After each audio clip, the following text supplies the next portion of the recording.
live, I believe. I think we're live. Yep, there we go. Stream updated. We are good to go. Today, we are doing some more tournament matches. I think we have... Should have had this open before. What am I doing? I'm throwing. Already messed things up.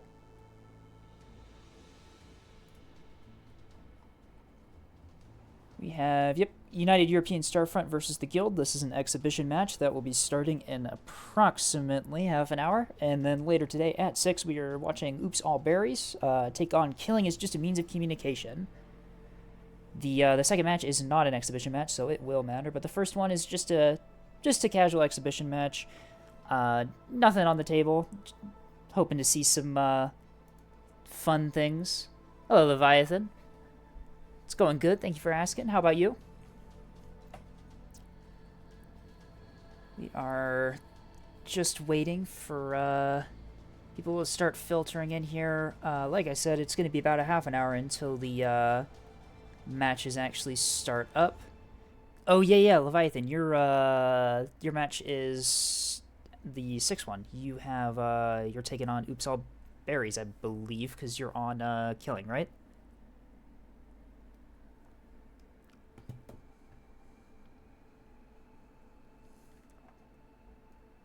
Hello, Engineering. Welcome in.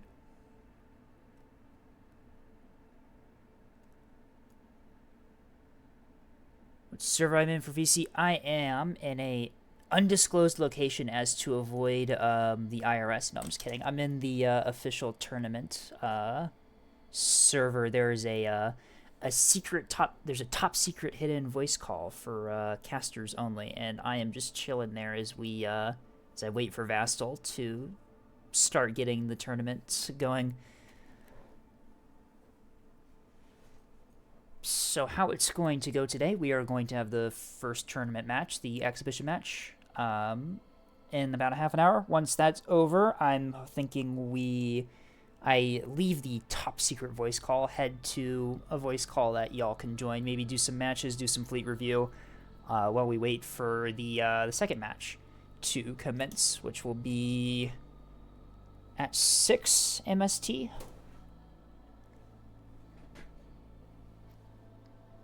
Yeah, but for now, we are just chilling. Just hanging out until Vastal gets back and we get the tournament started up.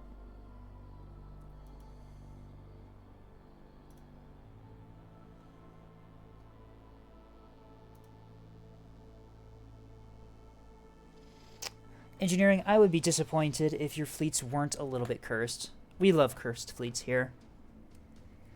How else is new tech supposed to be developed?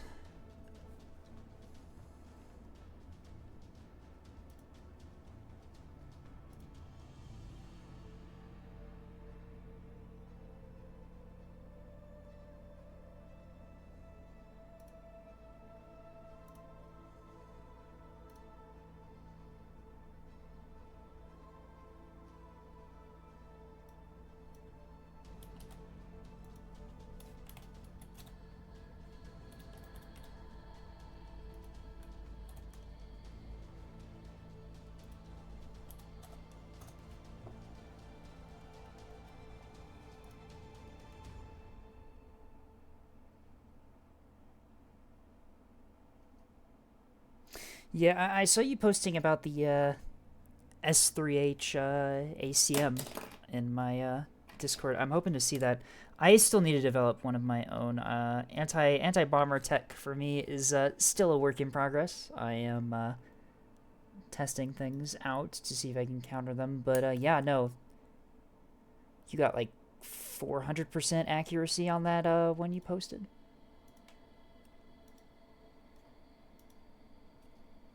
$750. Never mind. You posted an even better one.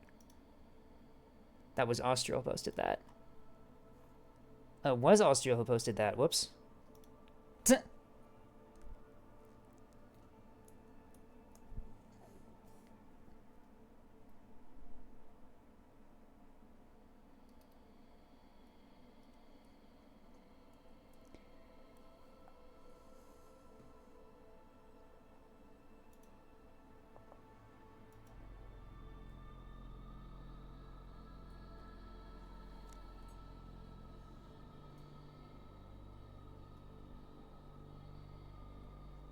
You have your own tech, you might just steal his and adjust it. Yeah, that's fair. A lot of my tech is also that. I like making my own stuff from scratch. But yeah, tech and concepts I do borrow quite a bit. I mean, that is part of the gameplay loop, though, is adapting to people's strategies and improving on them.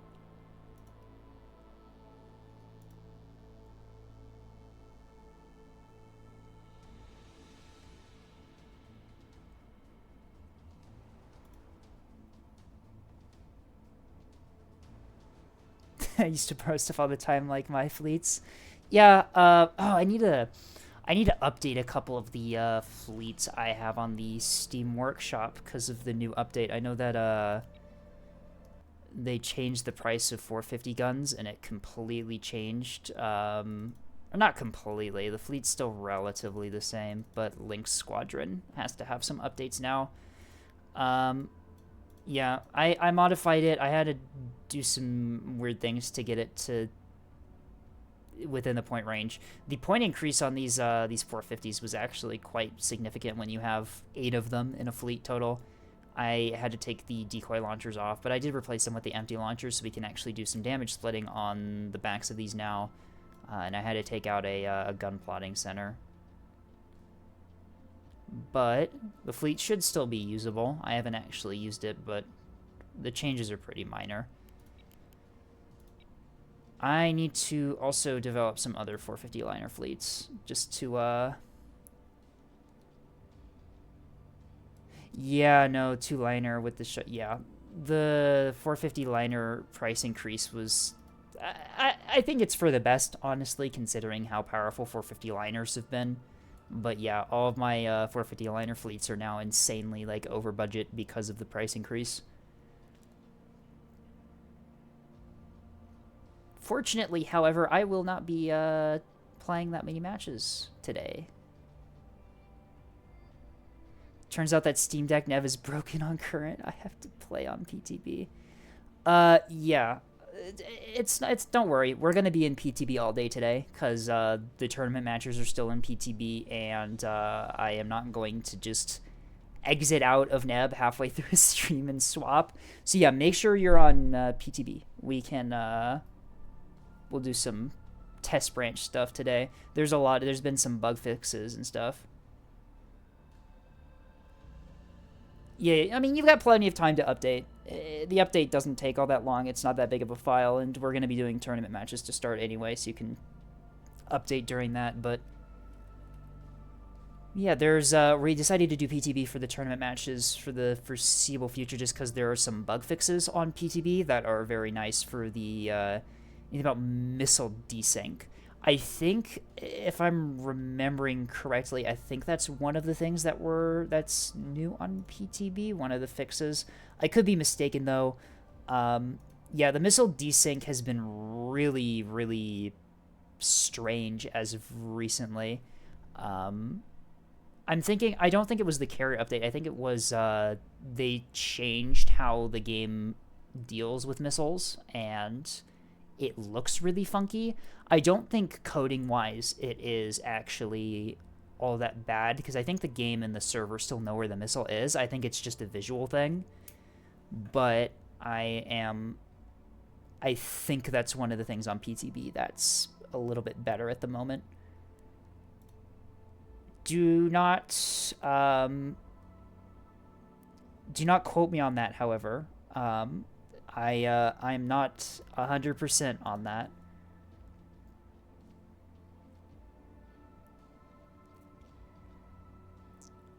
So I think a couple things on PTB that are updated is that we have various bug fixes, and a slight buff to 35 Flechette. Its collision detection radius is buffed a little bit from 1 meter to 2.5.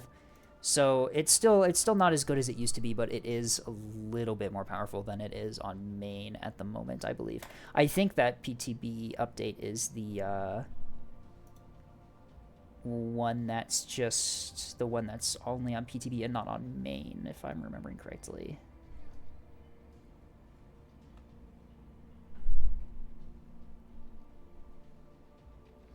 but 35 honestly didn't need to be nerfed. I mean, I guess there are ways to counter it. The issue is that you could just spam it and just not have to worry about anything else in terms of like fleet building, or at least Barracuda building. You could just put 35 flesh shot on everything and just kind of call it a day. I guess it really depends on your point of view, I suppose.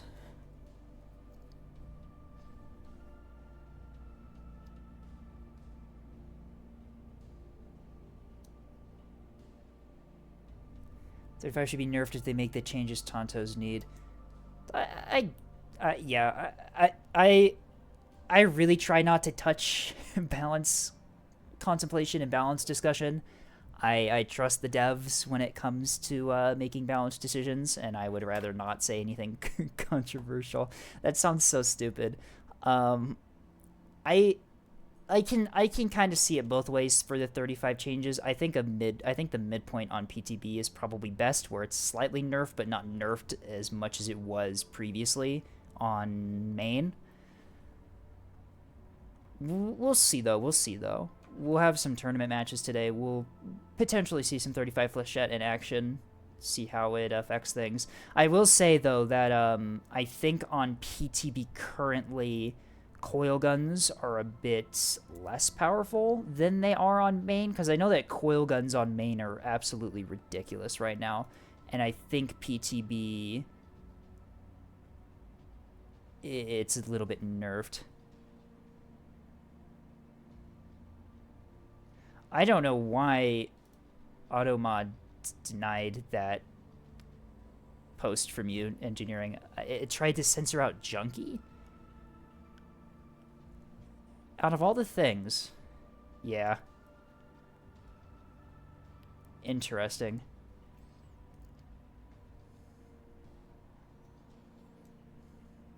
Vastal is still eating pizza, I believe.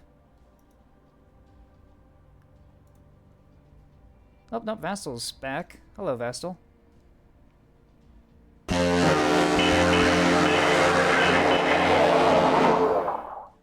Thank you, Vastal.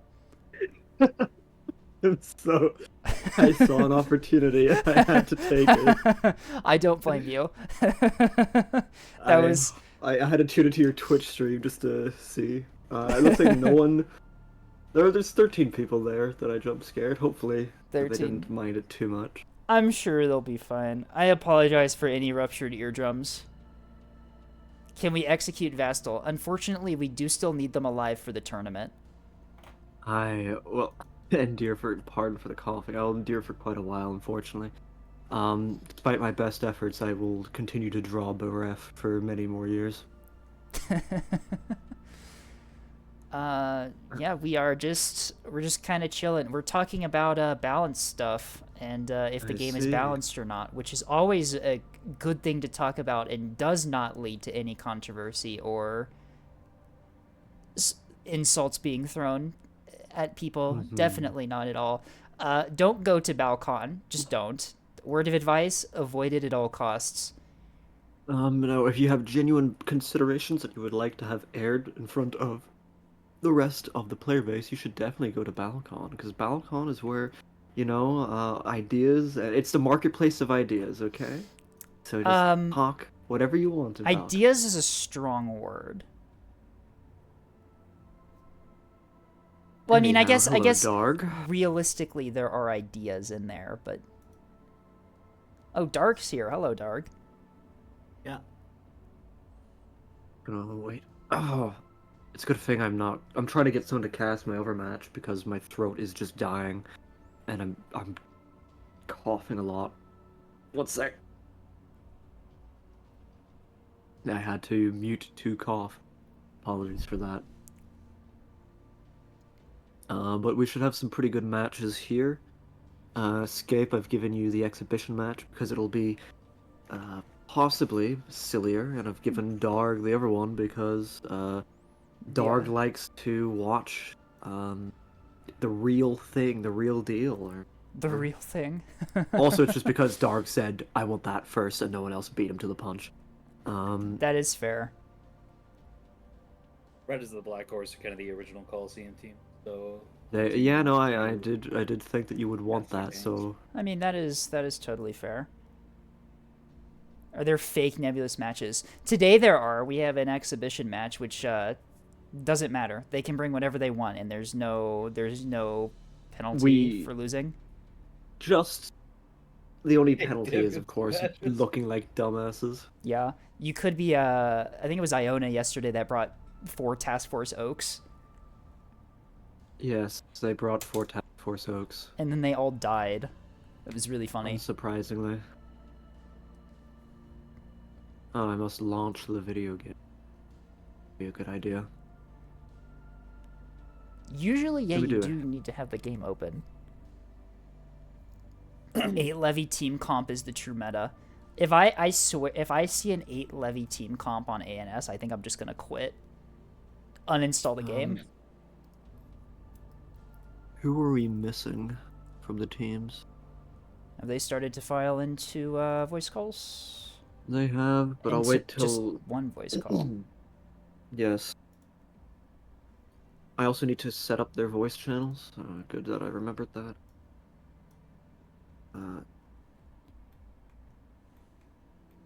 The guild.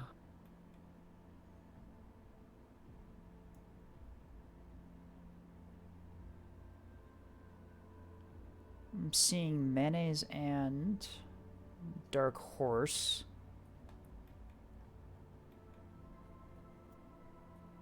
Guild is playing against... who is it again? It was United Guild versus United European Starfront. Starfront. Then... got the favorite. Yeah, I'm seeing most of the people for those teams in the mega voice call that we have right now. I'm gonna hop in at 10 minutes too, just sorting out these VCs, and then it's riders for Black Horse.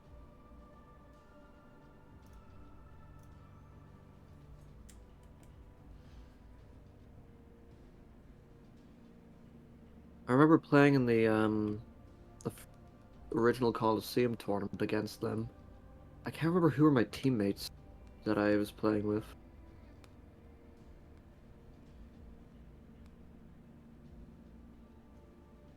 I don't think I've been a member of the Coliseum long enough to have been there for the first one.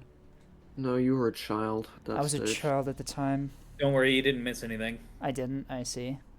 Well, you missed the early Fucking Collie mess. days. The early Collie days were nice, regardless of the tournament. That you know. Oh, I bet. Small community. You know everyone. Yeah, and I got to use even less of my brain back then. That sounds like fun. Yeah, like Neb was just my goof off game, and so I imagine that annoyed Dark. It was very fun for Basil though. I hung out with Basil a lot back then. Mostly what I did in 2023. It was like complete wild lands. If you had any degree of competence, you could just crush 99% player base. Yeah, well now people are good at the game. So I'm sorry that happened to you the game is often, so much worse now. People are. I can't believe people actually are playing the game to win now. It's crazy. Yeah, it's been really interesting, and I'm gonna take a little bit of credit for that. Because I feel like the Coliseum doing their thing and then exporting shit all the time is kind of dragged a bunch of people kicking and screaming. That is true. 80% of the tech people use, I think, can be traced back to Coliseum members. Okay. Gonna make you wait longer now. Oh, let's go. Come on, let's go. No. Okay. Hopping in now.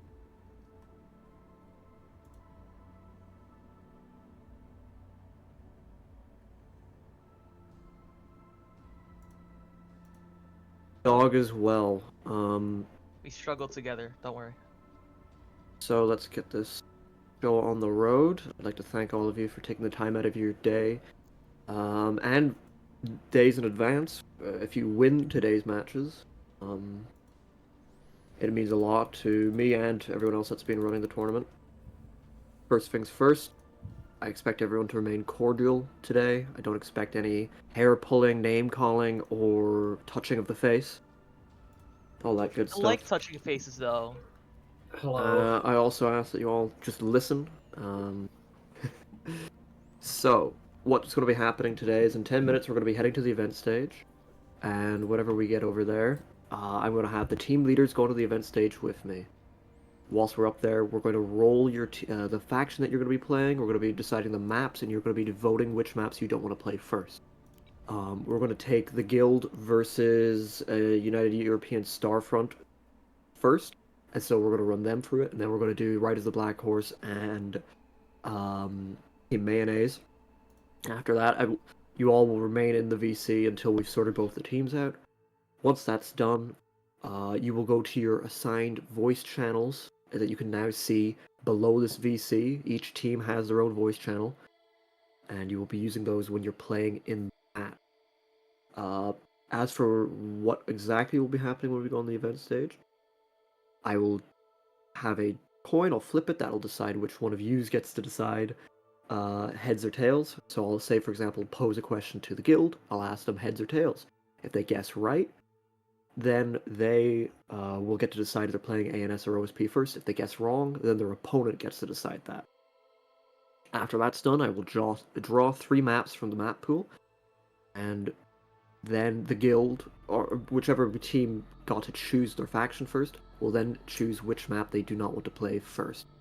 Then the other team will choose which map they do not want to play first, thereby choosing what map is played first in the rotation. Then the other 2 maps will be played based off a coin flip and done sequentially in the map list order descending. Does anyone have any questions? No, sir. No. Okay, very good. I straightforward do enough. have a question. Okay, what is your question? Where should standby substitutes be during all of this? If you have a substitute that's on standby, they will just be chilling. That's really it. People won't. They're not going to be in the VC with you, so they will just have to either they can watch. They're allowed to watch the stream because they're not allowed to substitute from when the match starts, right? Right. Because based off the way the rules work, the substitute can watch the stream after the first minute, and then there's no concern because they won't have any information that they can then take advantage of because they won't be able to substitute until the next round starts, in which case they don't have any insider knowledge that they can use whatsoever because factions have been flipped. Okay. All right. Additionally, if you do need a substitute, DM me. Spam me with a bunch of DMs. Well, it'll be very readily apparent if you need a substitute, obviously, because you're not going to be able to play the match. On top of that, whenever a round is over, no need to leave the VC. Stay in your VC. We'll just get the next round started in the next round until there's a winner. Once your matches are over, you're going to head either to the caster box in here, or if you're on the event stage, or if for the... Okay, let me get... I forgot. I just missed a step. My sincerest apologies. Darg's game, Darg will be casting Right as the Black Horse versus Team Mayonnaise. Darg will be on the event stage during that. So once the match is over, all of you will be moving to the event stage from Right as the Black Horse and Team Mayonnaise. Meanwhile, if you are members of the Guild and United European Starfront, you guys will be going to the Peanut Gallery once your match is over and talking to Scapegoat for debriefing there. Scapegoat will be the one streaming your game. Alright. Is there any questions then after that? No. Nope. Nope. Okay, Negative. so I'll I now have one. ask that you all start... Oh, go ahead. Which game server are we gonna be playing on? We'll be playing on the tournament servers for this tournament. So there's the all hands on deck number 1 and 2. We'll be playing on those servers. So Darg's Dark will be on server number 1, so that's going to be Riders of Black Horse and Team Mayonnaise. You'll be playing on All Hands on Deck server number 1. The other teams will be playing on server number 2. When you say event stage, you mean in the Nebulous main Discord? Nebulous main Discord event stage. And sorry, I was just repeating something to someone. Can you tell me where Mayonnaise is supposed to be server-wise? Team Mayonnaise will be on server number 1. They'll be playing Okay. against Riders of the Black Horse. Roger. I will now post the passwords to these servers in your team chat. Are the servers up at the moment? I don't see them in the Yeah, the browser. servers are up. You have to be in the Yeah, Are you on branch. PTB? Let me double check that. Yeah, please make sure that you are on the public test brand. That was I want to announced make in sure advance. we are on 1912, correct? Yes. That's Yes. the version, yes.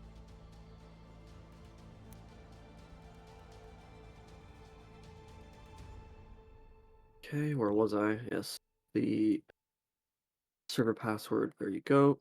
Let's see. United European Starfront is in number 1, correct? 2. It is in number 2. United European 2. Starfront Got is it. in server number 2. Thank you. The guild is also in server number 2.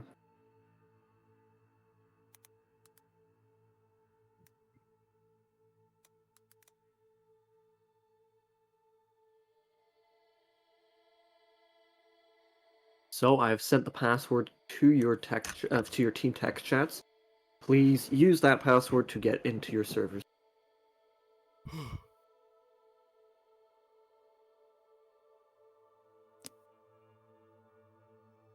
Dark, could you also connect to All Hands on Deck number 1? And Scapegoat is already on All Hands on Deck number 2. Very good. Yeah, I'm not seeing it in the server browser's problem. I've restarted my game a couple times. I don't know why this has been happening ever since the carriers patch. Where the But I servers just don't show up. It happens to me Yeah. occasionally. That's been happening to me occasionally, even before carriers. I think it's just a thing. Closing the game and reopening it fixes it, though. I've done that about 3 times now. Oh. You're gonna want to validate your files again. That's the only thing that fixed it for me. I restarted it like 10 times until I did that. Okay, is anyone having any difficulties finding the server? We have one person not in server 1. 1, 2, 3,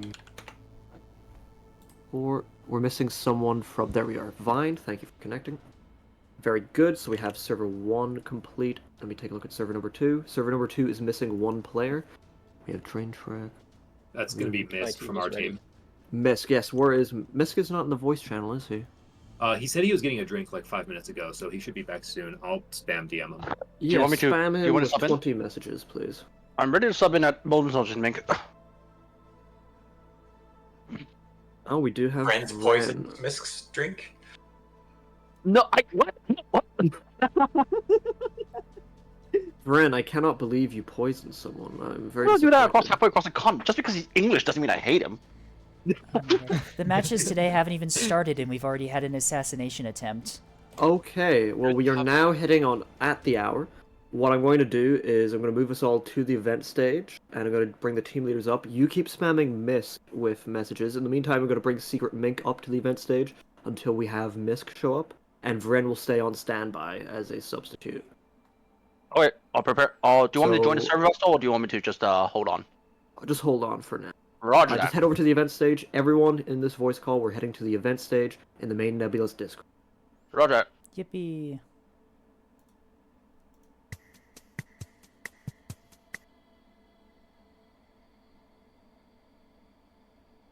Alrighty, let's get you guys up here. The team leaders. For now, Secret Mink, I'll be dragging you up. Who is the team leader again for Riders of the Black Horse? Is it Dramus or is it Crow? Should have remembered that. It is Dramus, yes. And then we have the other team leaders. Yep, Yakubian. There you go. And who's the other team leader for... Yes, it is Imperial. Very good. Oh, Misk is here. Rejoice. I will bring Misk up instead. And Mink, you can go back down. Very good. Well, thank you all for taking the time out of your days to play in the tournament. Appreciate it a lot. We have 2 matches here for everyone that's watching at home. I'm also going to now link in community events the streams, those being Dark Ribdus' stream and Scapegoat's stream.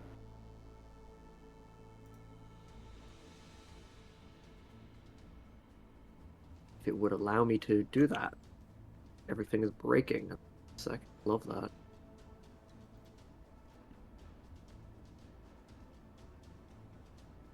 In the meantime, let's get this show on the road.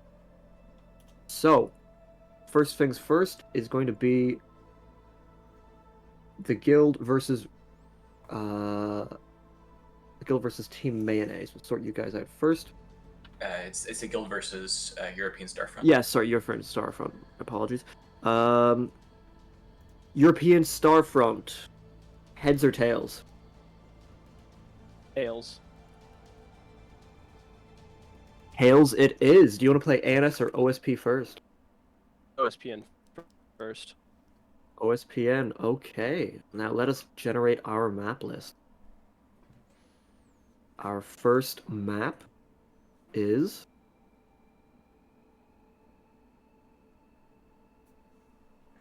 Styx. Our second map is Bulwark Naval Yards. And our third map is Gold Rush. Okay. United European Starfront. Of those 3 maps, what do you not want to play first? Bulwark. Bulwark Naval Yards? Okay. And then of Styx and Gold Rush, which do you not want to play first? The guild.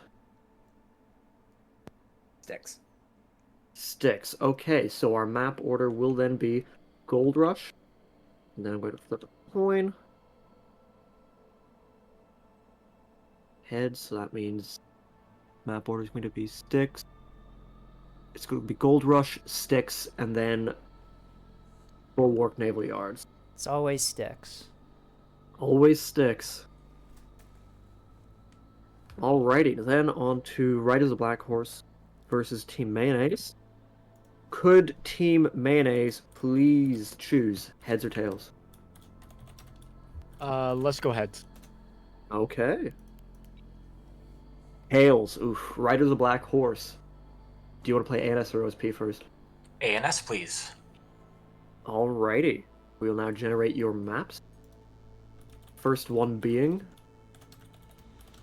Oh. Why did I close that? It's Bulwark Naval Yards again. Followed by Yukon. And then... Tumbleweed. It is Tumbleweed, yeah.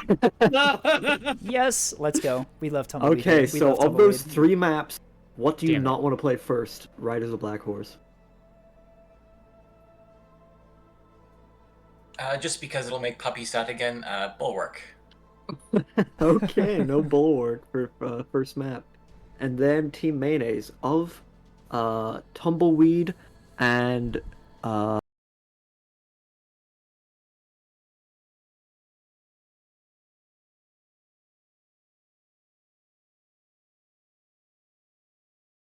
Tumbleweed and Yukon. What do you not want to play first, Team Mayonnaise? Let's get Tumbleweed out of here.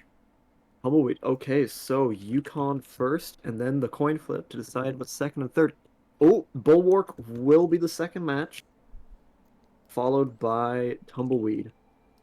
So if you just win both rounds, you don't have to play it. Just win, you know? Puppy feeling vindicated in the chat that their map is actually going to be played today. Mm-hmm. Okay. So, now that we have our teams, and we also have our maps and what factions you're going to be playing first, I suppose we're ready to go. So, Scapegoat, you take your teams back into this tournament. Well, all teams head back to your channels in the tournament server. Scapegoat, you head to the caster's box. And can Darg go. will be staying here on the event stage. All right, I will see you guys momentarily. And by momentarily, I mean within the next several hours. All right, we're alone. They can't hurt us here. I can't believe Vestal still hasn't given me mod on the servers. I have to vote map like a peasant. Horrible. But yeah, Styx is once again in the tournament. I cannot believe Styx and Tumbleweed keep showing up. I don't understand. I think Vestal waited them because he thought it would be funny. Which it is funny, by the way, that Styx continuously shows up as the map that people play. I'm going to go ahead and ready up, and I think, yeah, I think we're just waiting for the teams to ready up, and we will be good to go. We see some matching, look at this, matching colors and matching badges. Love to see it. Look at this. I love, oh, look, the guilds look so nice. Look at that. Custom artwork for the badges as well. This incredible aesthetic. I need cat ears because being a cat boy gives you perms. Oh no. I can ask Tethys. Tethys has a cat girl maid outfit, by the way. Don't, like, it actually does IRL. Don't worry about that. I'm sure it's fine. And I'm sure I can borrow it from him.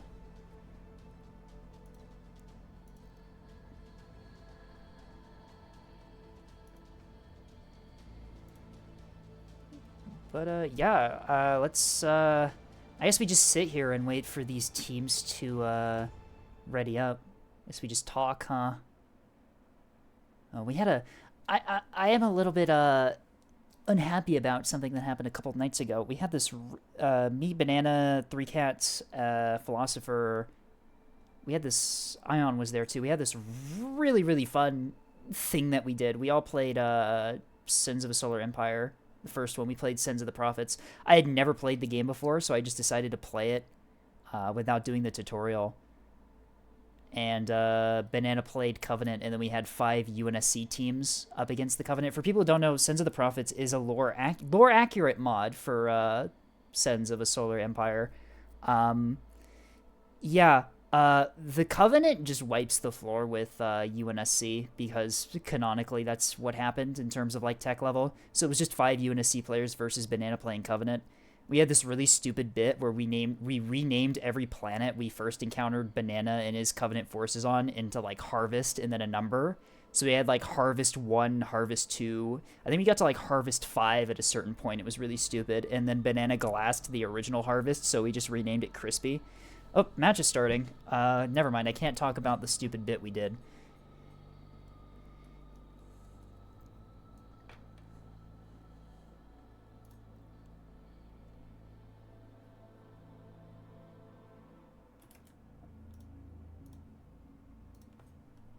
All right, first match of the day. First game of the day, I should say.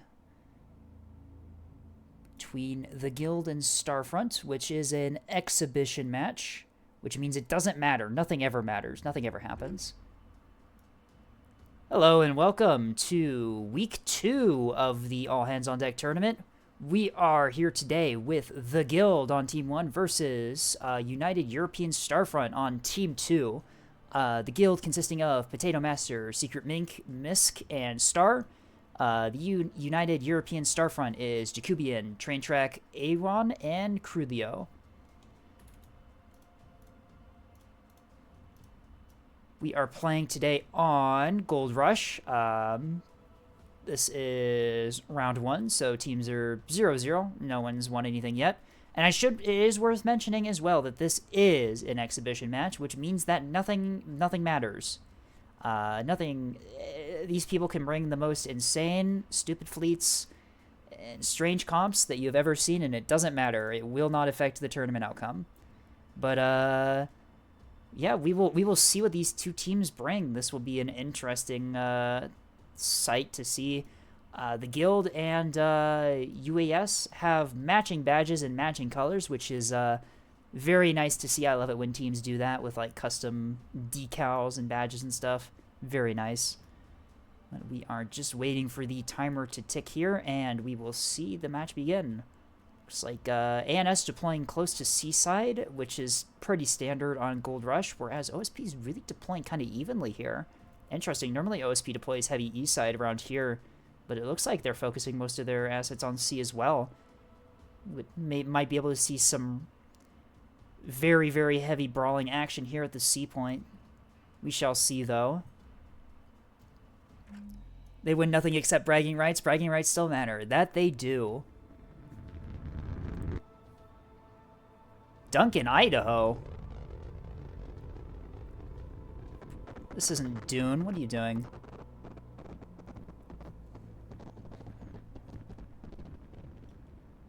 Alrighty, let's go through the teams. First up on the guild, we have Misk, who looks like they're bringing a cap fleet. Missile reigns here. I'm seeing a lot of Dune-flavored names here. Very interesting. 7 SDMs and some SGM H300s. Spyglass radar, I'm assuming. Yep. We have a goalie beamstone. A second goalie beamstone. Looks like some gun cappers. I'm assuming a couple of these. 3, 4, 5 gun cappers. Okay. Nice little cap fleet here. Potato Master has a 3K levy. Oh, no. Oh, no. What is this? We were Liz specifically said not to do this. We have a 3K levy. What do we have in here? Okay, lots of bombers and lots of Tontos. We will see how the 3K levy works for them, although if you're bringing a 3K carrier thing on ANS, I would just prefer people... It's much better just to do 2 levies. You get extra launch bays. We have some CWACs here. Interesting. Okay, we will see what happens there. Mink with the double Axford here. Interesting, we noticed in the zoom in that it's only the double-barreled 450 down here. Looks like they're going a broadside build with triple radar, very based. Maybe that's why they only brought the double barrel. Maybe they didn't have the power. I'm assuming these are both triple radar. Yep. Very, very, very based drive setup for Axfords. You can just broadside orbit dodge at 450 range. It's very silly. And then we have Star here with some more Dune-flavored names. A couple more conventional Axfords. Double Raider, very nice. And with a carrier pad on the backpack. Are those halberds? RS-35s? Yeah, halberds. What do we got? I'm assuming advanced radar if I had to take a guess for what these are. Nope. You're launching... Oh, this one doesn't have a carrier. This one just has a 250 on the back. Interesting. We'll see how that works for them. On over to the United European Starfront. We have a monitor ball on from A1 here. Plasma 250... Plasma 250, and then it looked like a couple... Oh, a lot of Plasma 250. Oh, they're hybrids. They're both. Looks like only one C90 from this monitor ball here. We will see how that shakes up for them, although ANS doesn't really have a lot of light assets, so I guess that's probably fair. Crulio has a lot of shuttles. Rockets, rockets, rockets, rockets, rockets... Oh, that's a lot of... Oh, we have a cringe capper on the A point. Alrighty, we'll see how quickly that one dies. We have some E-War monitors and not monitors, tugs. And it looks like a couple MMTs to ramp things up. With some 10 S2s in there. Okay. Jacobian's running a double SLO with whiplash drives. Interesting. Parallax on the nose for damage soaking. Looks like these are relatively similar built. One of them has a front line, the other one has a parallax, possibly for point saving. And it looks... Oh, they've got the 120 sidearms on these. Interesting. Very useful for cap work here, as we can see that one of Misk's cap sprinters there already taking heavy damage on the C point. And it looks like OSP will be able to resecure the C point here from ANS. And then last but not least, Train Track is running a fleet carrier, the Duck and Tape here. Very funny name. We have a lot of pikes and a lot of halberds out around the map, probably scouting and determining where the enemy is, although we already have a squadron of bombers up. I'm assuming these are 100 mil. Yep, 100 mil HE is. I'm assuming what these are. Yep, they are rushing towards the A point, going to gun down this sprinter here if it is not careful. This defender is pointed in the wrong direction. The sprinter needs to roll to defend against those, these 100 mil bombers. We'll see, see if it can roll in time. Initial deployments, looks like, yeah, ANS and OSP are definitely both entirely focused on the C point here. 2 frontline fleets per side here squaring off to take the point. ANS losing its cap assets on the C point, allowing OSP to potentially take it here with this rocket shuttle. It is slipping behind cover. Yeah, it's going to take the C point. E point handily secured by OSP here. They do lose a rocket shuttle to take it, although they do have one in reserve here. One that I'm probably certain that this gun shuttle is completely unaware of. There's also an MMT back here coming up to support. A point looks like it is going to fall in the hands of ANS here. They have a couple shuttles on the point here. There are 100 mil bombers incoming, but those 100 mil bombers will not be able to cap the point. What is this thing doing down here? There is a rocket shuttle at the very bottom of the map here. I'm assuming potentially trying to flank around to go under for B point while ANS isn't looking. Lots of jamming coming out from both. Whoa, these have jammers on them. I didn't even notice that. That is 4 blanket jammers on those 2 Acellos. That's quite a bit of jamming. And these things are undetected. Yeah, the Acellos are completely undetected, but ANS's carrier is also spotted back here. What are you spotted by? Cap ship? What's the range? About 7? 8? What are you detected by? Is the Parallax in range? No, the Parallax shouldn't be in range. What are you being detected by? Oh, early warning. Yeah, I didn't even notice the early warning. Yep, early warning is definitely spotting those. Yep, we have adaptive radar receivers on them and everything. I completely forgot OSP had an early warning radar on station. Yeah, these Acellos here are currently in a gun duel with the monitors, but these Acellos are completely undetected. It looks like, I'm assuming those are burn-through tracks ANS is firing at, or at least, was that blind firing?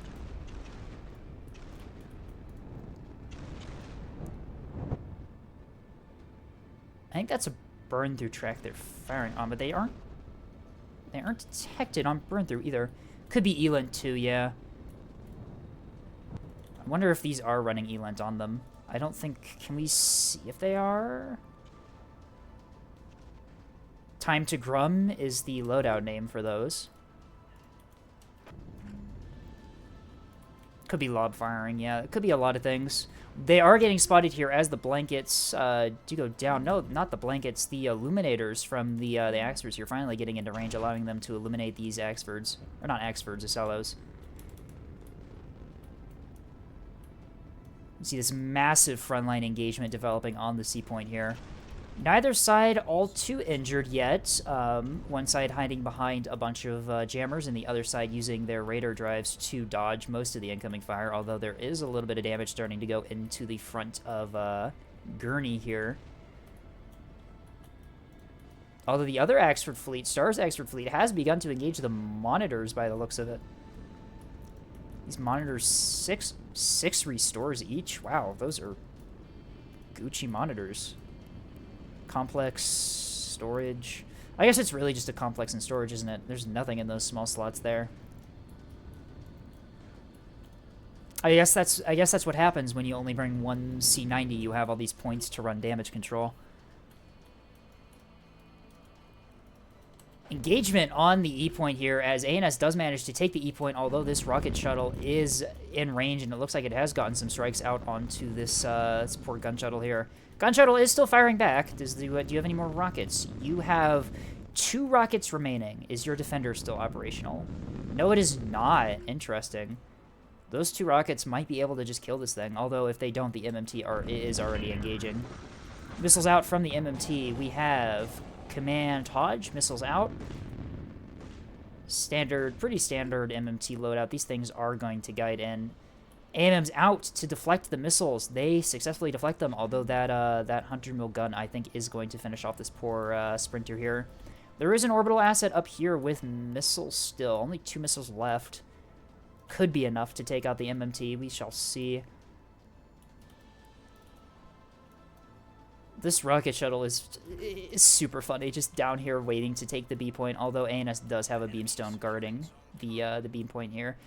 C point being taken by ANS as another gun shuttle rushes up onto it. However, does this thing still have rockets left? 2 rockets left. I don't think 2 rockets is going to be enough to kill an entirely healthy shuttle here, but bomb shells are coming out from the monitors. The monitors starting to take some fire from these Axfords here. This is a very interesting engagement here. Super long-range duel between these 2 frontline assets here. As the Ocello is continuing to get fire into there. Are they firing HE at this Bow-on Axford? I think they are. Yeah, that's 450 HE going downrange. I think these Ocellos were thinking that they were still firing at the broadside Axfords from Mink here.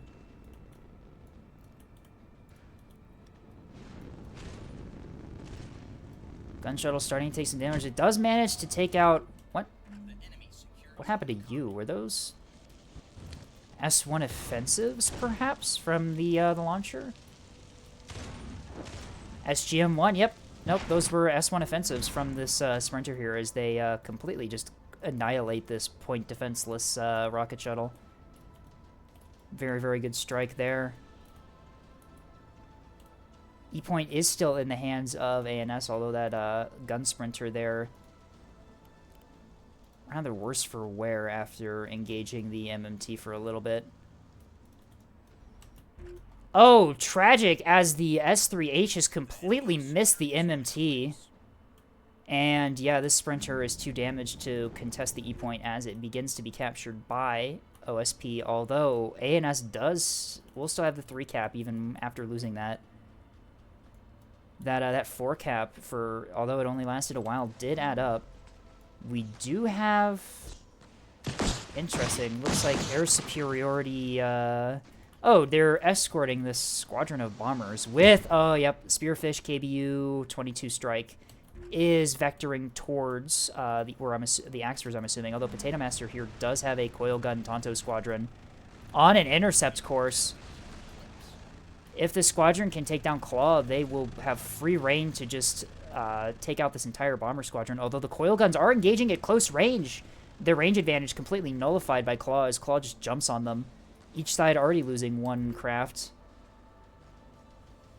A furball indicator not showing up at all. That was weird. Claw squadron down to 1 craft.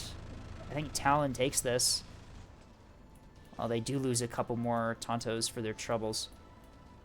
Yeah, we have a massive fighter engagement happening here.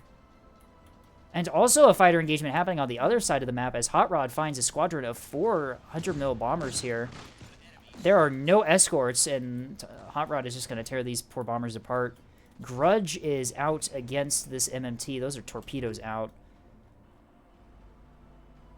Command Hodge and ARAD Act. It's like a mixed salvo. Very nice. I love to see that. This poor MMT, I think, is going to eat these torpedoes, and that many torpedoes is just going to kill it. Although I think the command ones veering off course, potentially losing track as the bombers do not maintain their lock. Back over here, Joker's squadron. Looks like OSP's fighters managed to mop up the defensive fighters that ANS has, as Nova is going to get through with only minimal damage to their bombers. Very nice combat escort from OSP's fighter craft there. The Axfords continuing to engage the monitors here. Neither side frontline even taking like much damage at all. This long-range engagement, each side is not really... neither side is really able to get enough fire on the other team to really cause all that much damage. Yeah, the Axfords are still perfectly healthy up here. Oh, the Axfords have pushed forward onto C. They are quite heavily pushed forward. Where are these bombers go? The bombers are going for the carrier, not the Axfords. Oh, that's bad for Potato here. Potato needs to get fightercraft out of the hangar right now. Oh, there they go. Meteor Squadron. Engaging Panther Squadron instead of the bombers. Meteor needs to engage Nova Squadron immediately, or this carrier is done for. Although, bunch of SDMs out. These are SGMs. Oh, I see what this is. Yep, I think Nova Squadron's gone. Oof. Impressive. That came from one of the Axfords here. Very nice team play from one of these Axfords. Able to get those SGMs out on the bomber strike and just take them out before they even get there. And yeah, with that, the carrier is safe from the bomber strike. The Axfords here are bunching up. I'm assuming trying to consolidate their point defense to defend against potential bomber strikes. One of the Axfords does lose its bottom gun. Although one of the monitors is getting chewed up pretty badly here. Its front side is mostly gone. Although the monitors are now in plasma range, those 250s and plasma are going to start eating into these Axfords here, doing quite a bit of damage. The Axfords having to choose whether to go bow on to the monitors or bow on to the Acellos here. The downsides of grouping up like that is, yeah, you can only choose one to go bow onto. Jacubian's still in a very good position here. Zacello's barely damaged at all, providing a lot of fire support for those monitors here as those Axfords are... Those poor Axfords, yeah. Although Axfords are very, very tough, I'm assuming... Oh, wow, their defender's gone already. Interesting. Potato has got to get some bombs out on those priority targets, although the Acellos are... What does the Acellos' point defense look like? Nothing! What? There is no hard kill on these Acellos. Am I seeing that right? They do have a Dazzler. These are all soft kill Acellos. ANS's carrier is locked. Oh no, it is locked. It's taking fire from the Acellos. What is it doing here? The carrier is just on the front line, getting rocket struck as well by the rocket shuttle that was below the map. This rocket's fired at extreme range. Unfortunately, do miss. However, this carrier is just going to get taken out by these Acellos here. These Acellos knowing to just fire at the carrier. That is a 3K asset that ANS just put on the front line and is rather, yeah, very unfortunate placement from this carrier. I'm assuming they wanted to keep it near the Axfords just to benefit from the point defense, but these Axfords are on the front line. You do not want to be anywhere near the front line in a carrier. The Axford's still holding up as they begin to chew through these monitors. One of them's structure broken. Taking a lot of fire to get structure broken like that, jeez. But the other one's completely healthy and is continuing to pour fire into these Axfords here. Secret Mink calling out a track number that we cannot see as spectator. I have no idea which track number that could be. Maybe... What's happening on the east side? It's been a while since we looked over here. Very bad for ANS, as there are a lot of light assets on E-Point belonging to OSP. Yeah, OSP has secured the E-Point at this point. There's nothing over there that ANS has that can dislodge that. MISC losing a lot, pretty much all of their cat fleet here, only really having the large defensive assets left. Star's first Axford starting to take a lot of fire here as, oh, Potato's levy goes down here. No big surprise. They're out of DC. CIC down. Yeah, rather unfortunate. That is a terrible loss for ANS as their 3K asset just immediately just goes down here. I don't know what it was doing on the front line.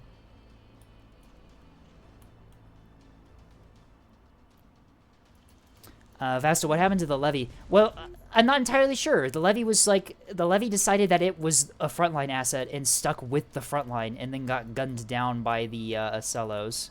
Had a large DC locker in the top.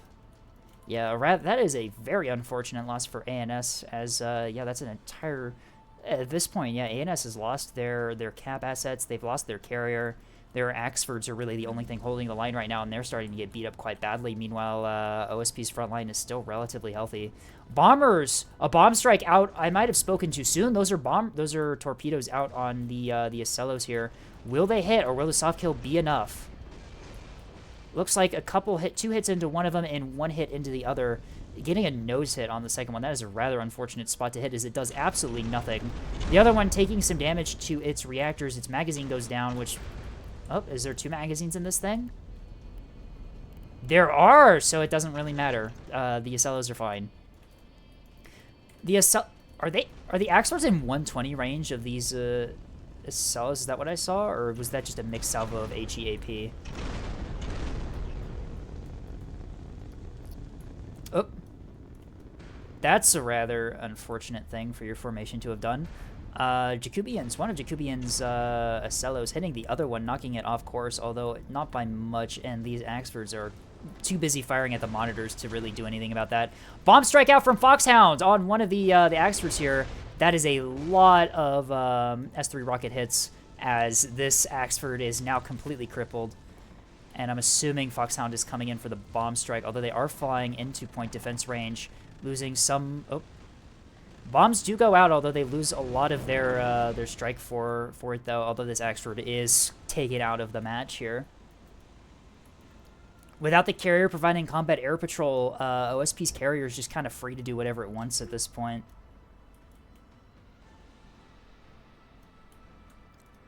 Monitors, 2 monitors rendered mostly combat incapable for the moment, although there are still 3 left.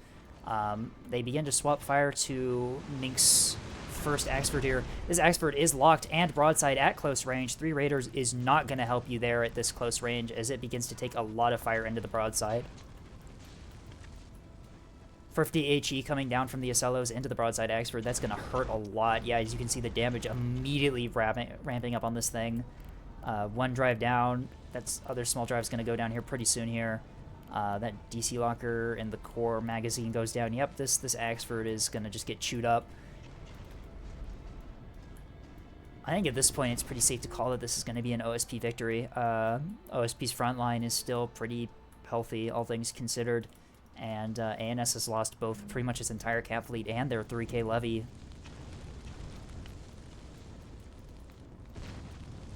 This Axford goes CIC down as it... This thing is just... Yeah, I understand the triple Raider build idea, but if you're doing that, you want to be at range to take advantage of your acceleration and ability to orbit dodge. The Axford is rolling. I believe it's trying to roll to get its unplasmid side towards the enemy, but at this point, I think it's taking too much damage for that to really matter. That, or that was just a weird side effect of aux steering, doing an aux steering thing and taking command of the ship.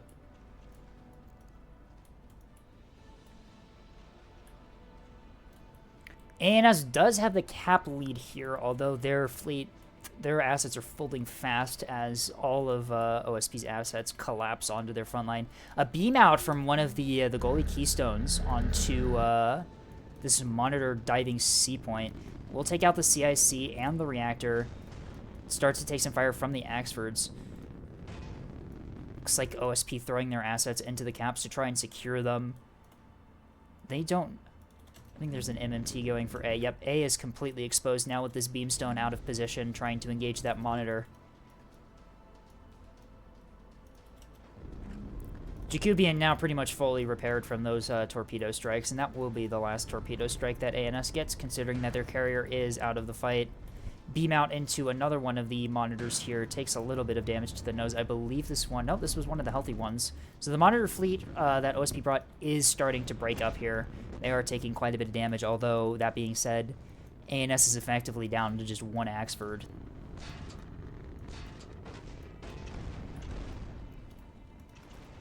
This Keystone dealing more damage to OSP's frontline than those Axfords ever did.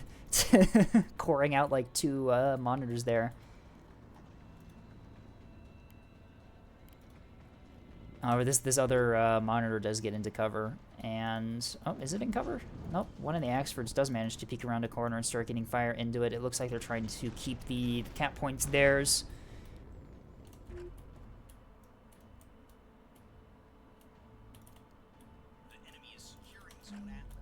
Destroyer rocket shuttle engagement over here near B point. It looks like one of the goalies is trying to get its beam onto target to take out this rocket shuttle. This rocket shuttle only has 2 rockets left. It is not winning this fight.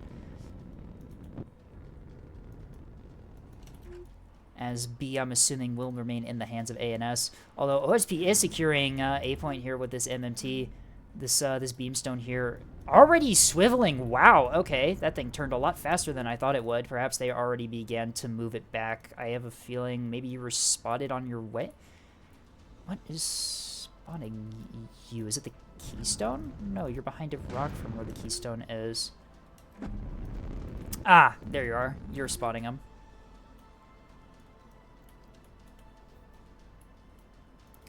Beam out into this MMT. Was that...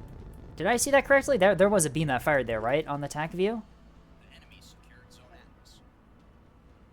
OSP does secure A, and they are, looks like they're securing C with this this crippled monitor as it comes in, although there aren't Axfords engaging it. That being said, though, these Axfords are getting pretty heavily chewed up by the Cellos and monitors. ANS with only 5 assets left to throw around, 2 of them being very heavily damaged. And the Keystone here, oh, that's rough.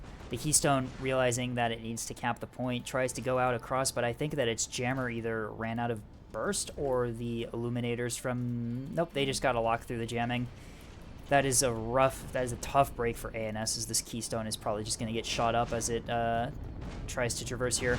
Well, that being said, that is 450 AP, so it's going to pass right through the ship. These Acellos need to swap to HE.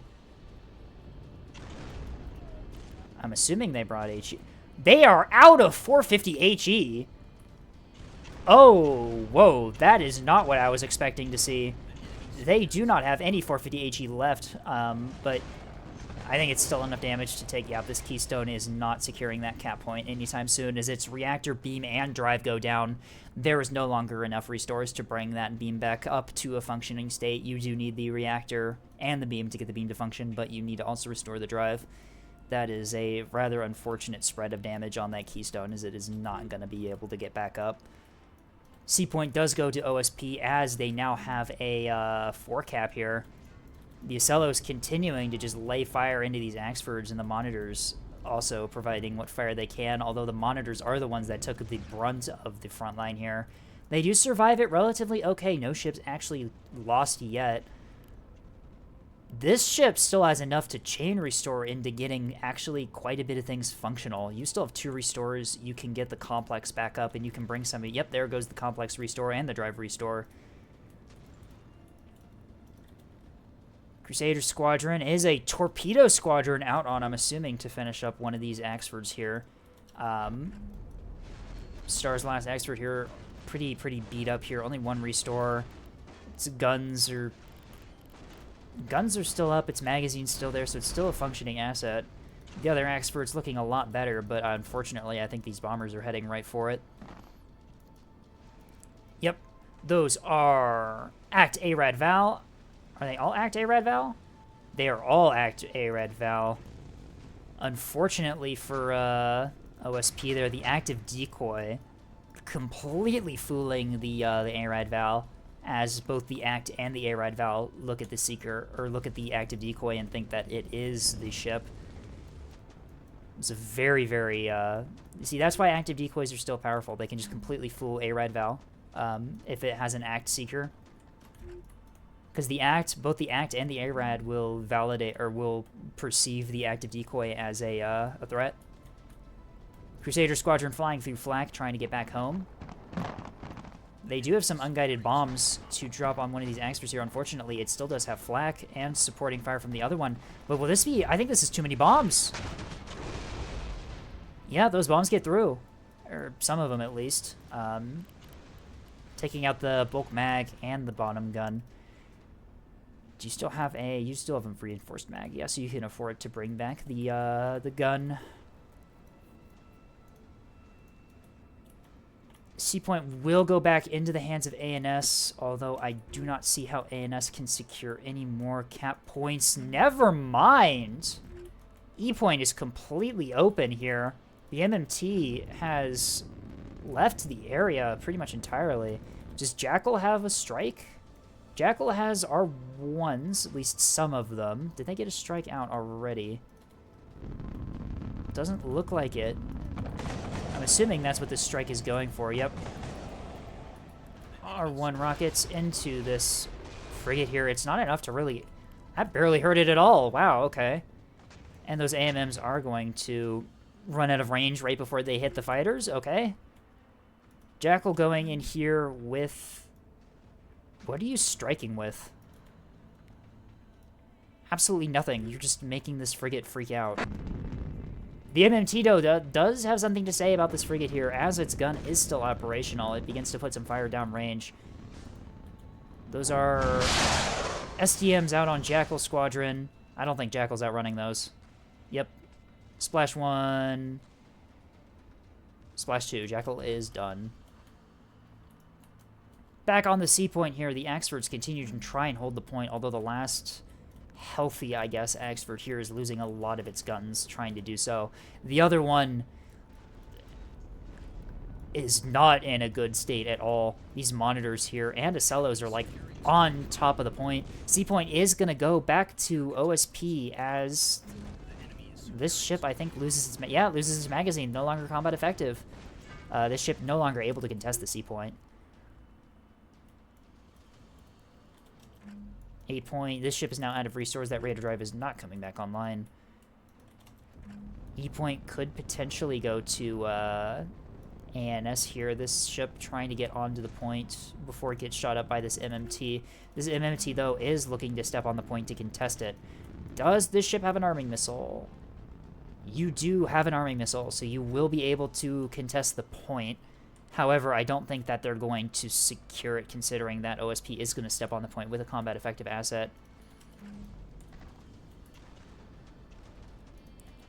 Dragoon Squadron with had KBU bombs. Did they drop them? I can't tell. These Axfords are so beat up from engaging literally everything that I can't even tell if those KBUs got through or if that's just battle damage from the SLOs. I have a feeling, yeah, this is GG. ANS did kind of start to pull it back there with the cap lead, but unfortunately they just have no assets left to do much of anything. Misk losing most of their cap fleet early on. This rocket shuttle heading for B point, although I think this Keystone is going to have something to say about that, but at this point you don't really need the 5 cap.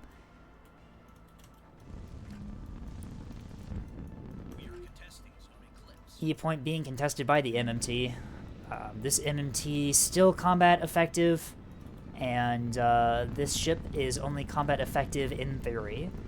There is nothing that this ship... It does have one SGM-1 on it, the Repo Freeze, which I believe is the offensive S-1s that the cap ships were throwing around earlier on. But I don't know if one SGM-100 is going to do enough. At any rate, it's not even queued up to launch, so...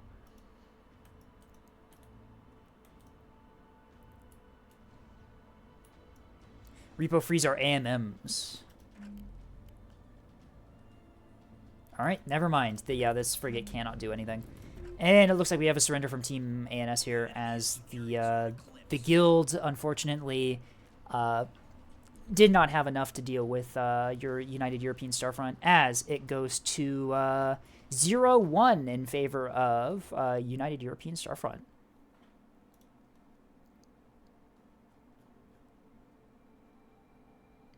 Yeah, this carrier just getting caught out on the front line. Very unfortunate. You really don't want your backline assets there. These oh my Christ, these Acellos. Jacubian with the insane Acello play is just completely holding 4 Axfords at bay for the entire match. I didn't realize how far forward my carrier was. Yep, and Jacubian is, yeah, Jacubian identified the priority target and just annihilated it, removed it from the match entirely. And Krilio having really good cap plays there. Although they lost a lot of their rocket shuttles, they were able to bleed Nisk out of their cap assets very early on.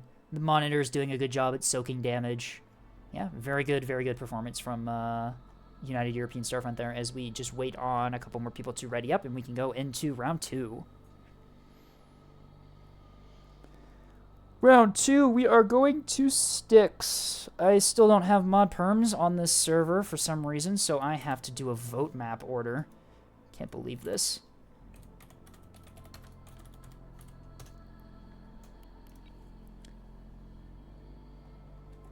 Vastal doing everything in their power to make sure that I never get mod perms on this server. Can't believe this. It's horrible.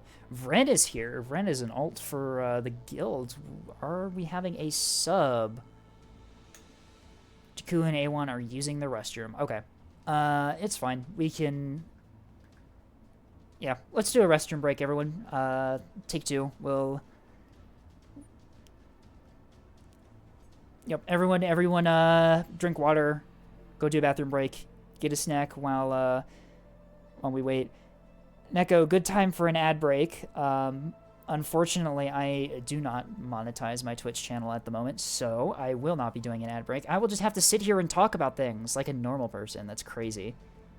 Yeah, thanks to our sponsor, NordVPN, for sponsoring not only me, but this entire tournament.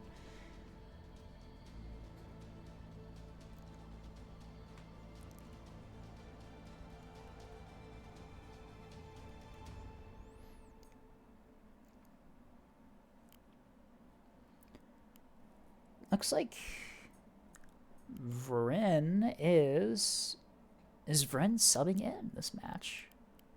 I believe they might be.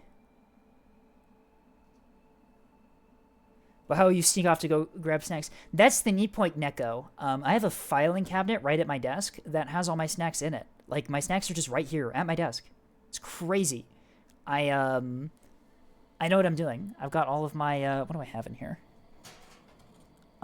Okay, lots of chocolate, some pretzels, and yeah, that's pretty much it. Potato Master, I knew what I was doing when I put a 3K levy, lol. Yeah, that levy being that far up very much confounded me. I went way too far up and I tunnel visioned. I was just assuming you were trying to keep your carrier next to your front line so you could provide combat air patrol to them at like a moment's notice, but like, yeah, you were just there, scared of the bombers. Oh, that was it. Yeah, your teammate had the SGM 200 anti-bomber missiles that saved you that one time. I flanked towards the cruisers and then forgot to dive. Oh no. Yeah, Jakubian just saw you immediately and is just like, yeah, I'm gonna remove you from the match and just put a bunch of 450 HE into you. Unfortunate. It happens. It happens. This is just an exhibition match. It doesn't matter. Nothing matters. Nothing ever happens.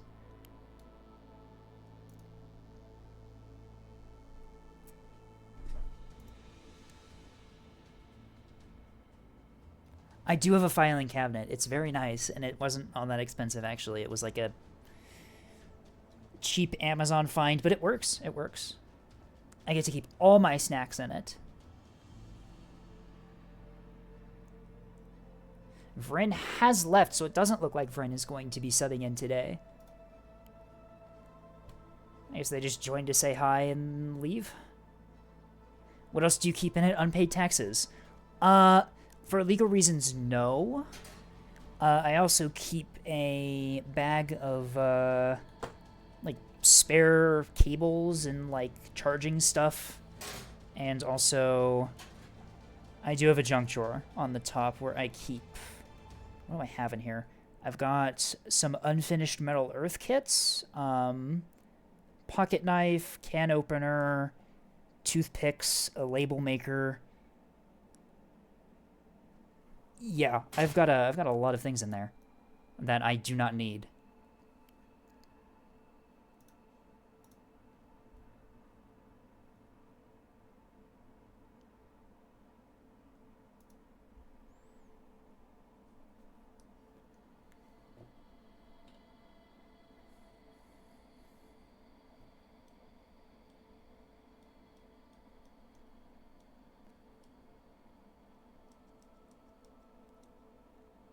Random key and an Allen wrench.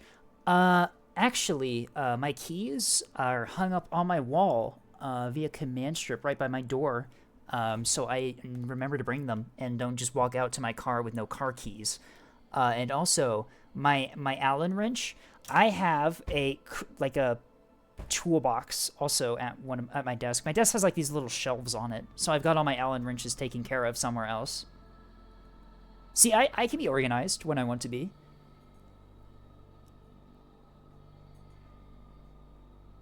And by organized, I mean I just kind of put things on shelves and just remember where it is.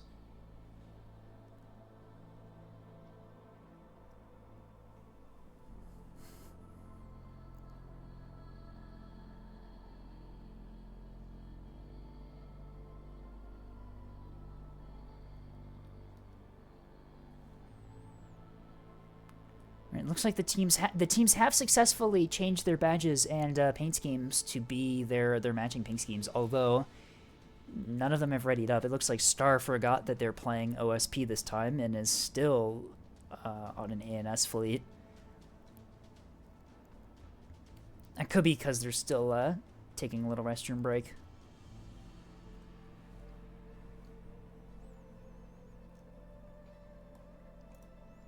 How's Vastal doing on the event stage?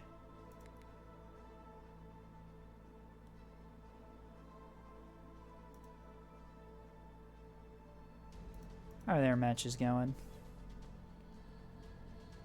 Looks like they're on to... Wait, wasn't Tumbleweed a round 3 map? They're on Tumbleweed. Were there 2 rounds that already happened in the time it took us to do 1? That can't be right.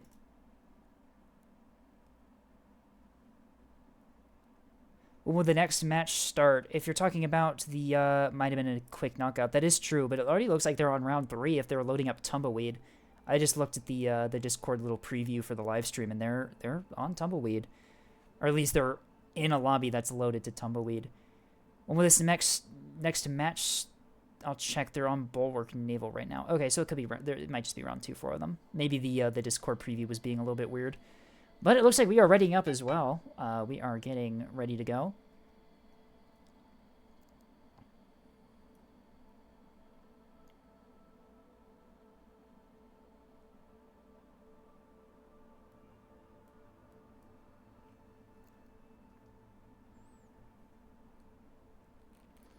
All right, we are going. Countdown has begun. All teams readied up and on their correct badges. We are starting round 2 of this exhibition match where nothing ever matters.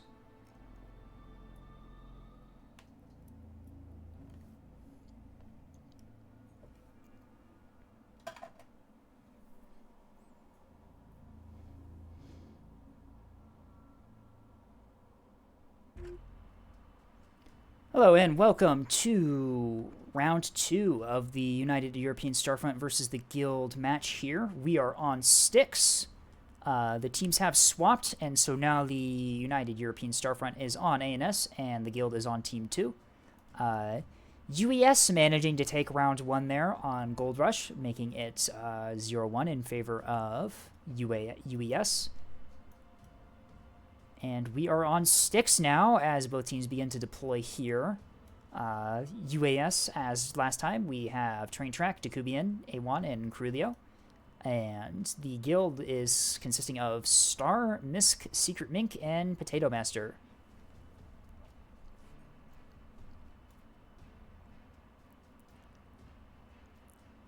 Taking a look at initial deployments here, it looks like the guild on OSP is deploying pretty heavily on near C, east side by the looks of it.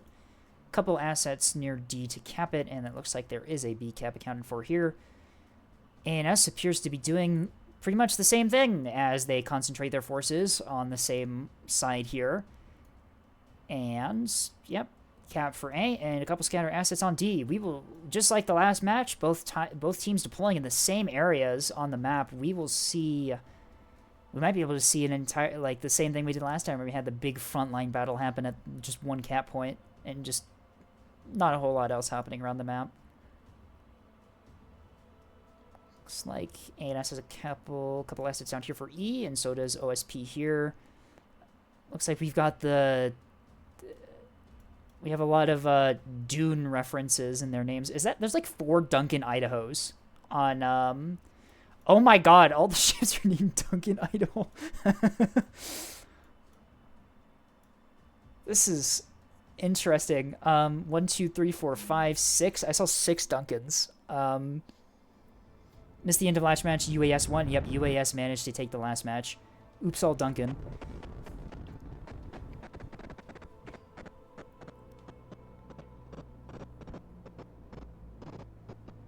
Alright. Let's go through the teams here.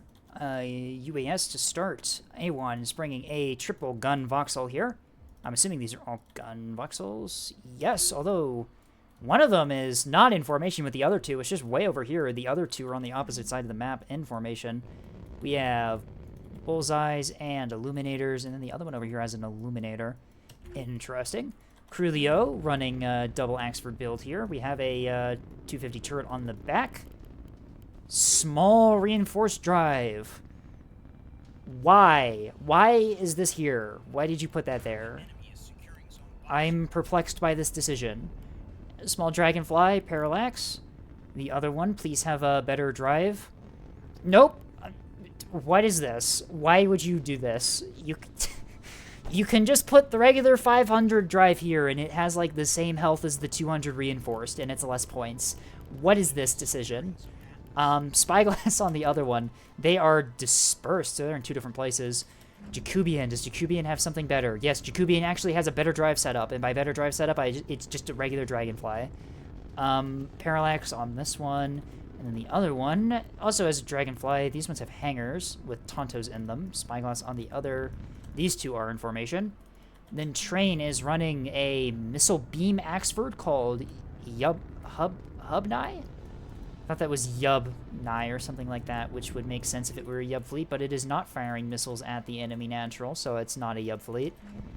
Also has some offset lock SDM craft, I'm assuming. Yep, 1 and 2 of them. Spyglass, SDM's bullseye pinards, very nice to see.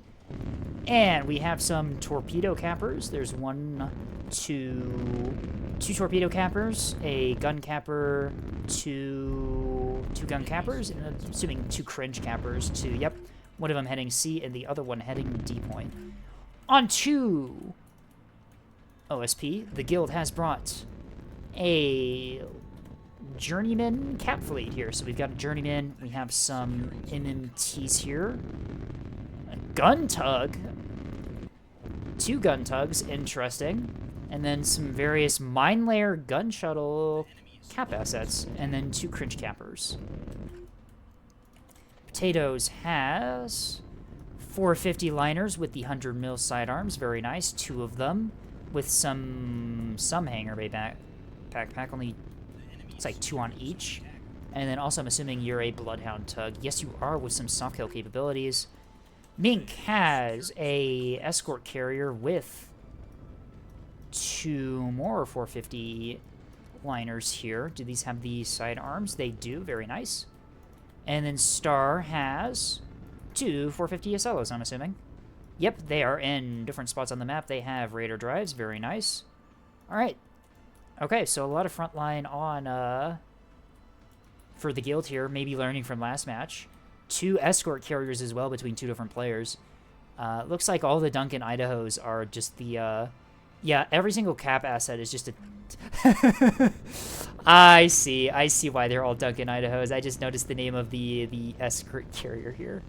I see what's going on. So we have the Gene Workshop cloning Duncan Idaho 30 billion times. The Duncan Idaho cringe cappers do start to go down on the cap points because UAS brought actual ships that have guns on them. Wait, was it T-30 Journeyman? Where's the T? Yes! Beautiful. Why is it launching 4 halberds?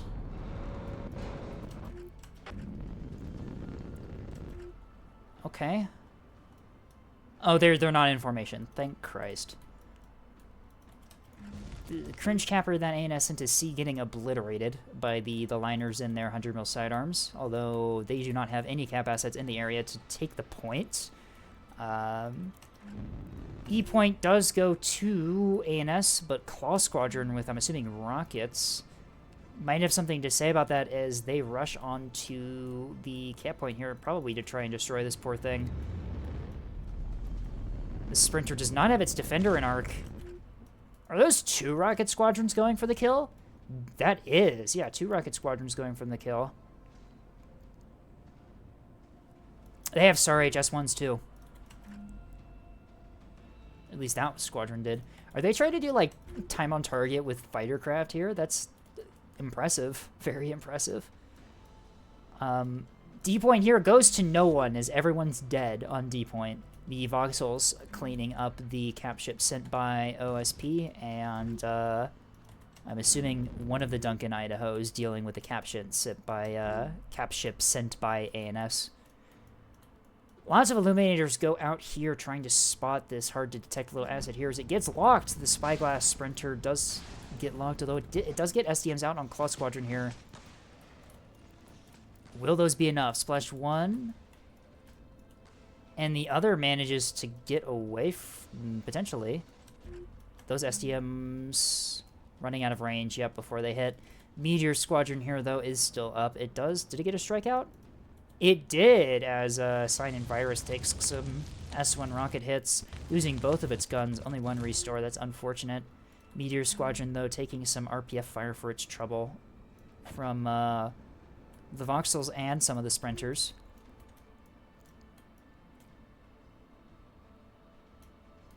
.450 liners. Looks like they're trying to get around this rock here to get some 450 AP into these Axfords. Looks like they have already taken a little bit of fire from the other 450 liners here.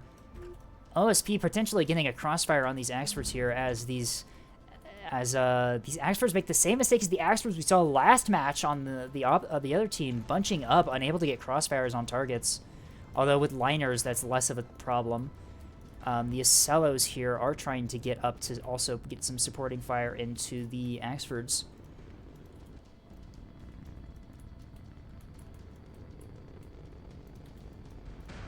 One of them already taking a little bit of damage here, losing the Rapid on top and taking some damage to the nose, although none of that is really any critical damage.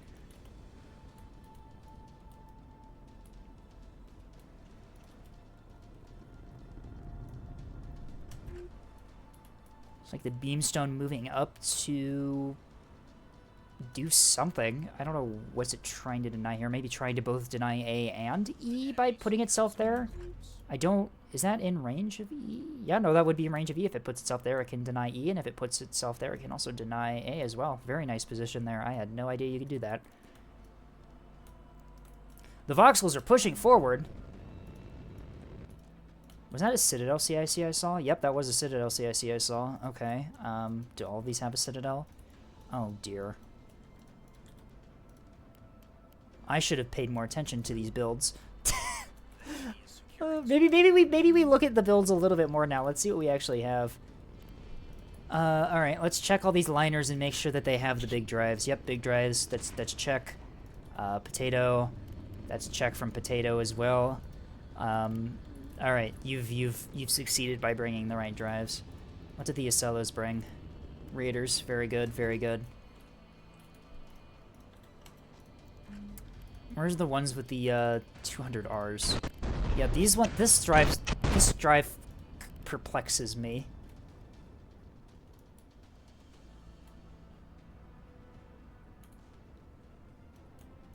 Couple line ship decoys out here trying to distract ANS from shooting at these liners here, although it doesn't appear to be working all that well. And OSP does step onto the C point here. One of the Duncan Idahos will secure the cap here as ANS has nothing there to deny it other than long-range 450, which will not destroy that tugboat before it takes the point.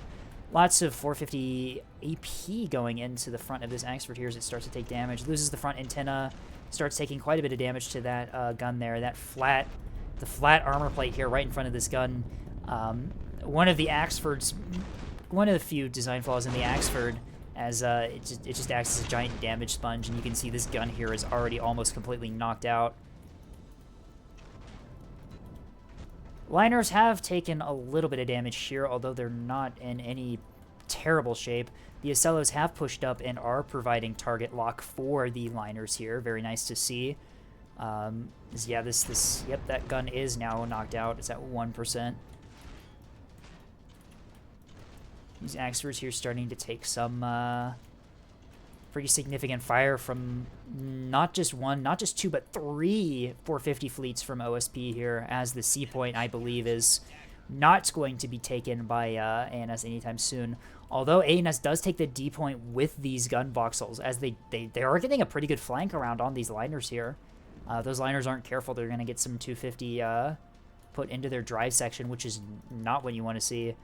Although perhaps Duncan Idaho number 397 will have something to say about that, but it is not a missile Duncan Idaho. It is a gun Duncan Idaho, so it will not be able to kill those voxels. This Duncan Idaho stands a much better chance at doing stuff against them. It is an MMT, so it does have missiles on it.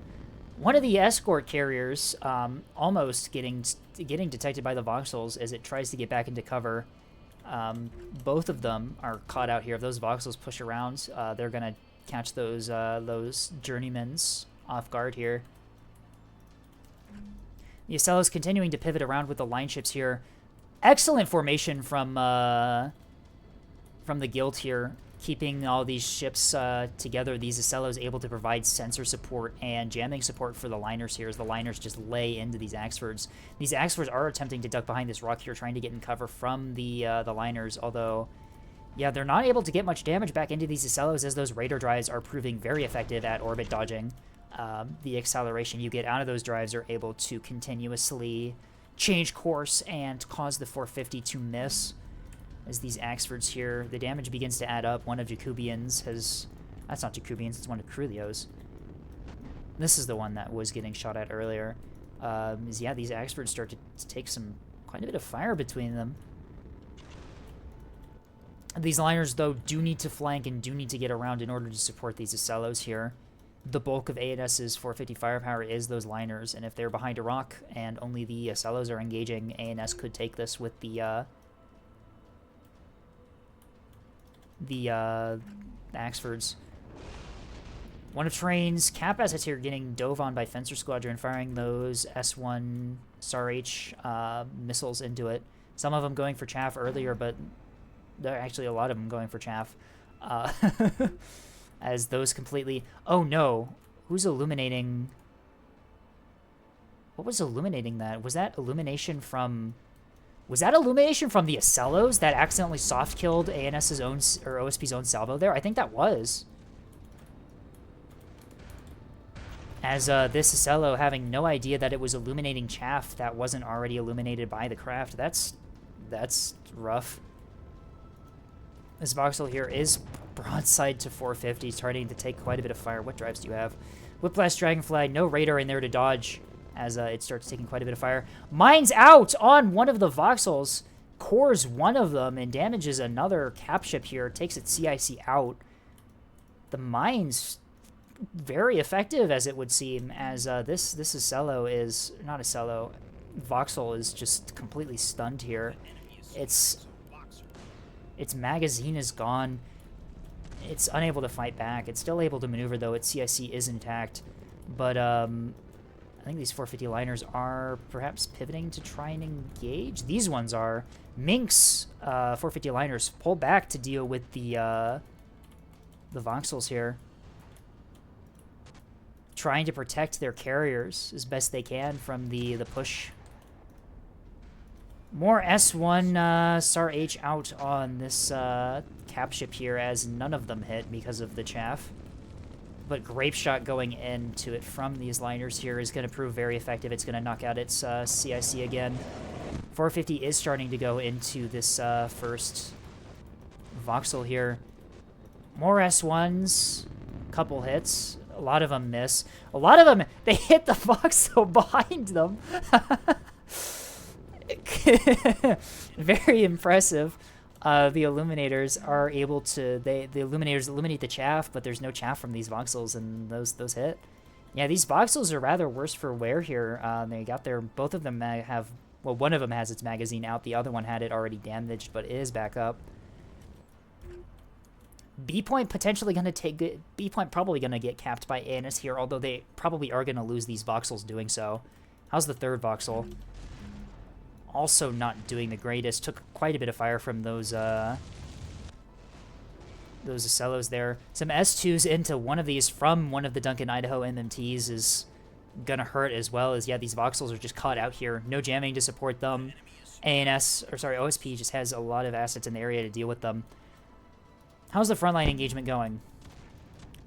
I'm seeing 450 or 450 AP being fired at these liners here, going in one side and right out the other, doing only like 20% the damage they would normally do.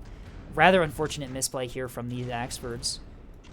Oh, these Axfords, they did manage to duck behind those rocks and do get some repairs in, although they immediately start taking damage again from those liners and Acellos. Annis choosing the correct targets here, prioritizing the liners, which have much more firepower and a lot less defenses. They know that they're pretty unlikely to get any good damaging hits into these Acellos, and choosing to take out the massive firepower right away of these liners. One of them, magazine down. 4 restores, its storage gets knocked out. The other liner, though, is completely healthy and is still firing away. Should be worth noting here that the guild does have these 2 other fully healthy liners here that have managed to finish off one of the voxels almost entirely. The other one is trying to retreat, fall back, probably start repairing things, getting things back online. Although these being small DC lockers, you're not really able to chain restore. You still do have 3 restores though, so you can bring a lot of these things back online. One of the liners does manage to spot this retreating voxel and does get some fire into it, taking out its Dragonfly Drive and its mag are now redded and non-functional. There goes the mag entirely. I have a feeling this voxel is going to go down here. I do not think it can get into cover fast enough to avoid getting removed from the match. The Acello swap fire to this Keystone here that's rushing out through the open. Where is he? Where are you going?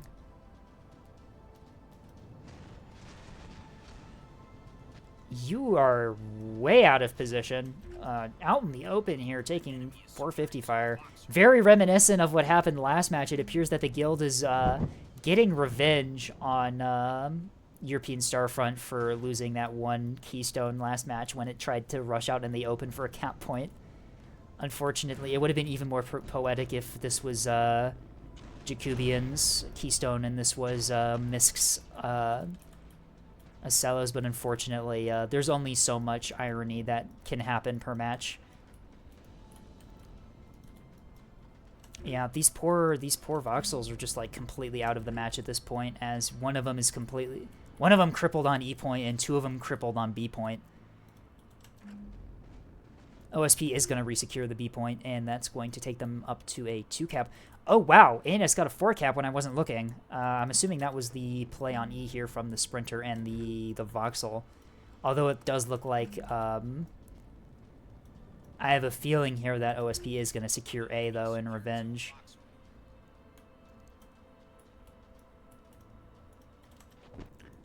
These liners, once they finish off with these Voxels, have a perfect flank on these Axfords, who are all bunched up and only bow onto this frontline fleet over here. If these liners can get into position and orient themselves correctly, they can get some devastating shots down on those Axfords. Although I believe the liners are spotted, so these Axfords do have the intelligence they need to know that those liners are there and will fire on their broadsides if they're not careful. 2 of the liners ducking down here, opting to finish off this Voxel, so the B cap can be the E cap carrier, I see. Ooh, that is unfortunate. Its magazine is gone and it has no restores, so this levy will no longer be able to resupply its craft. That is like out of all the compartments to lose, just losing that is like the worst that you can. Oh, that is that actually really sucks for that that levy. The other one, though, has taken some damage, but is fine. It is able to still launch and recover craft.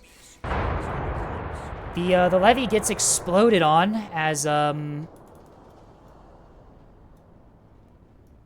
guess it doesn't really matter anymore, though. This levy is not really going to be doing anything else this match other than launching empty fighter craft to harass the enemy.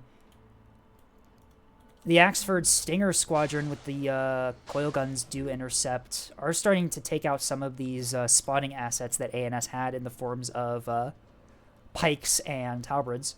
Halberd managing to chaff out one of the SDMs there, but is going to start taking some RPF fire for its trouble.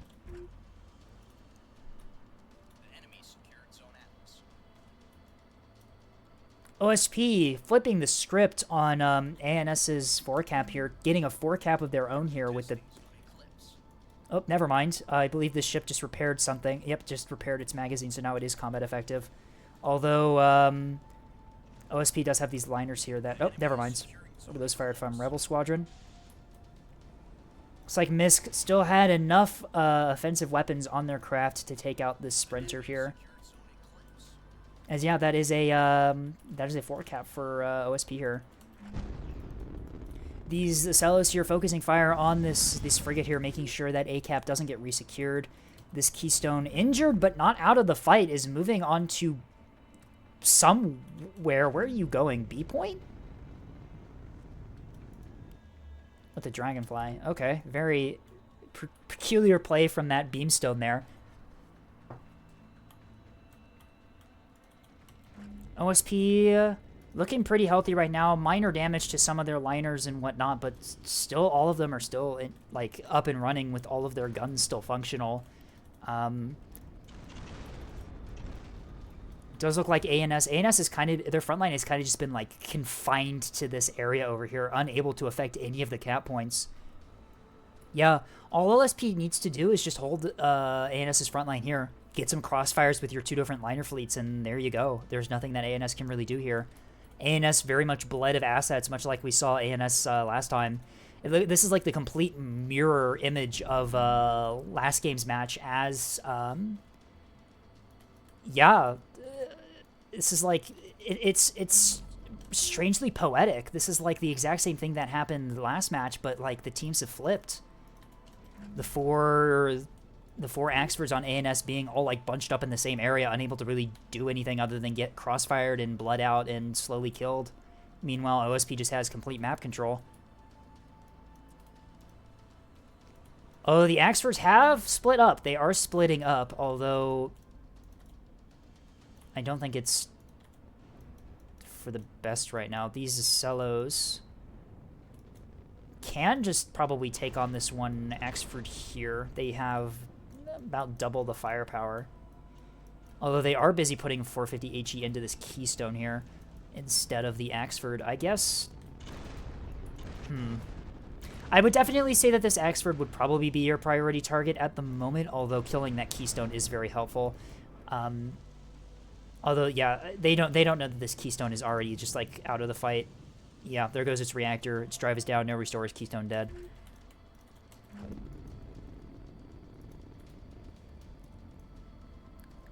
The liners here moving back to finish off this already crippled Voxel here. Yeah, this Voxel's gonna... Yep, there goes the Citadel, and it's gone. OSP here does have ANS in an advantageous position for them. However, look at this. The Axfords flipping the script, able to get a crossfire on these Acellos as they flank out on 2 different sides of the rock they were confined on, as this Acello here starts taking heavy damage as the other one begins to withdraw, realizing what had happened. This one here needs to get into cover from at least one of these Axford groups or it's just going to get chewed up completely. Its magazine already knocked out, plane control down. Yeah, that ship needs to get into cover quick. OSP's liners need to get into position to start shooting at these Axfords here so they're to support their Acellos, although yeah, they're not in really good positions to do that at all. The moving out of the main group to go deal with the Voxels has left them completely out of position to deal with these Axfords. C point is being taken by ANS here as these Axfords move on to the point here. The liners nowhere in sight to deal with that. These liners here might start getting some broadside fire into these Axfords here, but these Axfords are going to duck behind cover before I think they take much damage. Potentially this one might get caught out here, considering that it is fairly far away. Yep, starts taking some fire to the drive section, although most of these shells missing. There goes the target lock, I'm assuming from the Acellos, supporting their teammate. Very nice to see. Reactor detonation on the A point. Detonates on one of the Axfords here.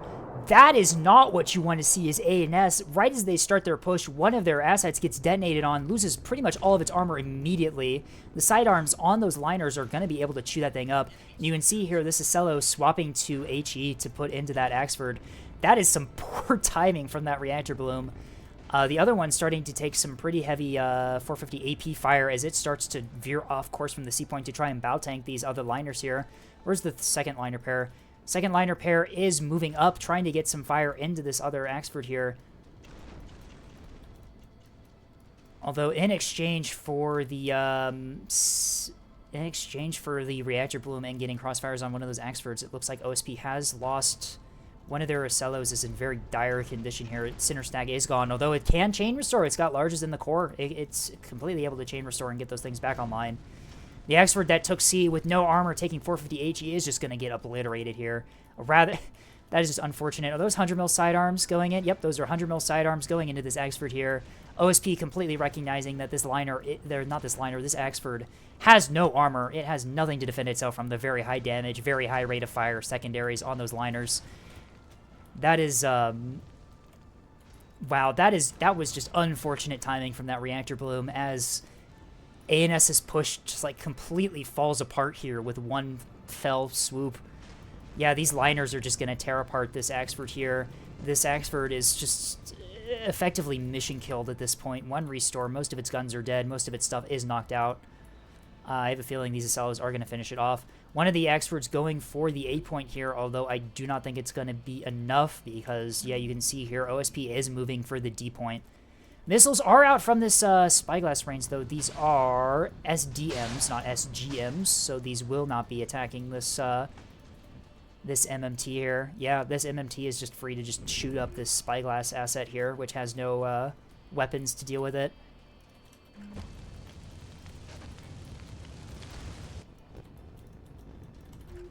The other liners do manage to push up and start getting a broadside. That's 450 HE into this this Axford. Broadside at close range. This Axford is not going to be long for this world. Pinned between two 450 liner fleets. The Acello's a little bit isolated at the moment right now, having to deal with this Axford by themselves, although considering that there's only one of them here and all the other Axfords have pretty much just been like dealt with or isolated, I have a feeling that's not really going to be much of a problem for the Acellos to really handle. They might go down, one of them might go down here, but they probably are going to beat up this Axford enough here for the liners to deal with it once they're done on the other points here. There goes the D point from OSP, the D cap from OSP here, able to get one of the Duncan Idahos onto the cap point. I'm going to continuously say that, by the way, one of the Duncan Idahos. It's just, it's too good of an opportunity not to.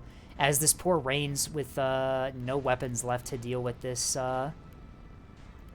yeah, no, not a whole lot of weapons left to deal with this MMT is. It's just going to get gunned down slowly. The Axford on C point here. No magazine left. Does have guns, but its magazines are all gone. No restores. This Axford is combat incapable and is mission killed. The other Axford K killed by the liners. Out of restores. Completely torn apart here by the crossfire. As it looks like that's a surrender from ANS as Jakubian calls it. We are going to round 3, ladies and gentlemen. As the guild takes it back to 1-1 here. Very excellent play from their massed front line there. Able to isolate and contain ANS's front line for pretty much the entire match. And able to get crossfires on them when they finally decided to push, just tearing them apart.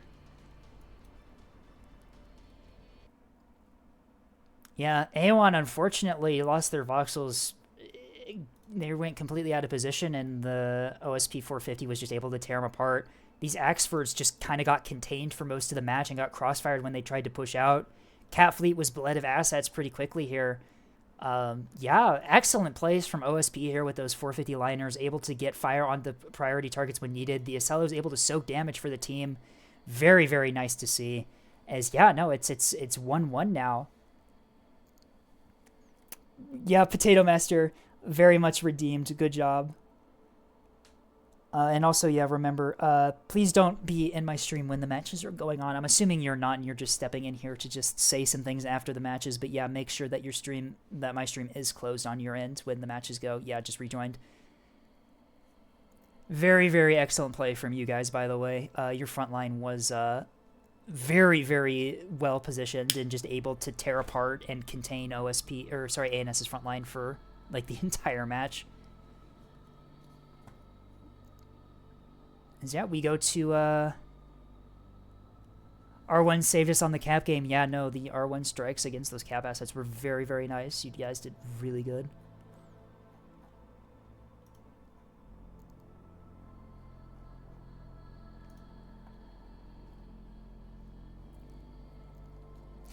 All right.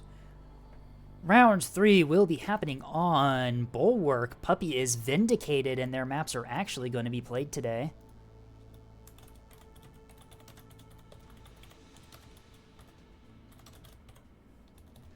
I do not... Oh, there it is. Thank you, Star. I do not remember the... Oh, I guess you could just type Bulwark, can't you? I thought you had to type out the full name. But we are here on Bulwark. We get to see this fancy little map again with, like, custom animations and custom... Yeah, if you cap a point, the miners on the asteroid start mining. There's custom voice lines from Vastal and other people. Other people. But yeah, Guild goes back up to ANS as United European Starfront goes to OSP. Leviathan. My Steam Deck doesn't like Bulwark. Leviathan, are you playing the tournament on Steam Deck today? I want to know. I want you to say yes, that you're playing the tournament match on Steam Deck.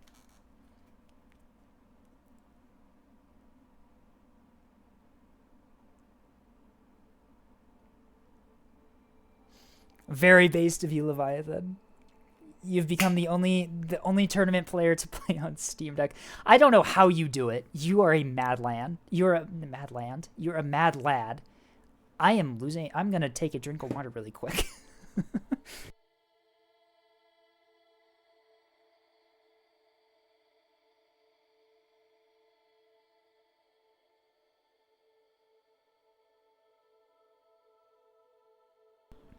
Yeah, Leviathan has posted images on, I think it's Neko's Discord server of them playing Neb on Steam Deck. It's a little silly, but also very based.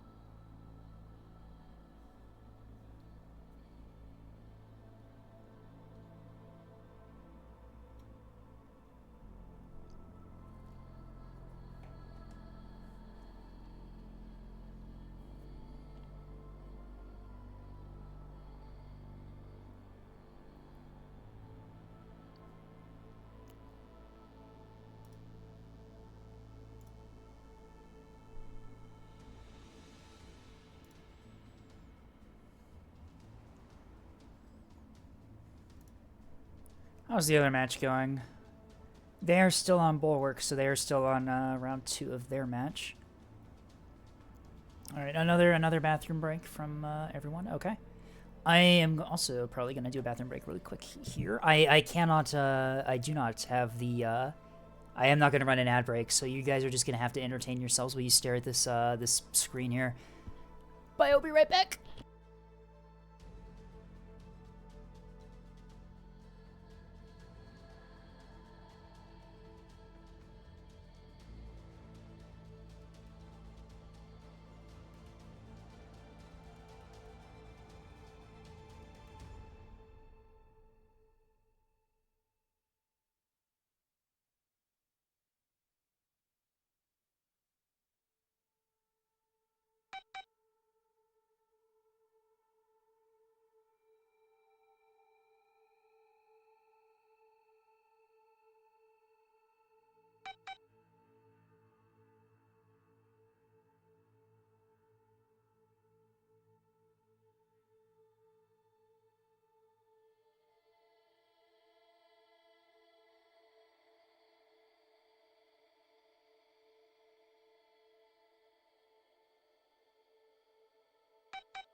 Alright, I'm back. What'd I miss?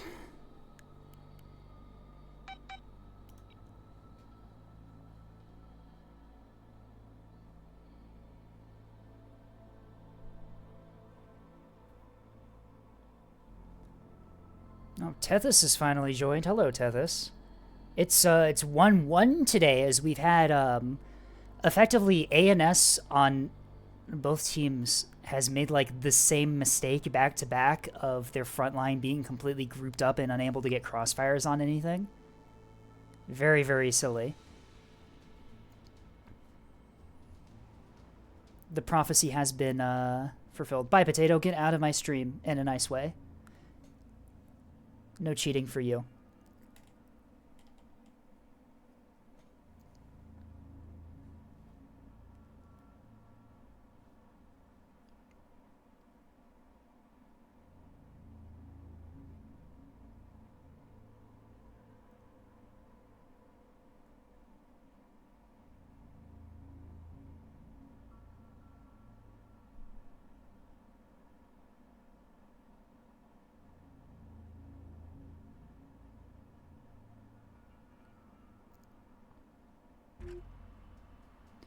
Hello, everyone, and welcome to round 3 of the Guild versus United European Starfront match here.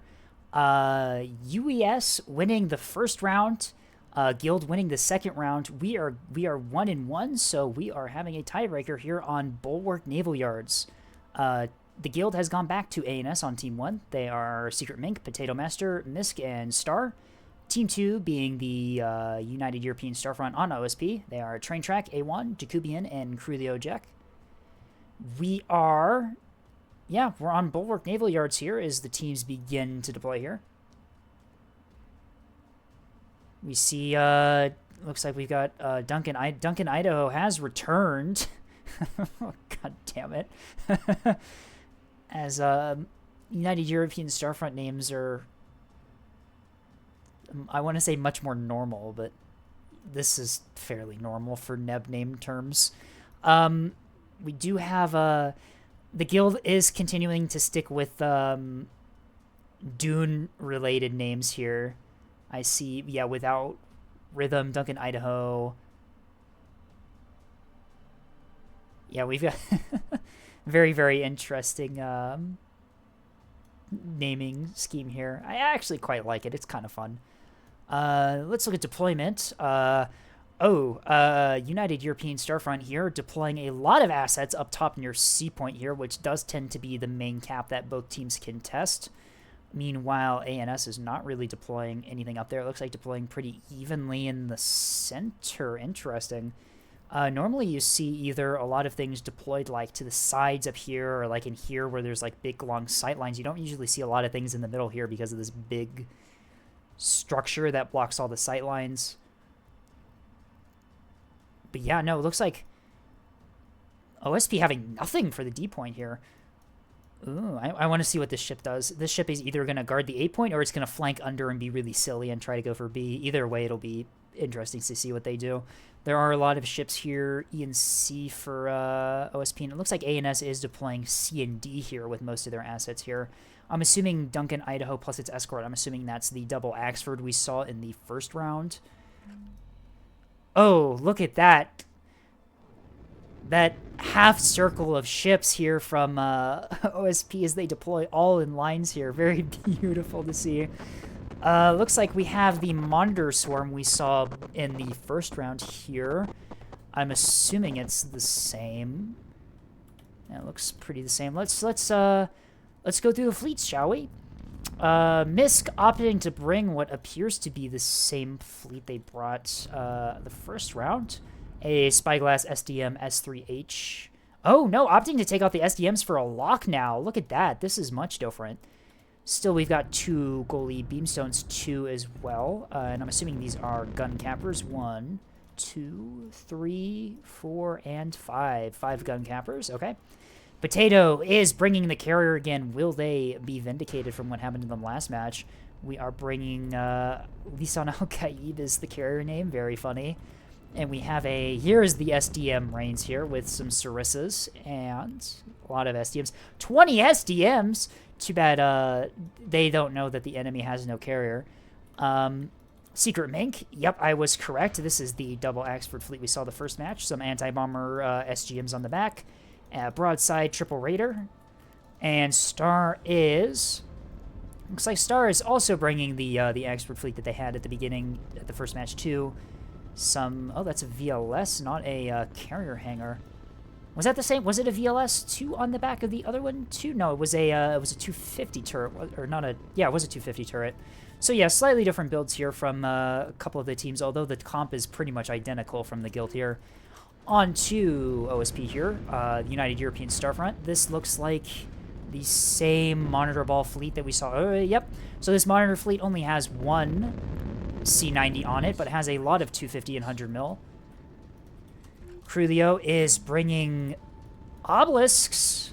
We've got one of them, two of them, and it looks like a half-cap fleet with some rocket shuttles dispersed around the map. Yep.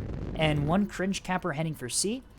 Jacobian has brought the same Acellos we saw in the first match. These Acellos did really, really well the first time. And then Train, looks like Train is their proper cap fleet here, bringing a mass driver line ship with a carrier backpack with some MMTs. No, these are SDM early warning support ships. Oh, this is an MMT. It's the Talisman MMT variant. Looks like we have two of those and some capping assets here. A Dazzler with the rocket, interesting. I'm assuming to deal with early Yub plays, which are typically AO-guided, and one gun capper. Okay. Initially here, we see teams starting to find each other here. CCAP will probably go to OSP here initially. ANS is sending one of their gun cappers to the point here, although it is not going to arrive in time, and there isn't really a whole lot else up here to deal with that cap. Looks like ANS divides pretty evenly among the D and E point, opting to bring one frontline fleet per side here.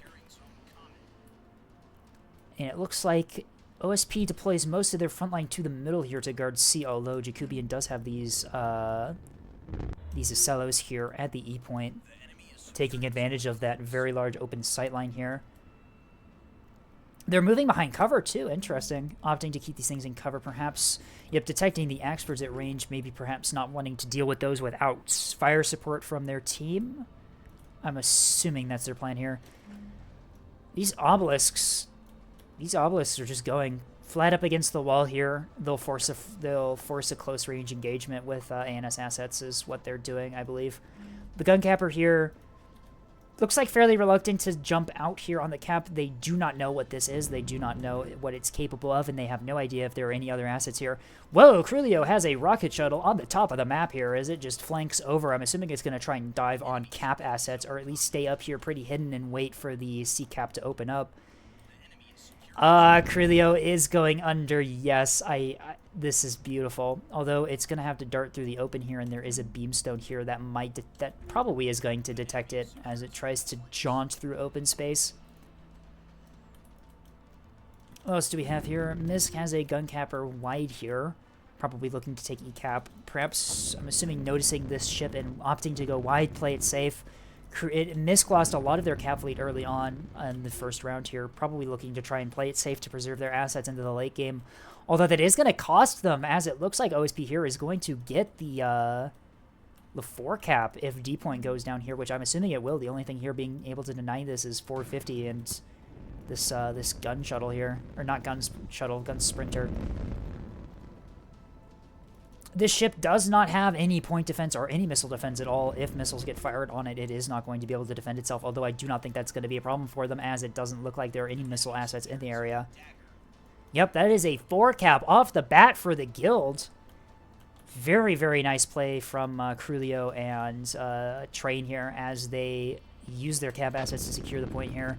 Rockets out on the gun sprinter. Will these hit? These were fired at pretty long range. All this gun sprinter really has to do is just slightly change course. Yeah, and most of those are going to miss. How many was that? That was most of their load here, as it looks like... What? That's not supposed to happen. A little bit of desync, perhaps? A lot of people have been saying that this map is especially bad for when it comes to desync and lag. I don't think rockets are supposed to do this, but I'm assuming that's just a visual thing. I'm assuming the rockets actually flew with the rest of the salvo. Yeah, that was very strange. Interesting. We'll have to ask the teams in debriefing if they also saw that. They're tired. We will ask the teams in debriefing if they saw that as well, just to make sure that we aren't having any desync. We are in PTB right now, so there could be some unironed out bugs that we want to report if we see them. Looks like D point will probably go to ANS here as they do get their gunship on to target. This thing out of rockets completely. It is just going to go down here as it just takes fire. E point. This rocket shuttle rushing down this gun sprinter here, opting to take the rockets at close range like it should. Do we have rockets queued up? We will see the rockets queued up once they get there. Whoa, they are... Oh, they flanked around to the other side where the defender is in an arc. Chaff goes out and decoys out as some SGM 200s are dropped from Griffoon Squadron onto this ship here. It managed just to get a couple rockets out, although I think they got intercepted by the defender, only one hitting and didn't do a whole lot. Yeah, this gunship is going to be able to finish off this poor sprinter here, which is structure broken. That's some interesting damage spread to be structure broken with. I'm assuming all of the damage just went into like this reinforced CIC. Frontline engagement looks like it's starting up over here as Jacobian opens up with their 4 blanket jammers. We saw that they had very good effect last match, as these Axfords here are forced to take... Oh, they're in range of the plasma. They're in range of the obelisks. These Axfords are getting pinned, and yeah, they're just out in the open here with no support. The other Axfords all the way up on the other side of the map, unable to support. As Star is going to find themselves on the unfortunate, yeah, the receiving end of a lot of bullets courtesy of these obelisks. Looks like they're trying to get one of their Axfords out of range in order to not get obliterated here. The Mass Driver line ship opting to fire at this Sprinter instead of the front line. I suppose the Sprinter does have lock on it thanks to this MMT over here. I suppose that's probably a good target to fire at. You really don't want to give ANS the cap points. Not like that.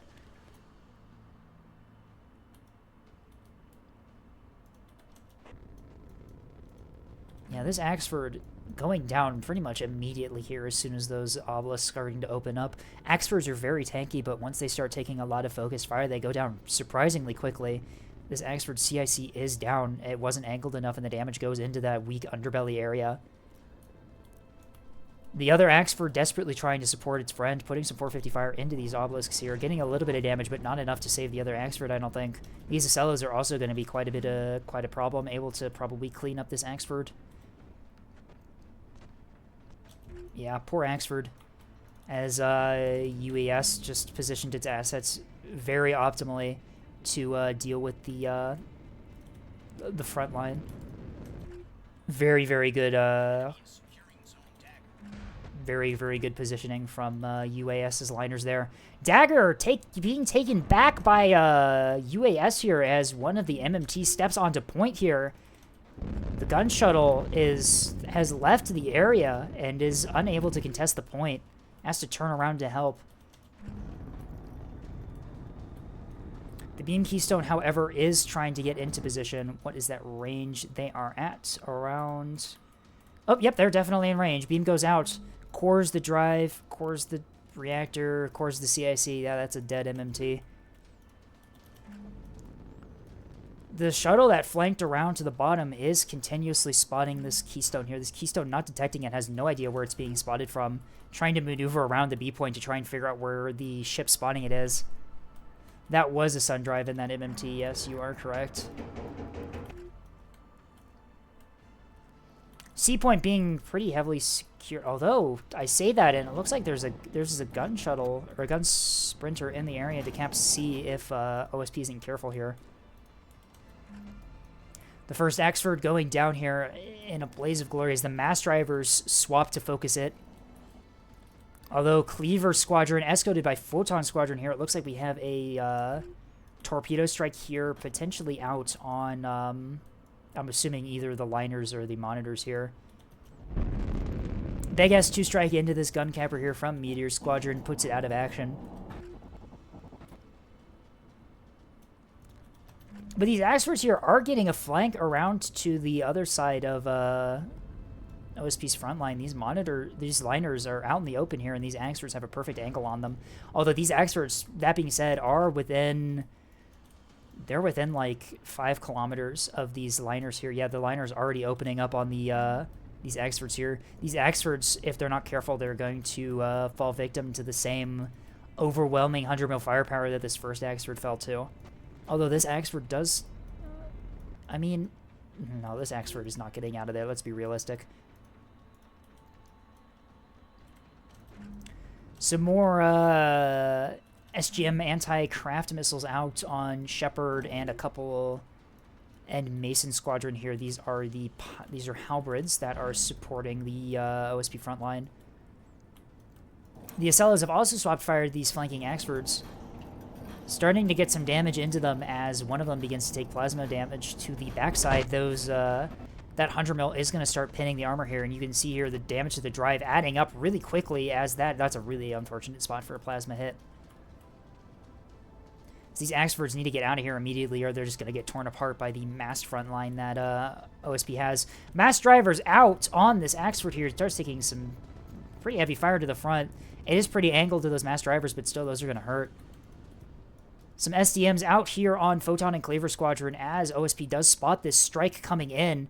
Cleaver launches torpedoes, takes heavy losses for their troubles, but those are ARAD Act, and I'm assuming command guiding out on these liners here. Will this be enough to get through? Most of them going for this first liner here.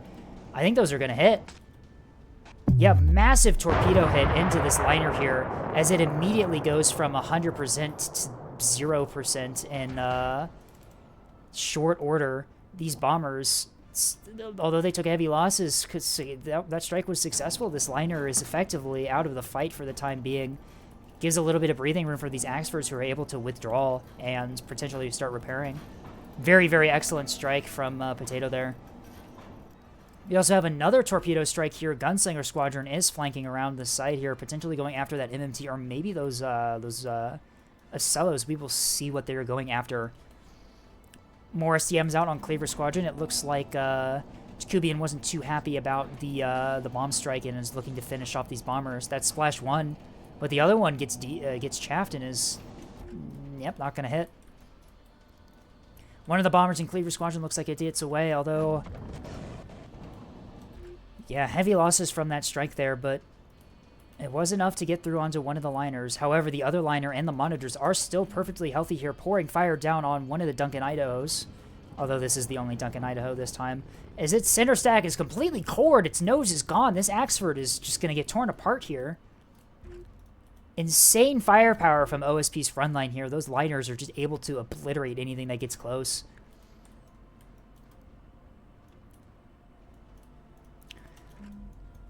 ANS's front line, unfortunately, like, separated and caught out here by these liners and Acellos and monitors. Looks like the massed frontline strategy is the way to go, as we see here the overwhelming firepower is just too much for ANS to handle, as their Axfords are forced to withdraw.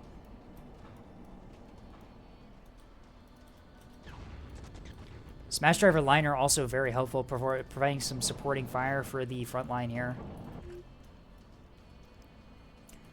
Turning our attention to the Cap War, looks like ANS does manage to find and kill this this shuttle that was flanking around. ANS does manage to resecure the D point here from that MMT, although OSP still holds the cap advantage with E point. Or rather, I would say firmly under their grasp, but it looks like E point is open, and so is A. This rocket shuttle here starting to take some fire from this gun sprinter here, as looks like ANS moves to to just take the objectives from OSP here. Because yeah, E Point's relatively open here. There is an MMT in the area, but Juggler Squadron, I believe, is committed onto this MMT here. These have the S2 Tachis, yeah.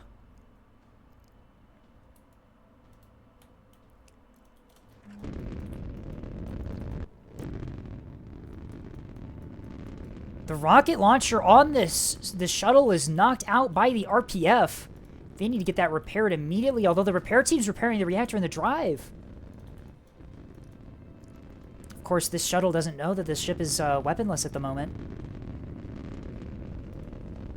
CIC is also taking significant damage. Yep, there goes the CIC knocked out. Mass Driver's coming out to try and support the cap asset here, although I have a feeling if this ship goes down, that Mass Driver's not going to have anything spotting for it. Yeah, there's nothing else in the area to see this this shuttle, or this sprinter. Yeah, and it's undetected as this ship loses the ability to power its radar. The Mass Driver liner unable to support the A point there. Juggler Squadron is, did something. Did they fire their missiles? They did fire their missiles. Looks like they missed or didn't do anything or not shot down or intercepted. Something happened, and the missiles did not reach the target, so it looks like E will probably remain in the hands of OSP here, although this missile range is getting into range. I say missile range. This thing has no offensive weapons on it. All ANS has to do is just push this A point here, and they can just take it for free. That early warning radar is not going to be enough to get a fireable track for this liner on.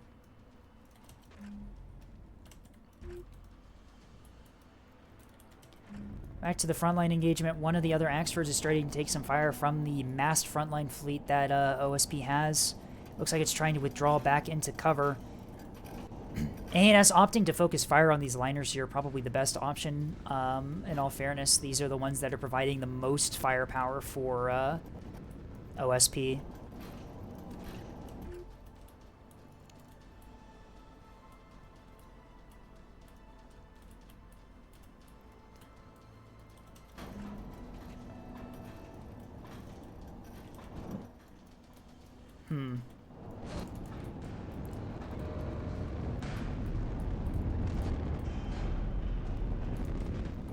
Yeah, this masked ball of frontline that OSP has is going to be really hard to dislodge from the C point here. These Axfords are still committing to it, though. Still trying to dislodge them. That's a lot of meat to chew through for just two Axfords, and I don't think they're going to be able to before they get gunned down. One of Mink's healthy Axford already just taking a lot of damage here as the other one goes down completely. This Axford is completely crippled, unable to chain restore, is just a cap ship at this point. ANS's attempt to take the E point fails as they lose a couple ships going through them, one of them having no offensive weapons. I do not know what this ship was doing. I'm assuming that ANS realized that the enemy doesn't have missiles or craft and just decides to sacrifice it for the cap, but OSP just has too many assets in the area. These Acellas are also able to get crossfires on these Axfords here. Yeah, this is not what you want to see for ANS, as ANS's frontline is already beat up completely. Although that being said, unlike last time, MISC's camp fleet is perfectly intact here, whereas OSP's frontline has been pretty taxed. 3 cap goes to ANS, however, they are very far behind on points. They need a 4 cap at this point to really have much hope of winning. One of the liners diving back down onto A point to try and retake it, successfully guessing that the monitors and Acellos can definitely deal with these Axfords at this point, considering that one of them is already completely crippled and the other one is, well, there's just one of them. 450 HE from those Acellos is going to start hurting this Axford. This Axford is just out in the open here. No cover for it. It's just going to get picked apart here.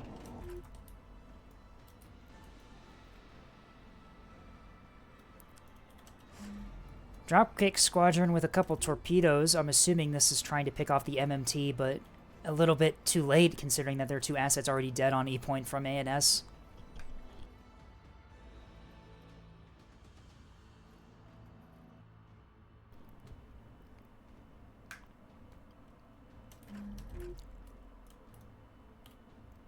OSP with just the complete frontline dominance this match, completely removing these Axfords from the picture. Is this is the only functioning Axford really left. This one's been CIC knocked out. It's crippled, no restores left. Oh, no restores left and the CIC is gone. Yeah, no, this Axford is mission killed. This really leaves only one Axford, which is starting to take some heavy fire from the monitors and Acellos.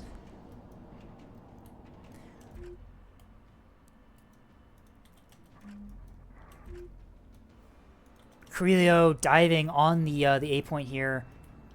Was that a beam? Yeah, beam for its troubles as ANS tries to defend their stolen A point here. The beam going out into the core. This liner's going to get structure broken soon. How many FPAs do we have on this Keystone? We have 2 FPAs. It is opting to battle short. Taking out the center stack here, causing significant damage. The Keystone does get locked and starts taking return fire, though. That beam is being battle short. It's taking some heavy damage, and yeah, there goes the beam. Knocked out. This liner here, not structure broken, still combat effective, is going to be able to pick apart this Keystone here. Takes out the beam. This Keystone needs to get into cover immediately in order to get repaired. If it gets caught out, which it is at the moment, it's just going to get torn apart. Although I think it's going to get into cover here to start repairing. The other Keystone also attempting to shoot down the liner. As the liner starts to back up from the cap point, it's gone into reverse. It's no longer heading towards the point. It's heading away from the Keystone. But this other Keystone getting into range, its jammers are online. The enemy does not see them. There comes the second beam, right into the core as well. Good aim point. Center stack A is going down. Oh, the aim point gets significantly worse as it goes into the nose for some reason. Although, small GC locker in the big slot is a decision that I would not have made. But there comes the beam again. It's back. It's going for those... Yeah, that's significant damage into this liner from those well-placed beams. They are able to potentially hold the A point, although that's not the only ship heading A as this damaged MMT begins to move onto the A point. Those beams are not... No, those beams are not quite in range to really help with that. How is this not structure broken? There it goes. Structure break taking effect as the damage starts piling up onto all the modules here. There goes the guns, there goes the buff modules, there goes the core. Its reactor is cooked. This poor liner is not long for this world. Although that aim point is not into structure. There it goes. There's an aim point into structure, but the beam, I'm assuming, battle short's end gets knocked out. Yep. Repair teams are going to need to bring that back online before it's able to fire. Only one Axford left as it attempts to hold off this massive frontline push from OSP here. Only a little bit of damage into one of the monitors here. It's able to repair that, no problem. The Acellos are fine. The liners have taken some damage for their troubles, but this monitor swarm is going to be able to clean up this Axford pretty easily here, especially with support from those Acellos. E-point going to potentially fall to ANS here as one of the gun shuttles has found the point.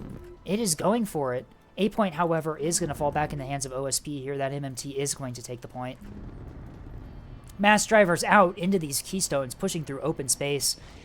Keystones die very quickly to mass driver fire, and these things are caught out in the open, taking fire from these Acellos too. The Acellos providing target lock for the mass drivers. Very excellent team play here from UAS. Reactor detonation. Fortunately for ANS, it was not in the range of this Axford here, although this Axford is not looking too good. We had a lot of reactor detonations this match, haven't we? Unfortunately for ANS here, I do not think a cap victory is feasible, although they have more cap assets, or at least had more cap assets than OSP did a couple minutes ago. I do not think that the difference in assets is going to be enough to give them the victory as A-point gets resecured by OSP here. E-point is going to be taken by ANS here, but... And OSP is already sending assets to take the D-point, and it does not look like there's much in the way of anything that can defend that. Although, that being said, there is a Keystone in the area, and there is a Gun Sprinter in the area, so they might be able to intercept that. The A-cap here failing completely as this Keystone just gets focused down by all the assets that are left over here. This liner, although being structure broken, still has guns left and is able to put fire down range. The other liner does get taken out by Sunder Squadron. That puts a bunch of bombs into it. And it looks like that's a surrender from... No, that was a disconnect from Train. Train DCs as Jacobian takes command of what's left of Train's fleet. Rather unfortunate. That's the second disconnect we've seen on this map in the tournament. We had one last week too. I'll maybe have to talk to Vastal or someone about maybe seeing if this is a consistent theme. A lot of people have been saying this map is pretty lag intensive, so maybe we'll try and do something about that. Like I said, I need to talk to some other people, see if we can figure something out. But anyway, back to the match. This cringe capper is spotted here by the Keystone and the gun shuttle here, or gun sprinter. I keep saying that. It is probably going to get picked apart here before it can get to the point. This Axford's surviving a lot longer than its brethren, but it's still going to go down here as OSP's frontline just pile drives it into the ground. ANS's frontline just completely knocked out of the fight here.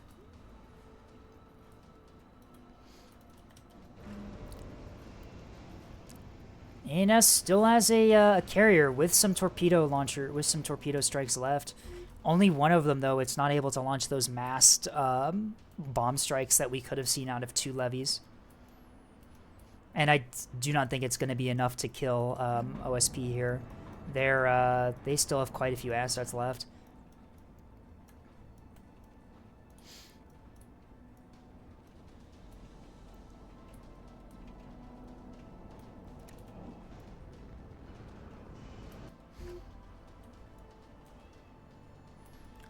Overall, does the levy still have planes? It does not! Only 1 bomber left! I should have checked that before talking. Only left to Tontos, and yeah, no. This levy has been pretty much completely defanged here.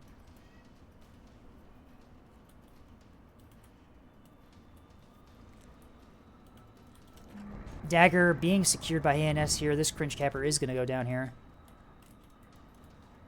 The levy still has, yeah, unfortunately the levy still has plenty of, like, munitions, but unfortunately has no craft to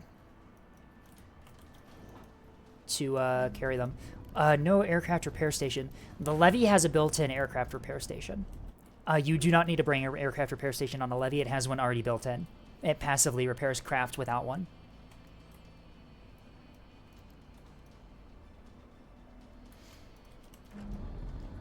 The Ocellos diving on E-point here. There was nothing to stop these Ocellos from just taking the cap here. The carrier has no bomb strikes to deny that. Only Tontos left, which are probably going to get defeated by the soft kill on these Ocellos. And yeah, without that 3 cap, I don't think ANS has any hope here. ANS does get is trying to get additional beam fire out on this this liner here.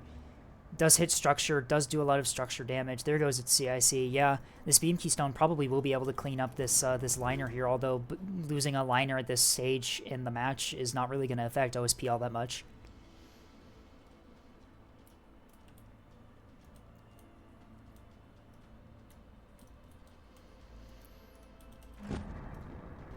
Gun Sprinter diving on the A-point here. Looks like it's going to try and take it out from these damaged chips.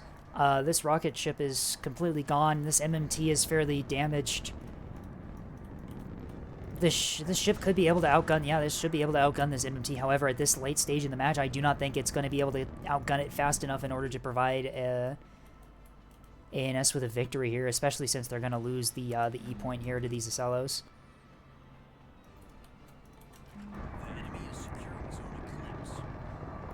Yep, there goes the E-cap there as those Ocellos step onto the point. Nothing anywhere near the levy's able to do that. This is 11 Tontos heading for the monitors. Panther Squadron has something to say about OSP's massed frontline here, as these are all unguided bombs. That is a lot of KBU-22s. I do not think, however, that that's really going to be enough to turn the tide of this match. Yeah, as this monitor ball has its point defense is far too great to get bombs through on, as Panther is reduced from 11 to 4 craft. That is rough. E-point firmly in the hands of OSP. They've even detached one of the Ocellos to try and deal with this sprinter on A-point here.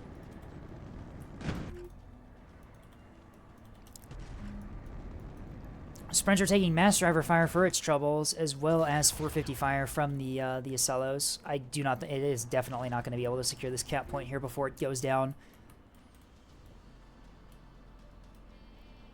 OSP just had too much frontline for ANS to deal with this.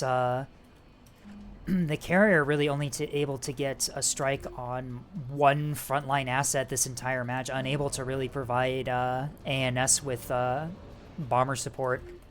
I don't think it's gonna be yeah.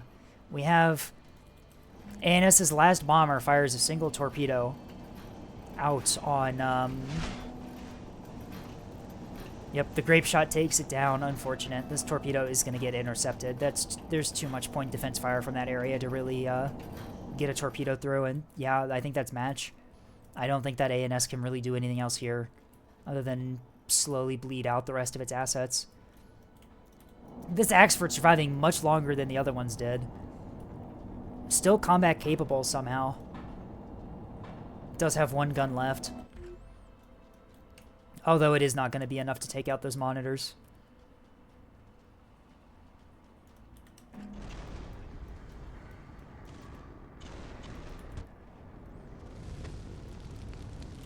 The last functioning Keystone gets caught out by one of the Acellos and gets gunned down. The other one completely unrepairable here. Does still have a drive. Could potentially try and get onto the A point, but it's not going to really change the A fight all that much considering that it has no weapons.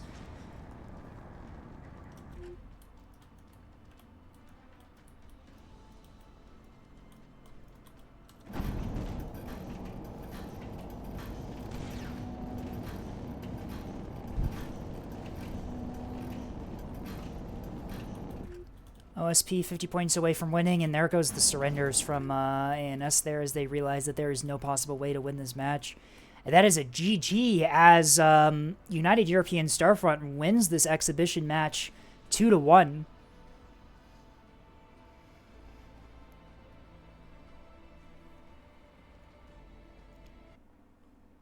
Yeah, all right.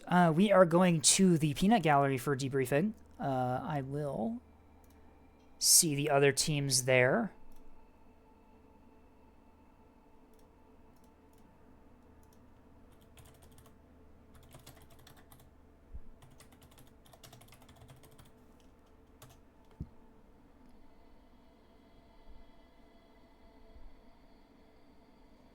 Hello, everyone. Hello. Yep. Hello. Just wait as everyone begins to filter in here. We are waiting on Misk and A1 still. There's Misk. Good fight. I enjoyed that cap war. Yeah. That was a good cap war. We're still waiting on A1 from UAE. Or I don't... UEA. Let me see what he's doing. UES? I'm completely messing that up. Oh, there they are. Good fight. Right. Yeah, it was a good match. Sorry about that. I couldn't figure out which CC to go to. Oh, good. Right, yeah. We had some really interesting plays from both sides there. Very, very nice.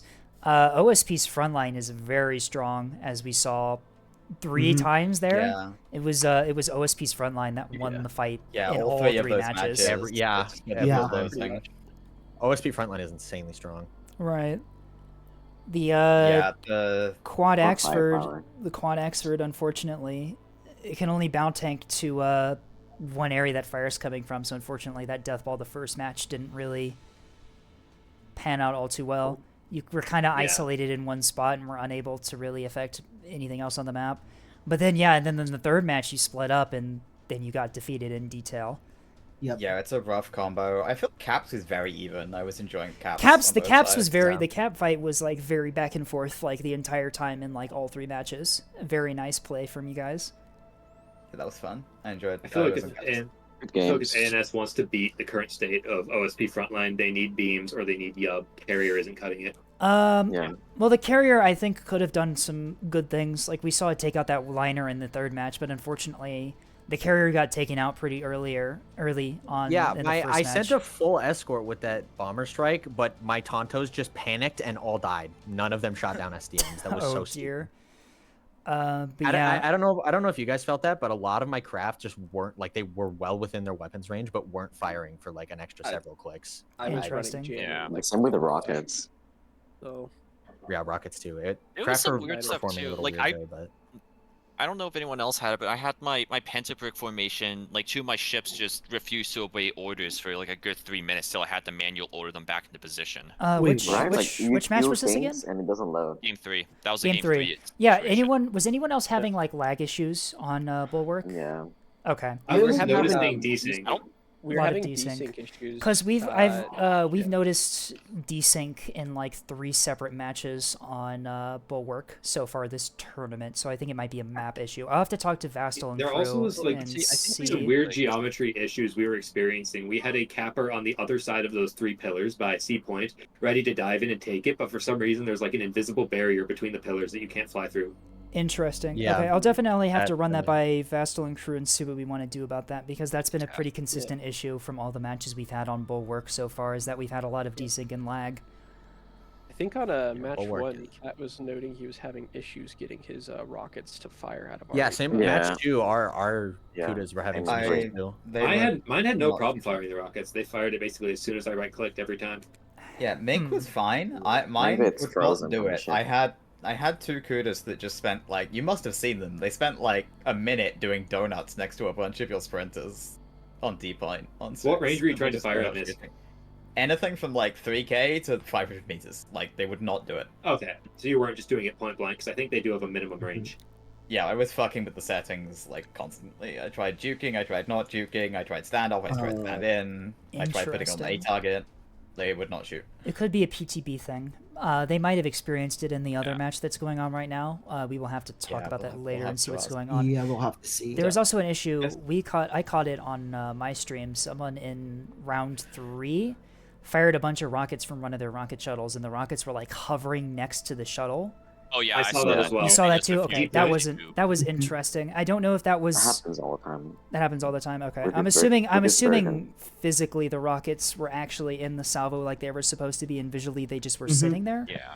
Okay. Yeah. I had a radar It's track kinda on the like one Mine that is was sitting desync still. thing, 'cause Yeah. Either way, these were super fun matches, and I think we're all gonna need to go and update a bunch of shit before Right, I think- the tournament. I think definitely. I think what happened there is ANS never really had the carrier support they needed for the frontline engagements. I don't think the carrier was able to really strike enough to deal with didn't have a the carrier. front. Yeah.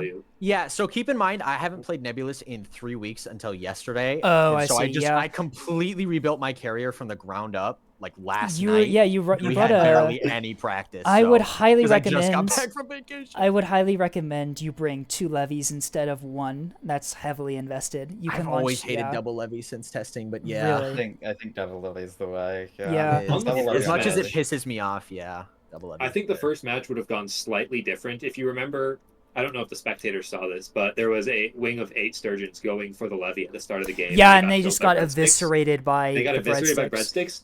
I panicked Z-prioed from both of my ships and spent all of them when I could have probably spent a third of them and still killed the whole wing. Yeah, there and were a that lot would have of. saved us from the I second noticed. wing of Sturgeons that I came at the noticed front line earlier. the bombers were eviscerated by like the first 3 breadsticks, and there were like 5 more inbound. Yeah. Yeah. I mean, they work. The breadsticks work. You've confirmed that. Kill. Yeah, They're- my little they're yard- fun. They killed some pikes and skiffs too later. That is, yeah. I really, Which was fun. I really like using breadsticks for skiffs because they're just basically same Could size. you, target. in match Right. 1, when we had that giant furball, I could not tell what was happening. I think the Mm. rock geometry messed up the fighter AI or Around, something. yeah, something happened. I mean, OSP did win that furball there. For some reason, the little furball indicator, like the bubbled, wasn't appearing on spectator view. I'm not sure if that was I for you saw guys it. too, but it was not there for me Aw. in spectator. But there were like 3 separate squadrons on OSP and 2 separate squadrons on ANS in the same area. Yeah, it was my 12 to something. I don't know. It was a very interesting engagement. The bombers took like no damage out of That wa- that. yeah, like they that was managed to get weird. through, and then yeah, the SGMs came in and eviscerated them. Yeah, very interesting matches we saw there.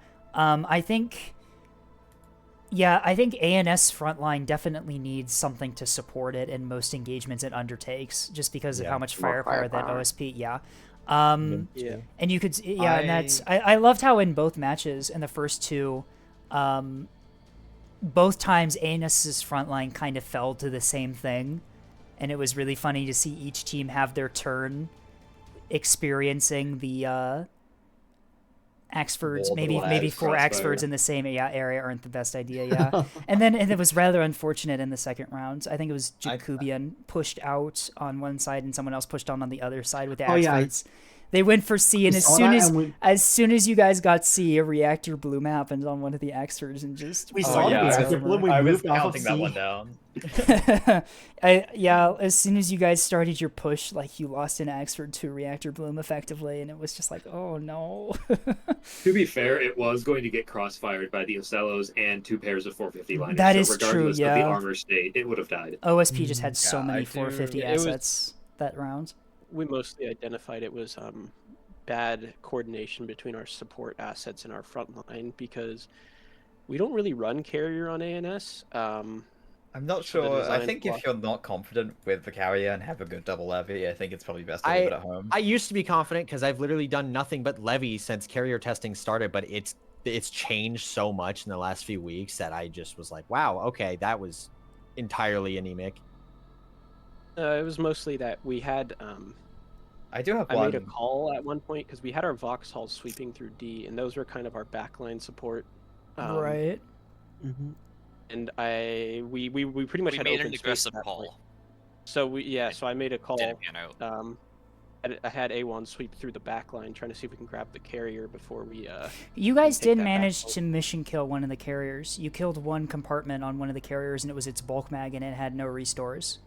Okay, that was my journeyman that you got, and I had already expended all of my R1s, so the Kudas were just basically flying flechette boxes. I'm not sure what hit my journeyman on sticks, because at some points, like a single shell went through it, knocked the bulk mag neatly out, and then left me going, well, what am I meant to do with this? Oh, so it happened to both the journeymans. One of the journeymans was very red at the ends, but everything was still functional, it looked like, and then the other one was completely fine, except that its bulk mag was gone. I think I can probably swap that mag out for a reinforced mag. I would recommend you do that if you can afford the I'm lower pretty ammo sure it all space. fits in the smaller amount of space. It's just carry it in. Especially right? if you're bringing no restores. I think the play that sold that second match that really sealed the deal was when those Vauxhalls aped it for our backline, and I decided to dive with the 450 liners and basically got to clean them for free. Yeah, you caught those Voxes out of position. I do have one cap observation. The cap game was subsidiary in this matches, but one thing I did find interesting is the Tal's tugs that were just sitting in the back were really, really stubborn. I couldn't get my cap assets into them. Oh my gosh, yeah. The carrier couldn't get on top of them. I kept trying to kill that fucking Draugr match 3. With the one on E point, I think. Yeah. That was super good. And I forgot to switch my Tachis to command instead of ARAD Act, so they just question: how tanky are those tugs? How tough are they built? Is it just a small and an orc steering? There's one restore. Yeah. Okay. So, given the performance of those, I'm really tempted by those now. I think the Tals might be where it's at. I do for my MMTs. I forgo the jammer on the tug. I put a Towels and an MLS on it, and then I have a jam shuttle next to the MMT with a lot of soft kill. Yeah, I put a Bellbird, a Warbler, and a EO Dazzler on the shuttle next to it, and there you go. I've got Omni soft kill next to my MMT, and it's really annoying for enemy players to try and dislodge that. Yeah, that might be more than I want to put into it, but I think the basics of Tal's tug that just is annoying and kills gun vets with its gun is rock solid, because those were controlling the cap game very effectively. If you push into my side, you got beamed, and if I push into your side, those tugs would just concentrate on where I was trying to poke, unless I put something really heavy. Right. It's that time I wish for the thing that I always wish for, which is a Vauxhall that is 40% the size. Just a baby Vauxhall. Baby Vauxhall. Yeah, honestly. Have you considered police frigates? That's kind of the same thing. Yeah, just do a slow. They're so slow though. Yeah, that is... Flash him. Double. I think like double what whip police ANS, trick. what ANS I've like seen, like what I noticed we were lacking specifically is like OSP a lot of times would just wipe out a front line basically instantly with plasma from something at 100 mil and basically have it dead in a minute. And I think ANS needs something, or needs to have something in their comp that provides a similar level of alpha damage, whether that be like really old school retro TF Ash just to gut something with beams instantly, or you can fill that role with Carrier if they're able to get Torps effectively onto target. Just something to Right. kill it fast, because the slugfest doesn't really work when The enemy OSP is has... just able to completely outdamage you. Yeah, no, I think ANS definitely needs to supplement their front line with missiles or carrier support to win those brawl engagements. Agree. That being said, both matches we saw, ANS was always 3k under in the front line, except for the first one, but in the first one they had carrier support. So it's not like... So ANS was already going up against something point-wise more powerful than it. But still, yeah, the way those axe roads fold incredibly fast when you have that much firepower going into them. Yeah. I think even a Solomon, like, I don't know. Maybe Solomon is the play, because the Solomon will last longer and could act as a better damage soak than the Survives Axfords plasma could. for a while, Yeah, that is true. Yeah, my Axers were a bit experimental. I was running Tri-Raider on them. Tri-Raider since I had works. heard inklings that Tri-Raider... you could dodge at broadside, and it was working in the first match, but I could not dodge the plasma in the second match. Even you were, at 6 yeah, kilometers. you were way too close to the enemy. When you're locked, you're locked. Yeah, those Acellos with the bullseyes able to just provide locks to priority targets. Very good on those Acellos, Jacobian. You were just able to lock priority targets whenever they popped up for your team. Thanks. Yeah, that. And the jammers, you had four blankets, and the Acello group is also nothing to scoff at. You were just completely jamming out OSP or ANS's sensors for like most of the engagements. Yeah, that was solid. Question: what weapons are in those Tails tugs? And I'm just gonna try and make something similar. Just casually stealing them. What? It is an exhibition match. Yeah, You might as theft. well. Yeah, theft. Just a casual amount of theft No, here. good artists borrow, great artists steal. Exactly. It's just an MMD. Yeah, but like, how many anti-craft missiles are in that Tails? Because clearly it had Nothing. some. Was it just some breadsticks? Just shaft, and a single arming missile. Okay. I'll just put Well, some weren't they breadsticks on lobbing it, I guess. SDMs? Or I at least guess- why would you have the towels if you're not lobbing I think SDMs? it was breadsticks or I was something. about to say, It's like I'm pretty sure I was the one lobbing SDMs. Yeah, I don't usually run as the I had enemies. like 16 of them. Wait, so why Tails are not at MOS? Tails automatically loads SDMs or defensive missiles whenever craft come into range. Whereas in MLS, you have to manually load in order to do that. What I mean. Well, yeah, no, is- we're saying that they were saying that they did not have defensive SDMs on those tugboats. Oh, Why run really? the Tails? No, on the first game, no. Huh. Oh, on the third game, Bulwark. Oh, the tugboats okay, have that SDMs? was Train. He was playing Caps Train. Yeah, the guy He's who not here. DC'd partway, that's his. Because that's I what was we were running talking on about. Tails. Okay. Or his I see. computer or something likes to crap out. That's something we've noted. Tragic. Interesting. I'm assuming that's why you have Ren then. No, we have you're Ren. not have Ren. You have John on your team. No, That's who.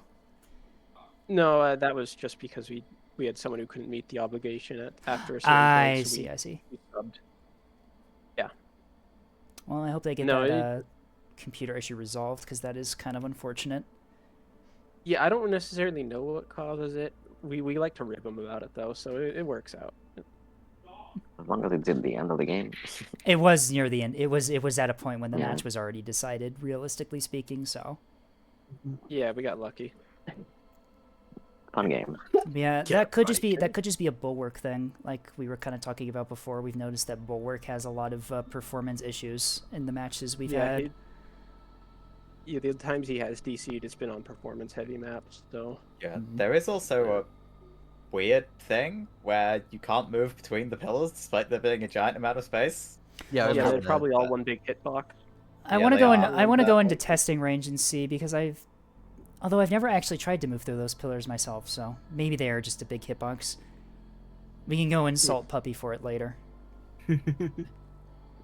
Yeah, for the record, we chose not to play Bulwark because none of us had actually ever fought on Bulwark. Bulwark we knew it was big. I like Bulwark. Like, it's a nice map. It's just unfortunate the Yeah, I think we just had the the performance. Yeah. Yeah. We just had Well, like it does... a post-game talk. We're like, okay, pull up a map. We need to figure this out. Bulwark has a lot of like custom animations and voice lines and stuff that are happening in the background, which is probably why it's so performance. Vastal. Yeah, Vastal's in there. Oh, speaking of Vastal, Vastal's been here. Hello, Vastal. Don't mind me, I've just been listening in a little bit. I'd like to congratulate United European Starfronts for their victory. That means nothing, unfortunately, as you do not eliminate your opponents, but you do move on to the next stage regardless, and as does the guild. We'll get them next time. First match warm-up. Good matches. Yeah, we really needed that warm-up because we did not get much chance to practice before this. So yeah, rusty as hell. I suggest We getting learned a some lot, more though. scrims in. Use the tournament server that we have, and We you just can never organize get our scrims, schedules ask for together them. for a scrim. literally. It's unfortunately how it goes sometimes. You guys did well regardless of any rustiness that might have been there. Yeah, you guys definitely gave us a run for our money. Yeah. On a handful of occasions. I think if the coin flip at the start had gone the other way, that would have gone almost exactly the other way. Both games. Yeah, we made. Yeah, the but I think same we're both observation. OSP teams. We both struggled hard on the ANS side. I'm that an would ANS have- player, but I was so out of my element there that I just run Kyanite and it just works. So Sometimes, yeah, Kyanite just literally, works. my thing is just Kyanite, but I ripped off the fighters and put lookers. That's it. I mean, it Those worked. It MDs. works. Yeah, it's great. It's fantastic. That MD Alrighty. liner with was it just spotting off the halberd tracks? Because that was ludicrously accurate. That was slapping I saw sprinters some at pikes in like there. 15k. It had radar locks from the Acellos in a lot of its engagements. No, Yeah, because I you're was shooting earlier, down um, my Spronto on A. At the very beginning, right? When I first got spotted by that one halberd, those fire orders were very accurate for halberd track. Although I think the Halberd's it was Halberd's like- track is still very fireable. Yeah, it's very good. It hasn't been nerfed yet. Oh, it hasn't It's been like- nerfed yet. It's like thought Did it was. get nerfed? It has like a positional. It's like a TQ7 track. The halberd's not necessarily what you want to use there. I was observing fire providing tra- locks, and we had pike as well, just to double check what it was. I was gonna say we had a lot of tracking assets on. Yeah, we had a lot of shit looking at you guys. We figured out where you were all going in like 2 minutes. Pays to have sensor assets. Even scouts. We also count flare drives. We were actually just figuring out who was going where, and then just go, oh, there's a big cone over there. That's why we like panic shuffled like right off the bat on match 2. Saw all the drive flares, and like Elint picked it up, and we're just like, fuck. That's also already effectively what led to the attempted push The at- attempted loop to the around, back yeah. point because like, oh, they're all committed over there. Maybe we can sneak this. Liners No, are, we are fast. We had pikes too. We saw those Vauxhalls coming from miles away. Oh yeah, I knew you guys could see me coming through. It was a matter of could you guys get back in time to fuck me up. which Liners, we did. liners are fast. Yeah. Yeah. Mine weren't even long haul. They were regular yard drive. Speaking It was of just, drives, I was in position to get it. Speaking of drives, Yeah. there was who was running the 200R drives in their Axfords in the second Wait, match. what? Someone had, instead of in their big drive slot in their Axfords, was running 200R drives. Oh no. Let me see. I don't mean, they're remember cheaper. Because I was one of the experts, and Kat was the there. I I'm don't not sure. I don't remember who it was, but it was a very I was just looking 100R? Yeah, there were the 200Rs in the 500 size drive slot. It had me very confused. Okay, it wasn't me then. Kat, you want to did look? Because if you said it was in the Axfords, right? Kat, Yes, check it was- check your Axfords. I would definitely check your Axfords because that is a That is a oops moment. yeah. Mild. Yeah, I had 540. Someone so had that's why we lost. Okay, makes sense. Yes, we blame the engines. That's the entire reason Game 2 was lost. It was Yeah, very yeah, it was there's very it was absolutely no other it was very interesting opening up those experts and seeing the drives. Maybe actually do a double take. I'm like, huh? Wait a minute. Did I read that right? Did I? Can I Yeah. count? Did I read that right? First off, did you read that right? Second off, what like unfathomable theory? Like I don't want to. Yeah, on? it's funny because whenever I see weird stuff like that, I'm like, I have to like decide. I'm like, okay, is this tech or is this just someone's oversight? An honest fuck up. Like, is there some interaction that I'm unaware of happening here, or is this just like a mistake? Cat, was it on yours or? Let me see. I'm loading up again. casting. Okay. Yeah, he's checking.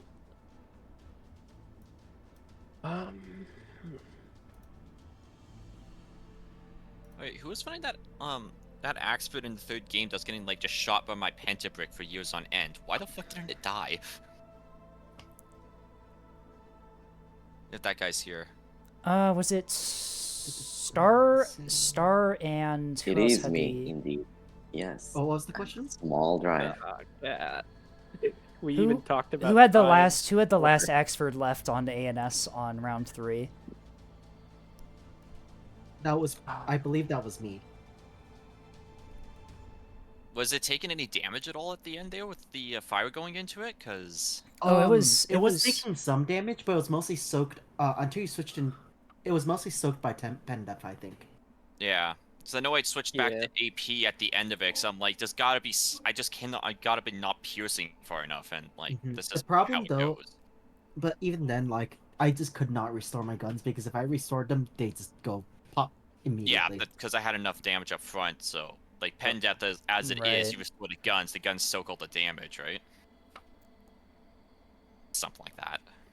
All right, now it's it's a fixed. in-depth thing. It Nice. can only go It so just, far. it just got eaten by the structure, I believe. The 200 R drives have been removed. Good thing this was just an exhibition match and not an actual tournament match. Don't lose anything Good by it.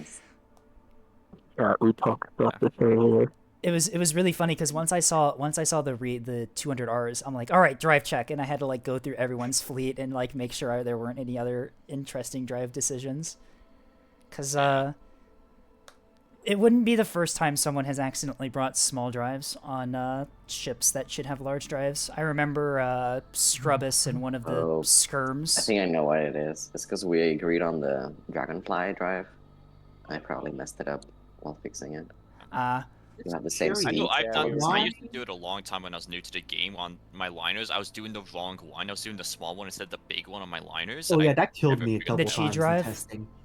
Yeah, it's Yeah. like it's the whichever yard. It's the one that you put on the monitors with the increased turning rate and all that. Yeah, the Chi You know, 777 instead of it's the the wrong one, 770. but Yeah.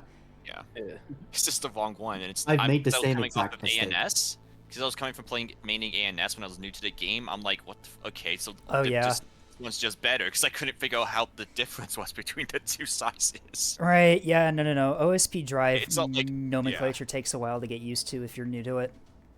Oh, And like the moment you get shot, it just goes out and then you just Yeah, die. and then you're wondering just why like, your what the fuck ship's did I do drives. Yeah, wrong? you're wondering why your liner's drives go down after taking a single 450 HE shell. Yeah. But yeah, good matches, everyone. Those were 3 really nice games there. Very excellent plays from both sides. Where are we going to be able to see those? They will be uploaded to my YouTube channel sometime this week. Okay. If Well, for now, we can just look at the for now, VOD, for now, you can just look at the VOD. Yeah, the VOD in its entirety will also be uploaded to my VOD channel and will be on my Twitch channel for the next week. So, if you want to go back and watch what happened, it should all be there.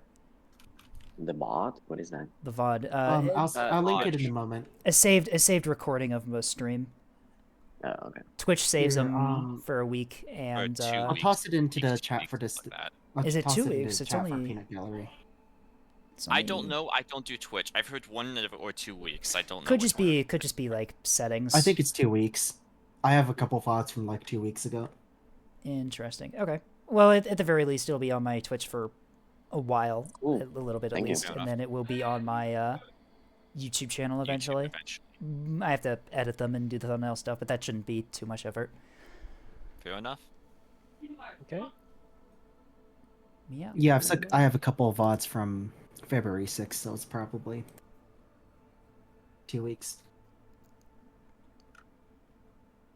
All right, but yeah, very good matches from you guys. I am going to go ahead and back out here and let you guys, I guess, discuss amongst your stuff if you want to talk about anything else on the match. But I think for the post-match discussion, that's kind of it. Yeah, I think we figured it out. Yep. I'm gonna have to head out, guys. See you guys. Good games to the other team. Good scrapping. Good luck I in the hope tournament. to. See you guys around. Yeah, I hope to see you on the battlefield Yeah. next time with Very all fun. other comers defeated behind us. I want to kill you. Until Bye, then. guys. Have a good Until next time. Gil, do you guys want to go into our VC? Yeah, let's. All right, tournament match 1 for today is over. It was a exhibition match, as we said before, so no one actually gets knocked out of the tournament yet. United European Starfront taking it 2-1. Very, very nice. We had some good plays on both sides. It was very close games. Very, very nice matches. I'll have to talk to Vastal maybe later today about Bulwark, see if we can come to a decision about what we want to do about that map. I think it might just be a performance intensive map, rather unfortunate. But I think our next tournament match is in about an hour, which means that we can probably do some fleet review. Let me go to my nebulous submissions. Yep, you can. If you have fleets to send me, post them in neb submissions in my Discord. Send them in, and I will take a look at them.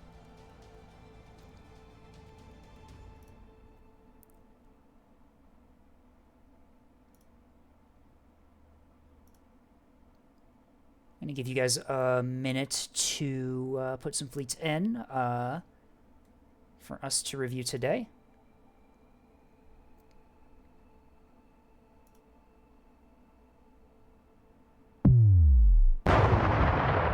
Hello, Bell.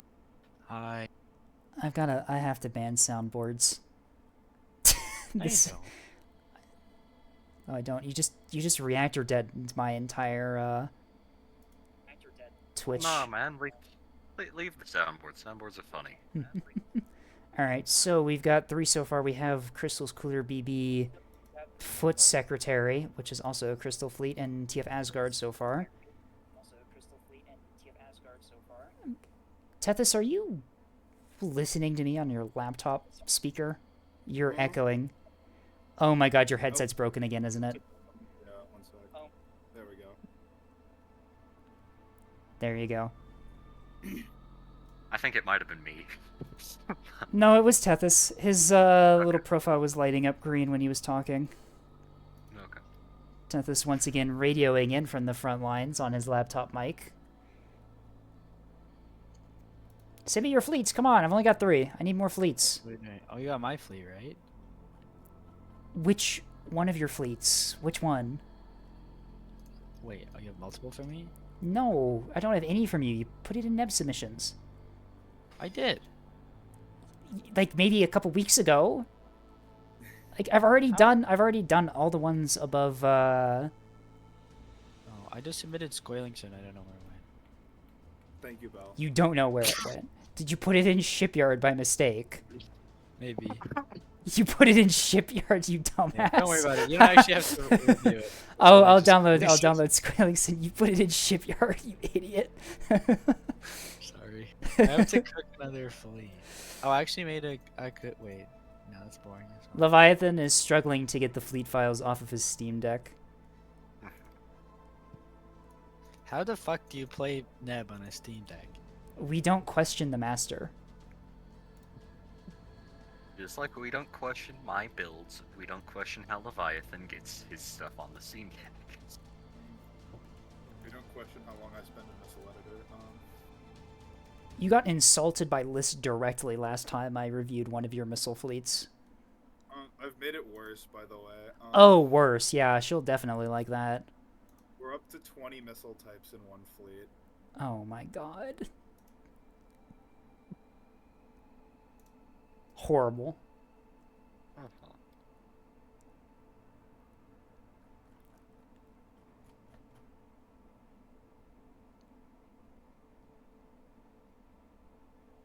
All right. Well, we have some fleets. May as well start, I guess. We may as well start. Yeah. Foot Secretary is first. This is sent in by Crystal Wood. We have two 250 Axfords, Tow Clerk, and fucking Foot Secretary. What are these names? These are horrible. I don't like this. I'm seeing rebounds, I thought, on the... Do we have rapid cycles? We do have two rapid cycle cradles for the rebounds. One on the nose, one on the chin. Or one on the belly, rather. 4 defenders, no soft kill, whiplash, dragonfly, raider drive, so triple driving these Axfords.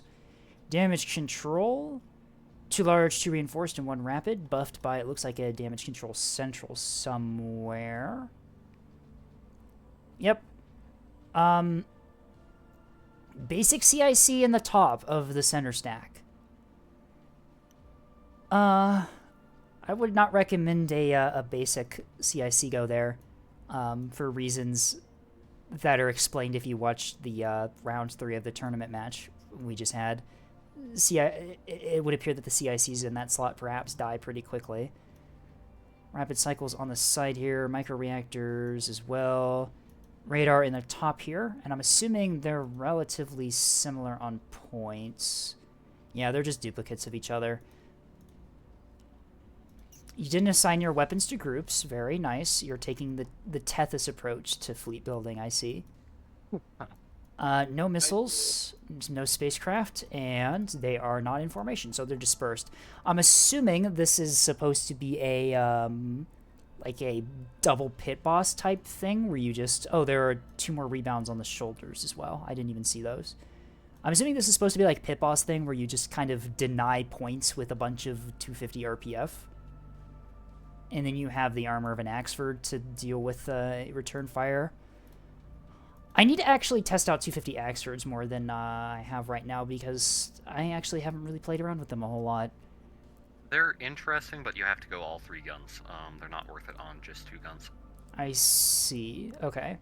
You have a lot of ammunition endurance here. Nearly 30 minutes of firing type for each ammo type for 250. Jesus you Christ, can that's way too much. you can put 15 minutes on each of those ammo types and still end the match with ammo left. Like, you're fine. You do not need this much ammo. You can save quite a bit of points there.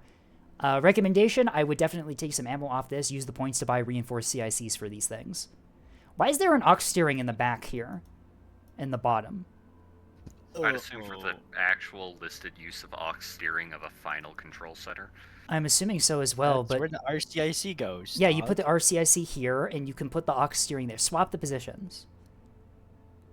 A lot of... You have a reinforced mag in the front. Do you have a bulk mag somewhere else? No, you have a reinforced mag in the center stack. This... I would definitely here. Remove the reinforced locker from the bottom. I would definitely put it in the center stack. Move the large DC locker down to this bottom area here where they're protected by the main gun. Put the reinforced CIC here. Maybe move the aux steering up to the nose is what I would do. Rapid DC you can put in the top here. It doesn't matter if it goes down because you still have the team. I do like the drive setup. The triple drive setup is very nice. 1 Raider, 1 Whiplash, 1 Dragonfly. Gives you good speed and also gives you the maneuverability buff that you need in Axfords. But interesting. Yeah, a couple things, definitely a couple things I would change here in terms of like your compartment locations. And also, yeah, this is way too much ammo. I would definitely take this ammo down a little bit, save some money on things.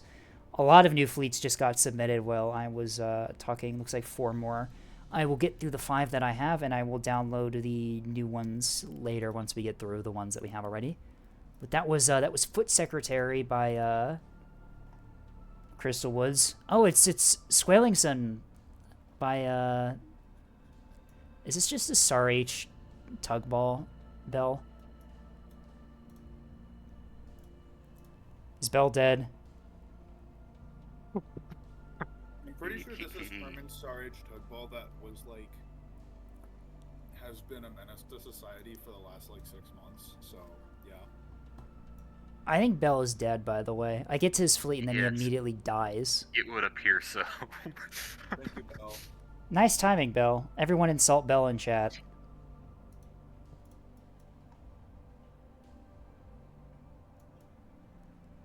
Alright, Tug Ball. We have, I'm assuming Star H. I'm assuming there's a bulk mag in there somewhere. Yep, bulk mag there. 2 bulk mags.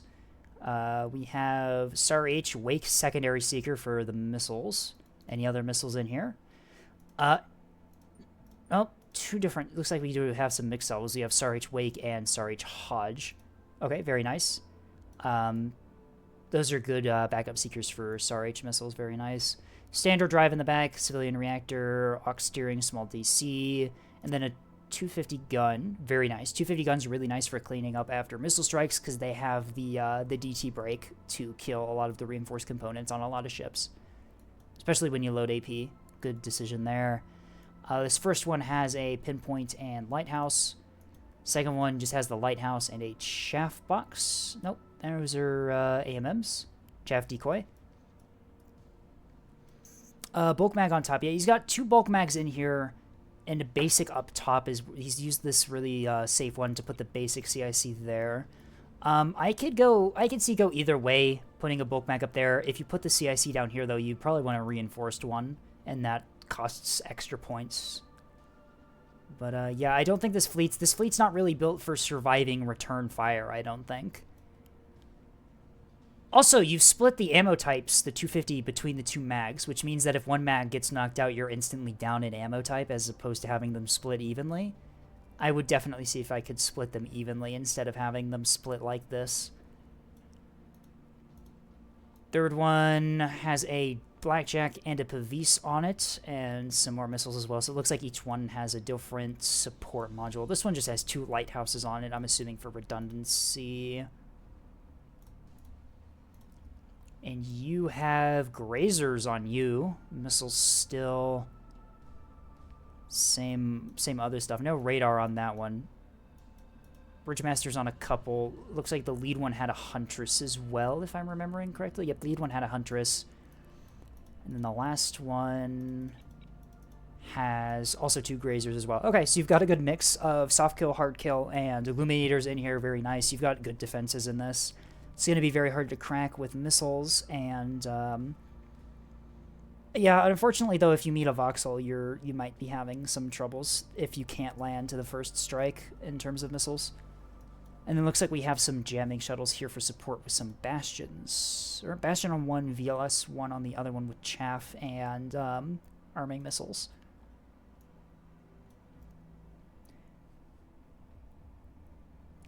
You put the radar in the other slot to better protect it behind the MLS-2. That is true. If you put the radar in this slot here, it can probably damage split with the MLS a little bit better than it could in this one, just due to the distance between them. Realistically, I don't know if that's going to affect the outcome of engagements all that much, but yeah, if you want a little bit extra, a better ship, you can move the radar over to this slot here. Yeah, we already took a look at the missiles. We have nearly 300 meters per second, 2.4 Gs. These are no terminals in these, so you're just going fast, getting through the point defense by having speed, I'm assuming. Speed and volume. Yeah, no maneuvers in any of these. These ones are faster. Interesting. So we have a slightly different drive on the 2 types of missiles. I'm assuming this is accidental and wasn't supposed to happen. I'm assuming you accidentally bumped the triangle here a little bit to mess that up. But, yeah, no, it's a, Star H tug ball. You don't really see these a whole lot anymore, but they are still very deadly, especially against people who do not know how to deal with Star H missiles. Yep, that was Skrellingson sent in my bell. Up next, TF Asgard. I think this is your fleet engineering, right? Yes, all right. That would be mine. Ragnarok is a single missile Axford here. 2 blankets, 2 hang-ups on the side. I'm assuming, are these direct? 4 hang-ups. There's 4 hang-ups. Where are the other ones? Oh god, there are 4 hang-ups. They're on the shoulders. I didn't even You have to invest into hang-ups, but then they get really good. I didn't even notice those. I'm assuming a lot of these missiles are direct. Yeah, they're all direct. Yes. You jam them out with the jammers and then just direct fire. Okay. Illuminator is a spotlight on the nose, so I'm assuming we're going to see some SAR H potentially from some of these. Yep, I'm already seeing these in the list at the side. Damage control, reinforced stuff in the front, and some a rapid in the back somewhere. Assuming intel centers, workshops. Put the reinforced CIC in the nose. You have a second CIC? Yeah, you do have a second CIC. Actively cool the amplifiers, make up, looks like, most of the buff modules and some programming buses around the center. What's your salvo size? Salvo size of 11. Okay, goddamn. I'm assuming they're going to be cheaper missiles then, and just larger salvo size mostly is what you're going for here. Okay. Some chaff and some flares on the bottom. Intel Center, Rapid, Plant Control. Yep, that's all. I mean, that all makes sense for this build. Missiles. You have 18 SDM Typhoons. We have steerable active with a wake backup. Your warhead is really small on these. I'm assuming that's a point saving thing. Oh, no, you can make the warhead bigger for... Yeah. It's better engine. It's better engine. It should still one-tap a Barracuda, but then I've got a better engine. Okay, fair enough. I have not done much testing with SDMs, so I'll take your word for it. Set to craft, cold launch, yep, that's all fairly standard for a SDM. Top speed on the main drive, yep. Tempest, 44 of them. These are your SAR H ones. I'm assuming this is Hodge, yep. SAR H Hodge, 4 points, very cheap. Free approach, no terminals. 318 meters per second, 2.2 Gs, 10 kilometer range. Yep, fairly standard, cheap SAR H missile spam. You only have 44 of them, which makes me think that these are for, like, lighter targets. Just dealing with, like, cheap damage supplement. Okay. 12 monsoons. These are ARAD all emissions with a self-screening jammer on them. So something to note, I used mixed salvos on this. 2 monsoons, 2 tornadoes, 7 I see, yeah. I was... as you'll see in the side. 7 hurricanes. Yeah, okay. That makes sense. These all have the same drive setup, all have the same speed, and mostly the same speed. The hurricanes are slightly slower, it looks like. Yep, let the... Oh, the monsoons. Yeah, the monsoons go first. Tornadoes second with the decoys, and the hurricanes come up with the better seekers. Okay, that's fair. These, I'm assuming, weave. I'm assuming weave on all of them. Yep, free approach.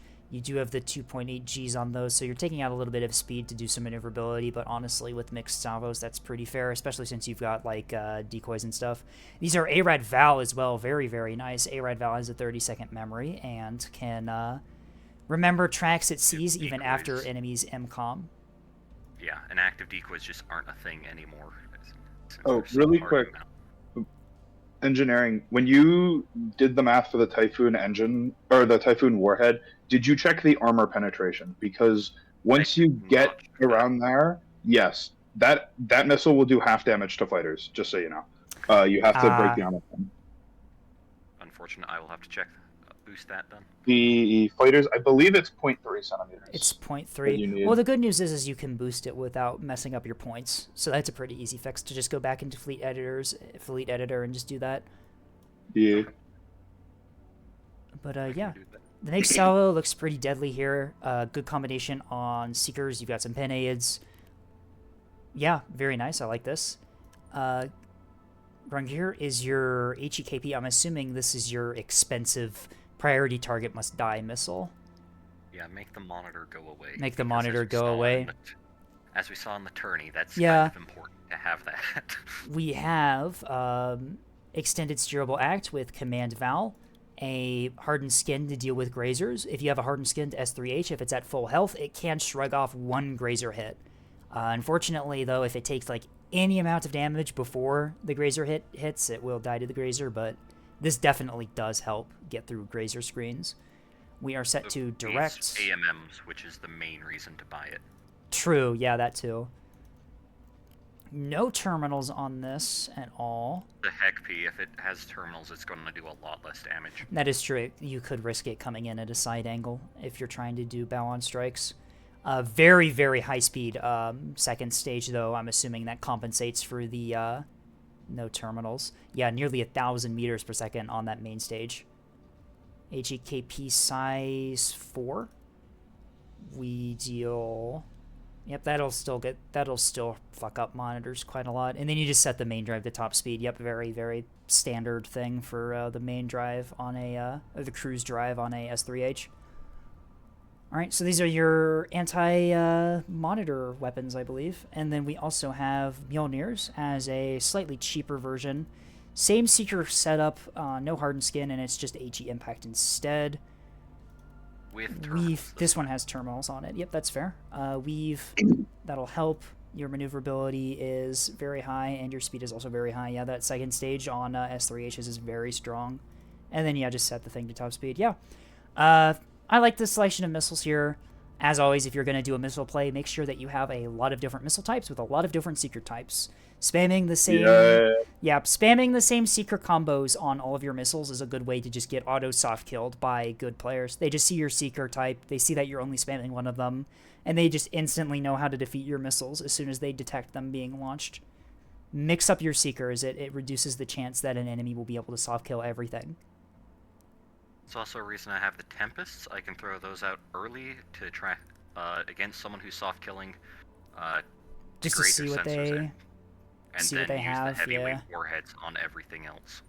Yeah, those are Monsoon, size Tornado, and Hurricane 6. use a boosted warhead. Yeah, those are size 6 warheads. Those hurt a lot, especially when you're firing out. You said what was your salvo size? You said 11. Oh yeah, that definitely is gonna hurt a lot. Mixed salvos are very strong, especially when you have some with pinades. Very nice. Yeah, very nice missile fleet. The only thing I would say downside about this is that it is a 3K asset, which is not always the right play. Although, that being said, it is a very high utility. It is a very that is true. Yeah, you do have a lot of the smaller missiles for dealing with lighter assets, which is always something that ANS benefits from. And it's got enough E-War, it can really make other frontline assets do well because That is true. If you're deploying next to your front line, you can cover your allies with jamming. Yeah. And with all those hang-ups, yeah, you can just completely fuck up Cello's ability to transmit to other ships. Yeah, very nice. Missile Axford. That was TF Asgard. Asgard. Yeah. I knew it was something Norse mythology themed with every one of the names I just forgot. Oh god. This one wasn't in the normal fleet review. This is one of Leviathan's fleets. We had an argument in one of Neko's streams about the worst thing to put on a Nacello, and I suggested something, and then Leviathan followed through. Yeah. Those are contained. Have 6. Holy shit. Or wait, no. Yo, is that Natasha's CCLN? Incredible. The missiles are anti-craft. Oh, they're ACMs? They're anti-craft. Wait, what the fuck is the cold How one? much damage? What's the blast radius on that? What is the blast radius? Oh, the blast radius is bigger than a Solomon. For reference, a Solomon is about 300 meters long. It's 293, if I remember correctly, yeah. Yeah. Oh my god. Tactical fucking nuclear warheads here. Cold yeah, gas bottles, as always. Cold gas bottles, yeah, you might as well just put that there. Does that even increase the point by 1 point? Yeah. 80 points, however, because of this. Oh, it's EL. Yeah. It's EL too. Unironically, doing regular blast frag containers still gets you like 2/3 of the blast radius and is kind of legit, I think, maybe. For a 10th the cost. Holy shit! Yeah, blast frag EL is fucking expensive. I think this compensate. Does this no? That doesn't. Even, I don't know what I was talking about. There are only 4 of these on the fleet. That does not compensate for what else Leviathan has done. Yeah, you'll notice that this is that many points. Yeah. Oh, and we have 2 Clipper decoys too. Can't forget about those. You'll notice the 4 Sarissas, and we How many billion ammo? Yup. 2,600 minutes of firing time. Oh no, Leviathan. and then you had then you just decided is like I'll make the ship as bad as possible, but then I'll build the nose properly.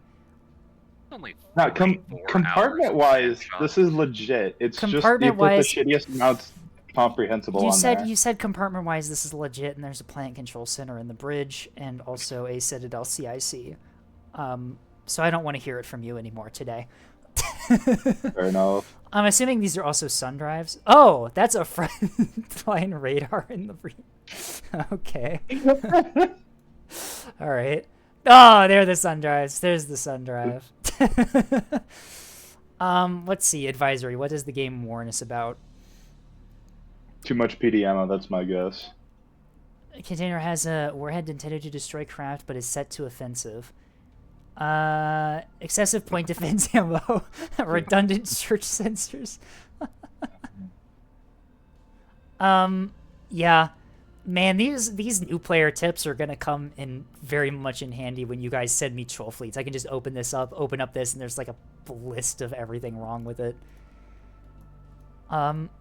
Yeah, this was Thankscape. This was not a normal fleet review but I wanted to show it off anyway.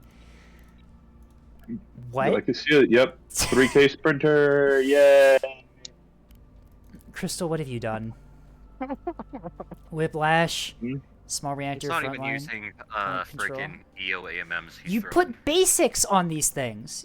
What is this? Horrible. Banished. It's not EO AMMs he's throwing. No. They are. I mean, yeah, he's got to get it into only 3K. That's where the points went. Cluster decoy EO S2 HEKP with corkscrew. Oh, Why? no, Warhead don't do too small. corkscrew bad. Holy no, shit. Use corkscrew on S2H. Do not use corkscrew on S2H. Use weave. Corkscrew Huh? traps you in a black field. Don't use terminals on S2H. You can just set them to like high maneuverability and they don't care. You can just wiggle tech them pretty easily. True. I like weave on my S2Hs though. It's helpful. If I have the points. You run S2Hs? Incredible. On some ships, yeah, like my cat fleets. I have that's fair. S2H. I have S2H bombers that do work. They're good. I can't even say anything about this fleet. Like it's just. Oh my god, you're at you're like at 160% power, and you're trying to offset it by putting plant controls and reactor boosters in this thing. If you're gonna be that far overpowered, just don't even bother. Don't even bother. Who cares? Who cares if it's 200% overpowered? This thing is already awful to begin with. How do I react to this? There's nothing I can do to react to this. This is just a creature. The baby BB. But sure, but there's like, I don't see any 450 guns or beams on it though. So how can it be a baby BB if there's no 450? I mean, it's going to do more damage than a BB if it gets all its missiles off. And did you see how small those warheads were? That kind of makes me a bit nervous. Big if on that. It's got yeah. You're not shooting them. Like you're not shooting them down, but that warhead's small enough that it's not actually going to do anything. So you could do what the bot did in one of the tournament matches and just fire. You haven't even messed with the engine on this. You just didn't even bother. He maxed out speed so that it makes it more expensive. That is true, yeah. That is 1.6 G. Okay, no, that was the cruise engine. Never mind. Look at that acceleration. Oh my god, that's enough to. Still 22 Gs. The Incredible. instant liquefaction device. Yeah, I'm impressed the avionics survived that. If I'm being real. But yeah, that was baby BB. I am moving on. Get this out of my sight. Oh god, I gotta download more fleets. 5 more submissions. Yes, we have Unguided Gooning's Best Friend 2. Task Thank Force, you, Austrial. Task Force Flogging, Apple Pie Flavored Fleet. I'm assuming we're gonna get another recipe. 3-cap Mod Pillars Degen. I think I've seen that fleet before, and ANS Camp Fleet from Engineering. You've seen a version of that fleet before. I've put a bunch of ACMs on it and called it a new thing. You know, No, don't save fleet. No, don't do that. I do not want to save this fleet. All right, 3-cap mod pillars degen. This is Tethys's. Yeah, this is just Tethys's triple beamstone cap fleet. Pike, halberd, and lance. I've seen these before. You just put 3 beamstones on cap points, and what is the enemy gonna do? They're gonna die to beamstones. That's what they're gonna do. Double FPA. We're at 105%, which means that something on this is not working. When I'm assuming the way this VLS... works is you lock the target, then you turn off the radar, then you turn off on the jamming. Tethys, you terrify me. What the fuck are you doing? You don't need the jamming once the beam is on. You don't need I mean, you can get her. I mean, to be fair, it's not uncommon to have to like beam 2 to 3 liners, and I want to at least slow down the whichever liner I'm not beaming. So. Yeah, you just lock the target. You just lock the target, and then you turn off the radar. Well, to be fair, once I've locked the target, I'm already gonna turn off radar and comms anyways to lower the radar signature, right? So like, sure, bud. You know. Sure, bud. This is awful. I love you jump through hoops so much to avoid over operating power constraints. What's the new player my god, the new player tips just insults him for being overpowered. Pike does not contain enough power to effectively all-operate, and you have a missile configuration error. Although, as Liz explained in the last week, the missiles probably I don't think they need to be set to detect small targets. The point defense overrides that. Oh, it's just your weight. You set one of them to detect and one of them to ignore. Oops. So you're just fucking with me at this point. I see what it is. Anyway, the actual build of these: radar drive, aux steering, rapid DC next to the beam, another rapid next to the beam, very nice. Putting your rapids next to the beam means that the first damage control team that gets there will likely be the rapid, so you can battle short longer. Reinforced CIC, large DC locker. You have like 3 rapids on these, goddamn. 3 rapids are large. I kind of just filled out the internals with rapids because I didn't have anything else to do, and I wanted to not use too many more points, so all right. that. And I'm assuming these are fairly similar. They're all the 3 of them planes. are identical. All right, and then here are the cappers. You somehow afforded torpedo sprinters. How much are these? They're 347. Yeah, and these are all... Nope, never mind. One of them is a sacrifice. But let's see. Reinforced CIC, reinforced mag, small DC locker. And an empty compartment. I mean, I guess if you're going for cheaper ones, you can do that. Frontline, no buff module. Defender, no buff module, so you're only getting 1 salvo size out of these. Yeah, are you using hot cold tech? No, he's not. No, I'm not. I prefer to just have a hybrid to kill things that have defenders on them. What? Oh my gosh. Yeah, a single torpedo is definitely gonna get through Pavis. Trust me, it definitely will. Here's Martyr. Well, that's why we have the hybrids for, right? Oh my god. And I also play these more as like fast attack anti-backlines things more than. I mean, I ships. guess fair. You have steerable act, not extended with command val, direct quirk. Why did you put it? Are these crews? No, they're not. Why didn't you just set this to top speed then? That's a good question. The real reason is probably that missile template is like several years old. So. Well, it doesn't. It doesn't fuck up your points to just put it to top speed. So yeah, I would just put it to top speed and then problem solved. There you go. He's gonna go snipe the mass driver liner from across the map. Apparently. On Canyon. On Canyon. I think Solar is where you normally play this map, Tethys, because 3 beamstones on Solar is very strong. Yeah, I mean it works on most 4-player maps. That is true. Honestly, just having 3 beamstones around the map is just strong in general. Just completely denies, if you can put them in good positions, you can just completely deny 3 pushes. Yeah, exactly. You can deny cap to like small ships, and oftentimes you'll be able to free up one of them to like go do ambushes on OSP frontline. And why is one of these more points than the other? What did you do? Why does one of them have, or one of them has RPF and the other one doesn't? What the fuck is this? Oh wait, no, one of them. Never mind. One of them doesn't have AP. Wait, what are you doing? What is this? That's probably because I have noticed this where the copy and paste function sometimes doesn't quite work properly, and I have been trying to hunt down why one of those was more expensive for a while now. Thank you. You didn't check the ammo? It's like the first place you check if it's like a one-point difference. I've been trying to figure out why. Yeah, don't bully me. All right, and you can just remove a chaff from something to get the AP if you want it.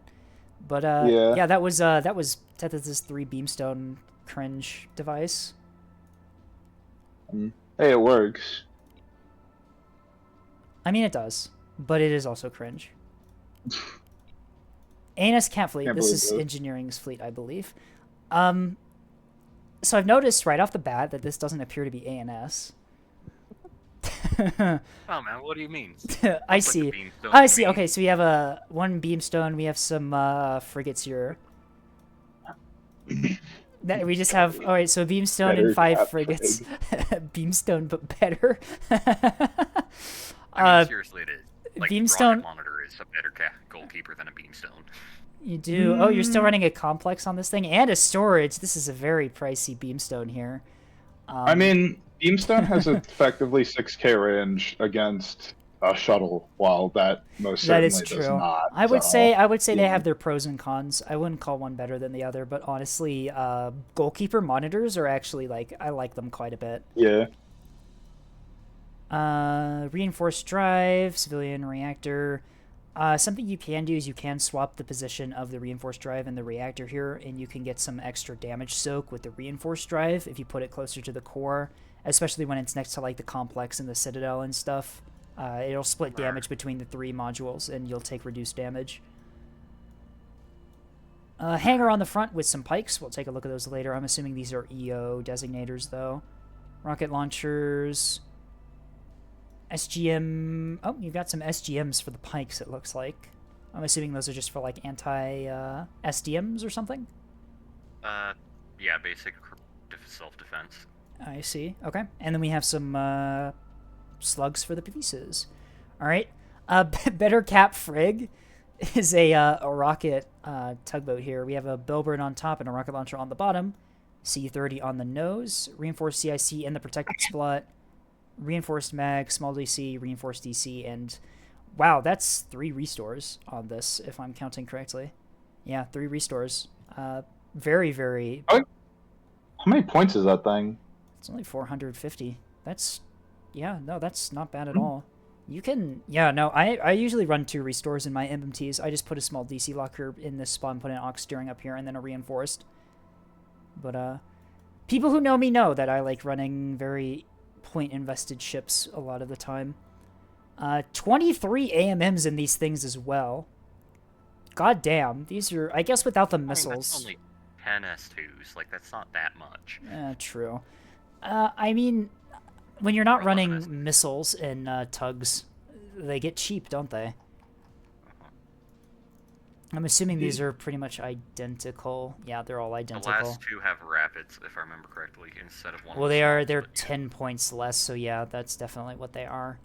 I'm assuming this is just insulting you for not having any hard kill. Yep, that's insulting you for not having any hard kill. You can ignore that. They're MMTs. They're not supposed to have hard kill.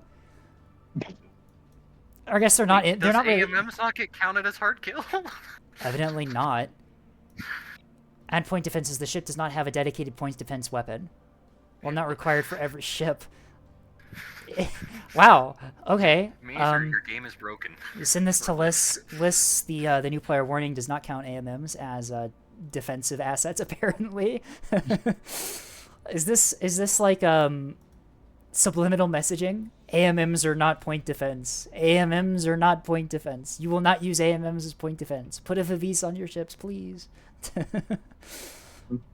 Ammunition elevators in them for the gun. I mean, like, that's probably the best mount to put on these ships. But yeah, this definitely an ANS cap fleet here. Very, very nice to see. It's very nice to see OSP diversifying their builds up to the point of just having ANS builds.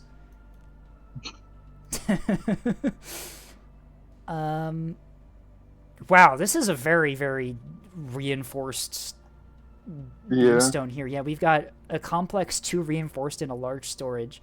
This thing is not dying until it gets beamed, of course, but that doesn't matter. I mean, it'll take out the beam ship before it can actually take significant Well, I mean- damage.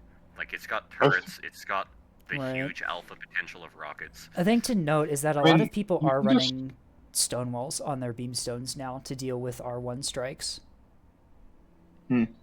Fair, but on the other hand, RL-36, especially once two of them get going, fire fast enough. That at a is really true, nice yeah. timing. RL-36 do have a faster And- firing rate than the RL-18s.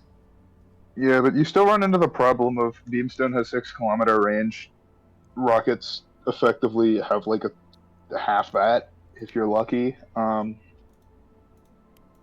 I mean, if I'm getting shot at 6 km with a beamstone, like, it's not doing much damage because I'm a monitor. I've got the armor to shrug it off. For the first couple seconds, at you least. you have the armor to shrug off the first fifth of a second, give or take. Where's the calculator? Pull out the spreadsheets.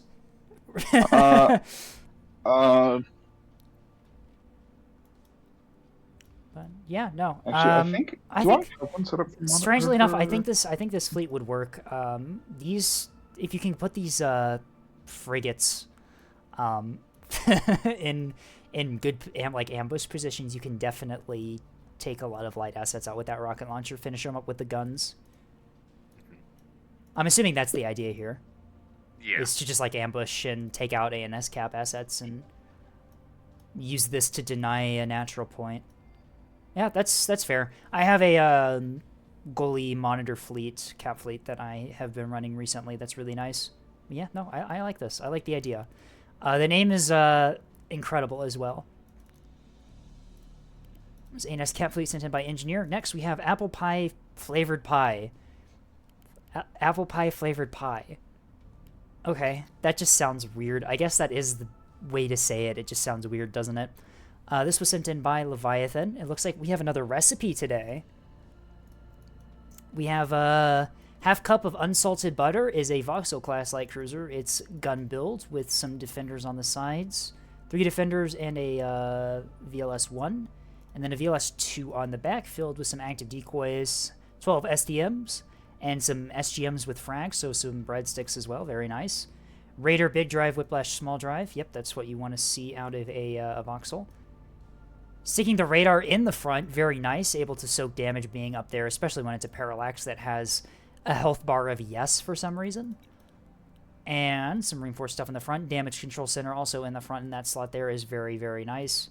Looks like we only have 3 ammunition elevators, though, if I am counting correctly. Yep, only 3, so not as fast fire rate as some gun Vauxhalls, but still enough to put out enough 250 RPF fire into priority targets and take them down. Damage control set up. We have 3 smalls, a rapid, and a reinforced. Yep, that's fairly normal DC setup. Reinforced CSC back here. Yep, for surviving getting hit. Yeah, and you have the radar drive for orbit dodging. Yep, fairly standard built. Vauxhall here, 16 chaff decoys. Yep, pretty fair. 3 teaspoons of flour is a spyglass reins with a Sarissa Pinard and a VLS-3 on it. On the VLS-3, we have some Granny Smith apples. We will take a look at these later, but they are SGM H300s. Yo Wake, very, very, very standard seeker loadout for this type of missile. Very, very powerful, especially if you yub them at caps. Cap ships usually do not have what they need to take care of that seeker combo.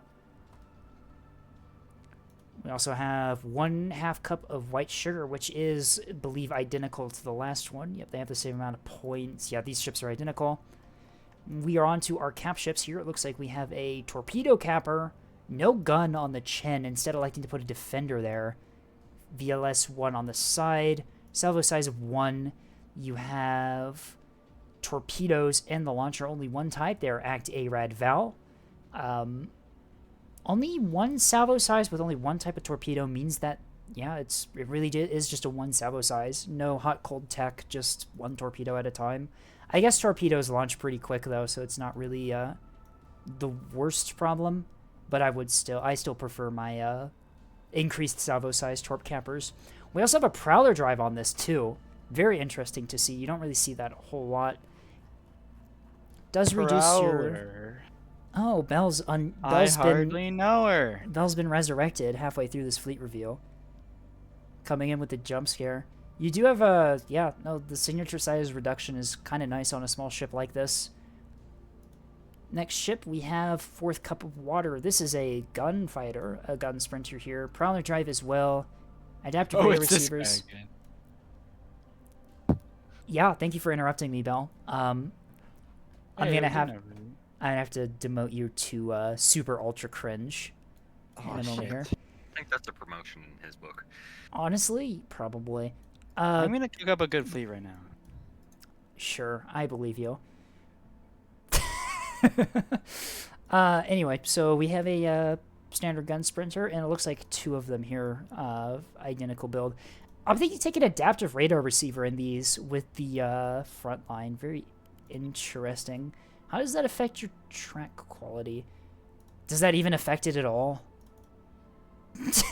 No, it does not. It seems like 0.1 meter per second error is 0.1 meter per second error, and the position error barely changes at all. Okay, maybe that's tech. I don't know.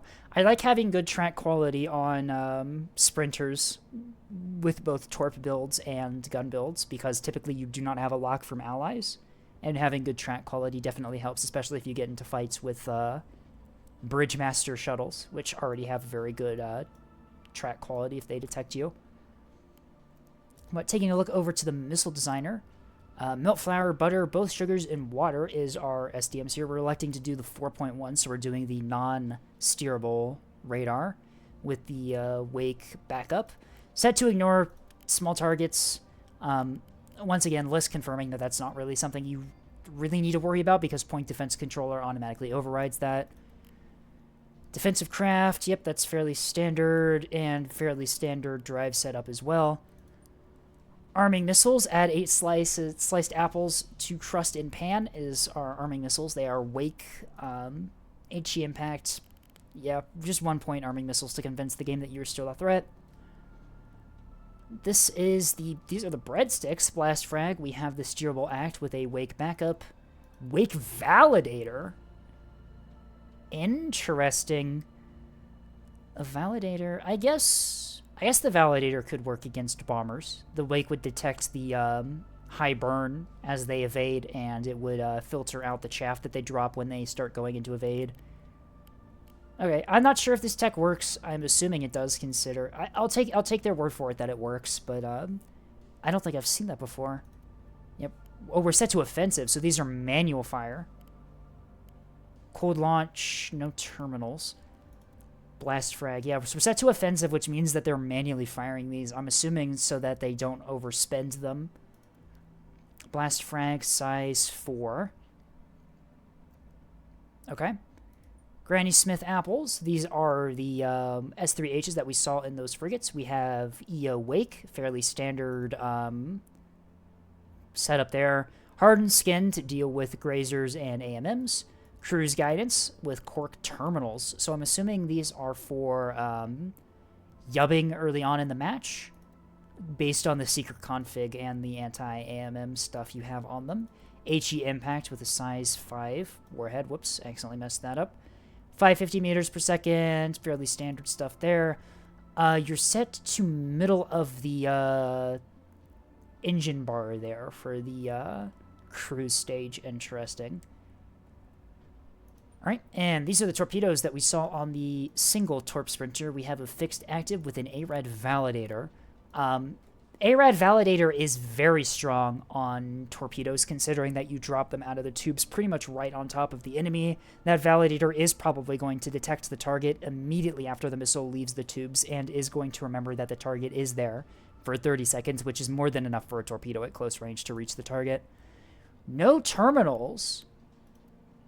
Interesting. What's our speed? 175, 3 Gs. Electing to do no terminals on these is a very interesting play.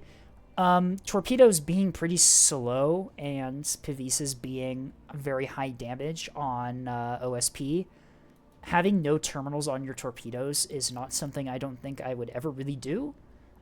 You put corkscrew on a torpedo and it instantly becomes much more powerful. Oh, that's a mistake. Yeah. I changed it. Yeah, definitely. I would definitely swing the points to put cork on these torpedoes. Torpedoes benefit quite a lot from having corkscrew on them. But in terms of the secret combo is very strong here. The ARAD Val on a close range weapon like this is very strong. 4.5 kilometer range. Yep, fairly standard. Yeah. No spacecraft in this fleet. Initial formations all dispersed. So yeah, you have the gun voxel here just going off, hunting down cap assets. You have the mobile missile platforms with Sarissas in the back, providing Sarissa fire support, spyglass support, missile support, pretty standard stuff. And then you have some cappers here to contest the points. Something that I would be careful about this fleet is that you do not have a lot of cap assets. You really only have these 3 sprinters to use here. So if you lose them early on, that might be kind of rough. That being said, you do have the missile and voxel support you need to make sure that the enemy doesn't land those initial hits on your cap fleets, which is very nice. The voxel also doesn't have any jamming to support it, which can be rough, although you do have the radar drive for orbit dodging, so you can probably get away with it if you position it well enough. But yeah, this was apple pie flavored pie sent in by Leviathan. It is currently 30 minutes to the next match. I bet I can do one more fleet review, and then I'll probably have to save the last for later today. I do have to get to the tournament. Oh, we see rail cellos immediately. Who sent in this fleet so I can ban them? This was sent in by Leviathan. So the rail cellos with a spotter. Whoa, that's a lot of. How many track correlators did you put in this thing? 2 of them, civilian, and a huntress. Jeez. I'm assuming these do not have search radars in them, then. No, they have front lines. Yep, they have front lines. Alright, so we're doing the rail cello tech here. Railguns getting a pretty big buff in the recent carrier patch. They now fire salvo size of 3, so a burst of 3 rounds, and then they go into reload cycle. Very, very useful for starting a bunch of fires on the enemy at once, and then having the damage control teams go into a panic, having to deal with that. Right off the bat, I noticed that you have 50 minutes of firing time. Jesus Christ. That's a lot. Yeah, you at need maximum, about half that. Yeah, definitely at maximum it would probably be like 25 minutes. You have a lot of, it's meant to be a lot. Yeah, that is fair, but like the games don't go. The matches rarely go on for an hour, and you're not going to be firing the entire time. I would definitely take this down to like probably 25 minutes at max. You can save yourself quite a few points by doing that you can put into like damage control on these things. Or point defense, considering that these things are defenseless. Which is fairly standard, honestly, for rail cellos, honestly. 2 small E-regs and 3 regular ones give you some pretty good fire rate out of these. Minus 61% on the reload time. Very, very nice. You're going to be getting a lot of fire down range with these. Both of these are the same points, so they've got the same internals. Okay. The only damage control on both of these is 1 small, which is 1 small DC locker more than Tethys's. This is based on a Tethys. I think mine have DC. This is based on a Tethys fleet, by the way, says Leviathan. Yeah. Tethys has which one? Your triple rail, I'm assuming? Triple rail I cello? guess, yeah. Tethys does have a very scary triple rail cello fleet. The idea is that you just put so many railgun rounds into someone's like reactors and drives all at once that it just gets overwhelmed and you have a reactor detonation. Yeah. It's, I think, 27 rail rounds per a little volley, scary. so Honestly, I think that if you can get the fire accurately into a ship with the opening salvo, I think that it is actually tech, because with that many rail rounds, you cause so many criticals that enemy damage control is going to have a fucking nightmare of a time trying to fix that. The downside of that is that you're committing a 3K point to a backline roll, so. Yeah. If you get good aim points, you can just straight up create a fuel line fire that cannot be repaired in time just by virtue of fires and atmosphere leaks being spawned in the same compartment to Right. like basically kill or mission kill a full hit point Solomon or whatever. So Yeah, it it'll be can forced. worth Yeah, it. if you hit it well, it'll be forced to withdraw and perform damage control. Yeah. Leviathan says that they took it from someone. Flynn got mad that it didn't have a bloodhound, so he deleted it and put a spotter in instead. Speaking of the spotter, this is the all leading, all protecting. I see what you did with the name there, mirroring the name of all reaching. What is it? All reaching, all taking? I think that's the name of it. We have 2-track correlators and a blood huntress on this thing, so very nice spawning asset here. Bloodhound, very nice. 2 small mounted hangers give you 2 halberds. We'll have to see what these are later. And 3 tontos. 6 tontos and bulk hangers, so you have like combat air patrol for this thing. I'm also seeing a talisman on the side and a VLS 46 with some chaff. And a arming missile. Very scary. Very nice name for an arming missile. 22 SGMs and... 22 regular SGMs. 2 SGM Hurricanes. We'll have to take a look at these missiles later. There are also 17 SDMs on this as well, and some KBU-22s for strikes. Interesting.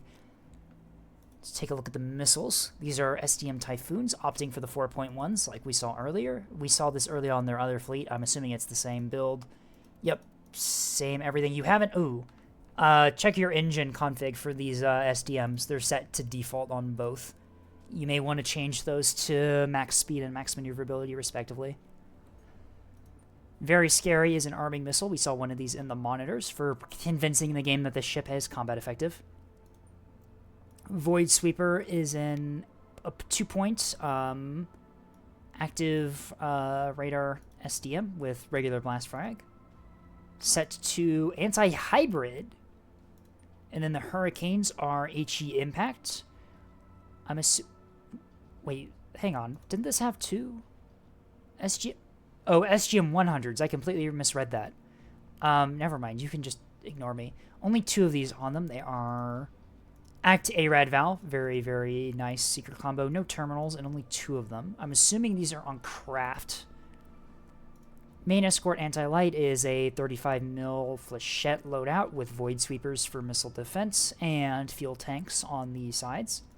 Backup Bombs is just an emergency KBU-22 bomb strike. Combat Air Patrol is 2 jamming pods, 2 fuel tanks, and then we have the Void Sweepers on the inside, 35 flechette.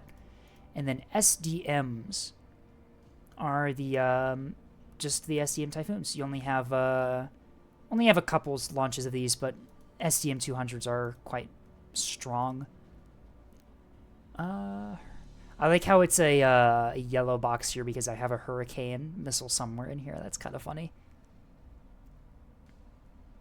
But yeah, that is the spotter we have here, doing mixed combat air patrol, strike, and spotting for the rail cellos. Gives you a little bit of versatility with the rail guns. But yeah, no, I think rail cellos honestly are probably quite usable now that the rails got buffed.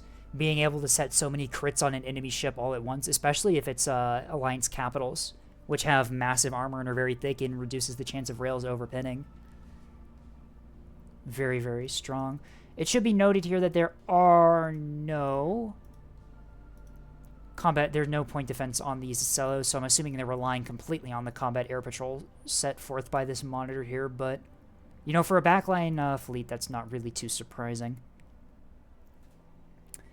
But yeah, with that, I think we are going to back out of fleet review. I think I'm going to take a little bit of a water break here just so I don't die, and we are going to prepare for our next tournament matches. I am going to go out and head out of this voice call and hop into the top secret caster's voice call in the tournament server, and we will start getting ready to get the round going. See you, nerd. See ya. Oh my god, I'm losing my voice. I need water immediately. I will be right back.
Alright, I'm back.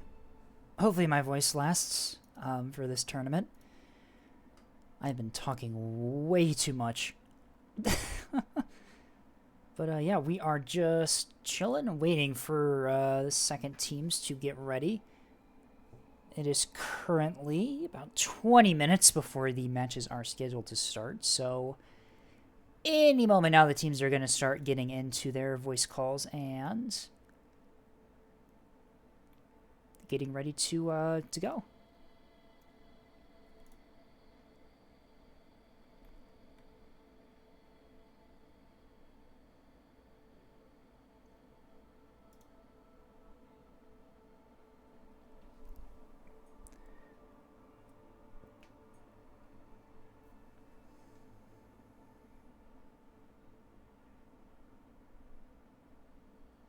Oh yeah, Leviathan, you better be prepped and ready to go. And I also do not want to see you in this this live stream while your matches are going on. No cheating. No cheating for you. Best of luck to you, Leviathan. Let's all wish Leviathan good luck in their matches today, as they are going to be in the matches we're casting today.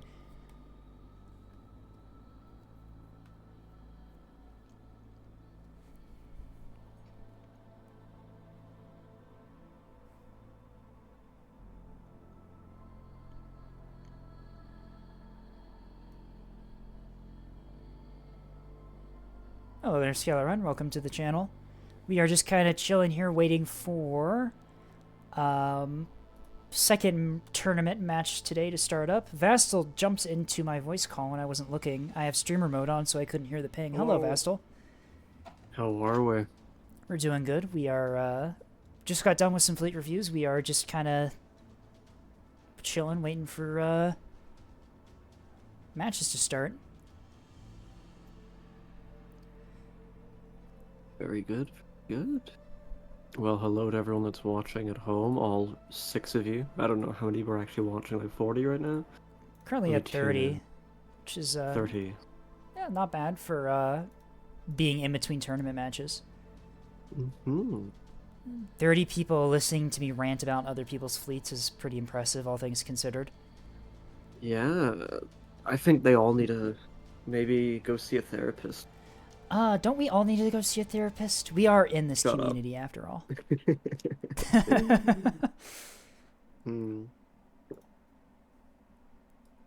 Do you have water? I do have water. Very good, very good. I've luckily gotten Darg to cast my match for the afternoon. Oh, you've recruited him? Or evening. Yes, I was just like, Darg cast, and he was like, oh, okay. That was it. Oh, you didn't even ask questions. Questions? Yeah, me when Vastal asks me to cast. Yes, sir. Good, I appreciate that. Eager to serve. It's very commendable.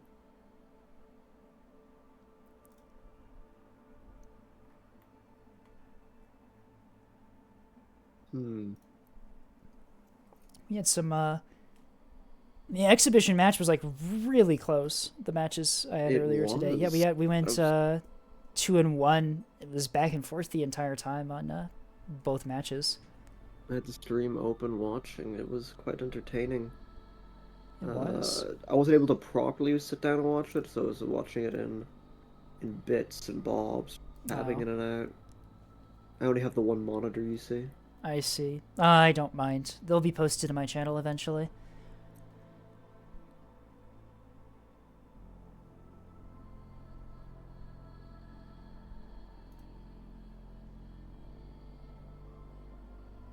I'm just gonna relax. Gonna get these 2 matches done, then we're finished with the very first bracket, rounds. So we'll be moving on to so there's the quarterfinals. What's before quarterfinals in a tournament? Is there a name for the match before the quarterfinals? I don't believe there is. I'm assuming there is, but I don't watch a lot of sports, so I wouldn't know.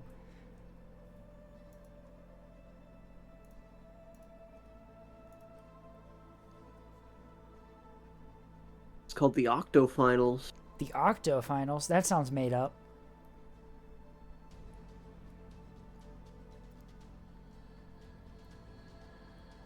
It is not the Octo Finals, and then it's the quarter, and then the semi. And then the final. It's also called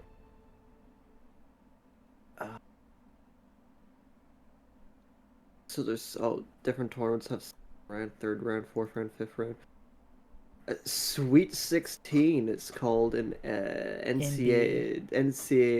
men's basketball, yeah. Well, And I it's the I Elite did know that. The Elite 8. Final Four basketball. Is this what basketball people do? They just like they're all like, "Wow, we love basketball, and we gotta call it stuff like this." Speaking of, as someone whose mother is a basketball person, yes, this is exactly what they do. I think my mother was very into basketball when she was living in the States as well.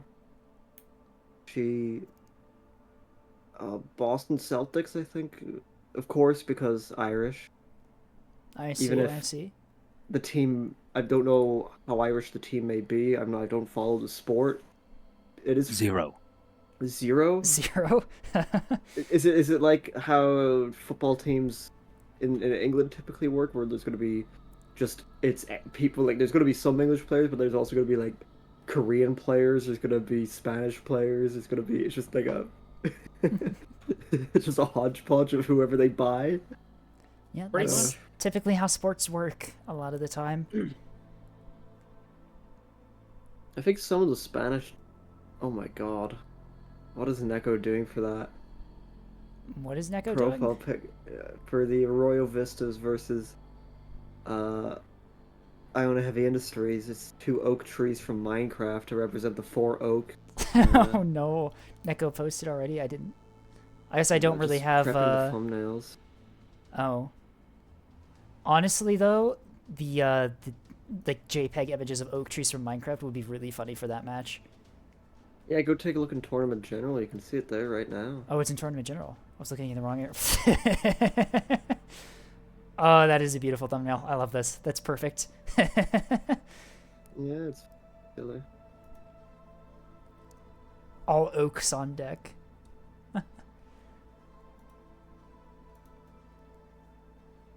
Which game am I casting again? Who are the people involved? Colon 3, and and Midi Colonial Navy. Yeah, Okay. Colonial. Colon 3. Cool. Well, that reminded me to set up their voice. Very good. And for those watching... admin. Oh, speaking of admin, I'm still not an admin in any of the servers we're using for the tournament. Yes, I did notice it. Could you hand me your Steam 64 ID, please? My Steam 64 ID? What? I don't even know what that is. It's the 17-digit ID that is a unique identifier to your Steam account. I will look for that.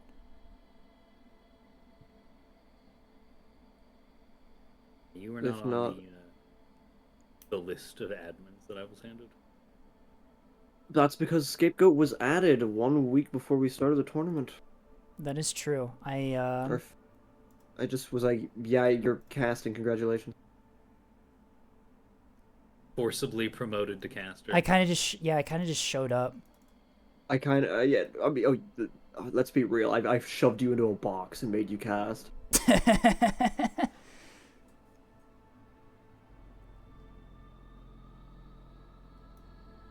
Alright, just the numbers?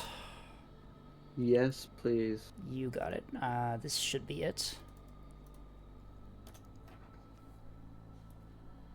Can't believe it. I have to send my IP address to Vastal.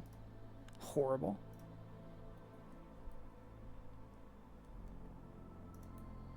What's an IP address? I don't know, actually. You know, you do know what it stands for, I trust. I know what it is. property. Does it? Huh. Wait, what did you say, Dorg? Intellectual property. Intellectual property. I mean, it does also stand for that if you drop the whole address at the end. and then it just changes the entire meaning of it. It's the address at where the intellectual property was originally created. There you go. That's how it works. Everyone knows that. Everyone knows that.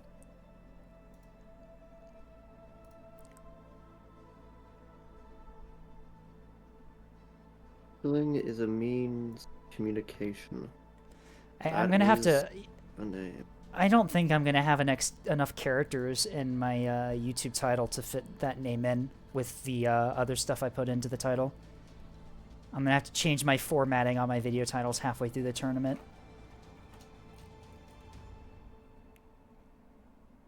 Hey.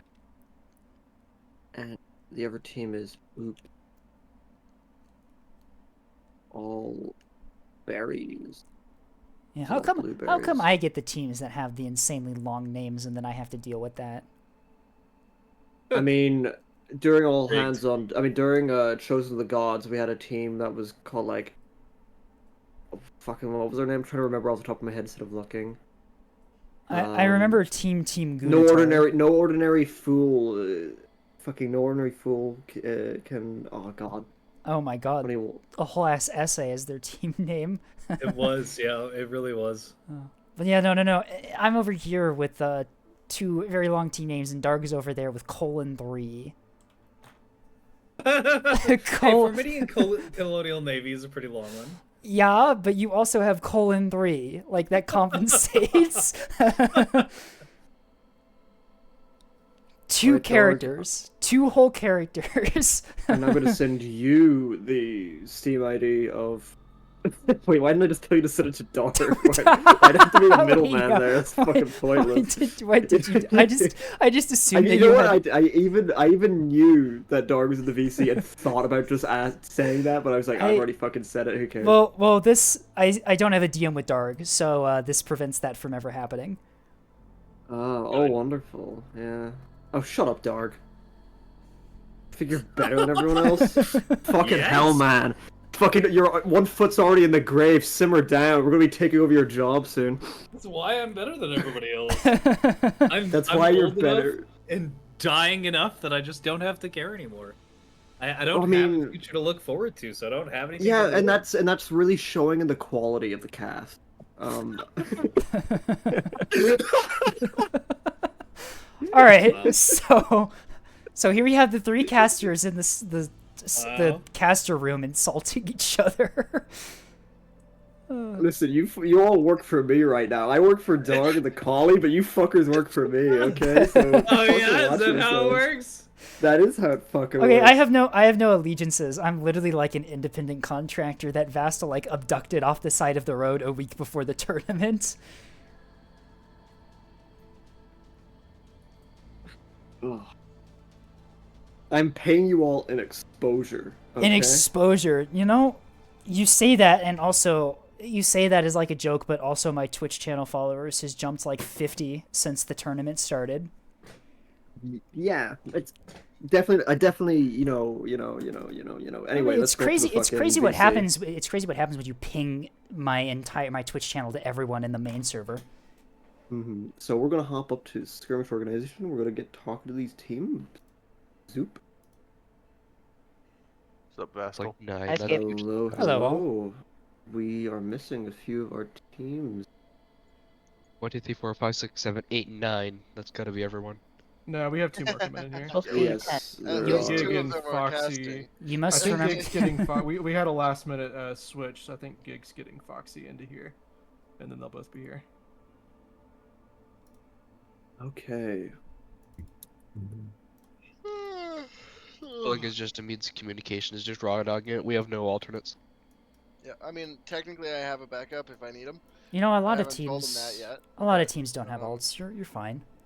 We have like a lot of alts. I asked him yesterday, Not just safe, it's 40%. Martinez. I was like, let me just ask him real quick, just in case. He was like, I could be around, but like, you gotta give me more info. I was like, no, don't worry about it. 8 p.m.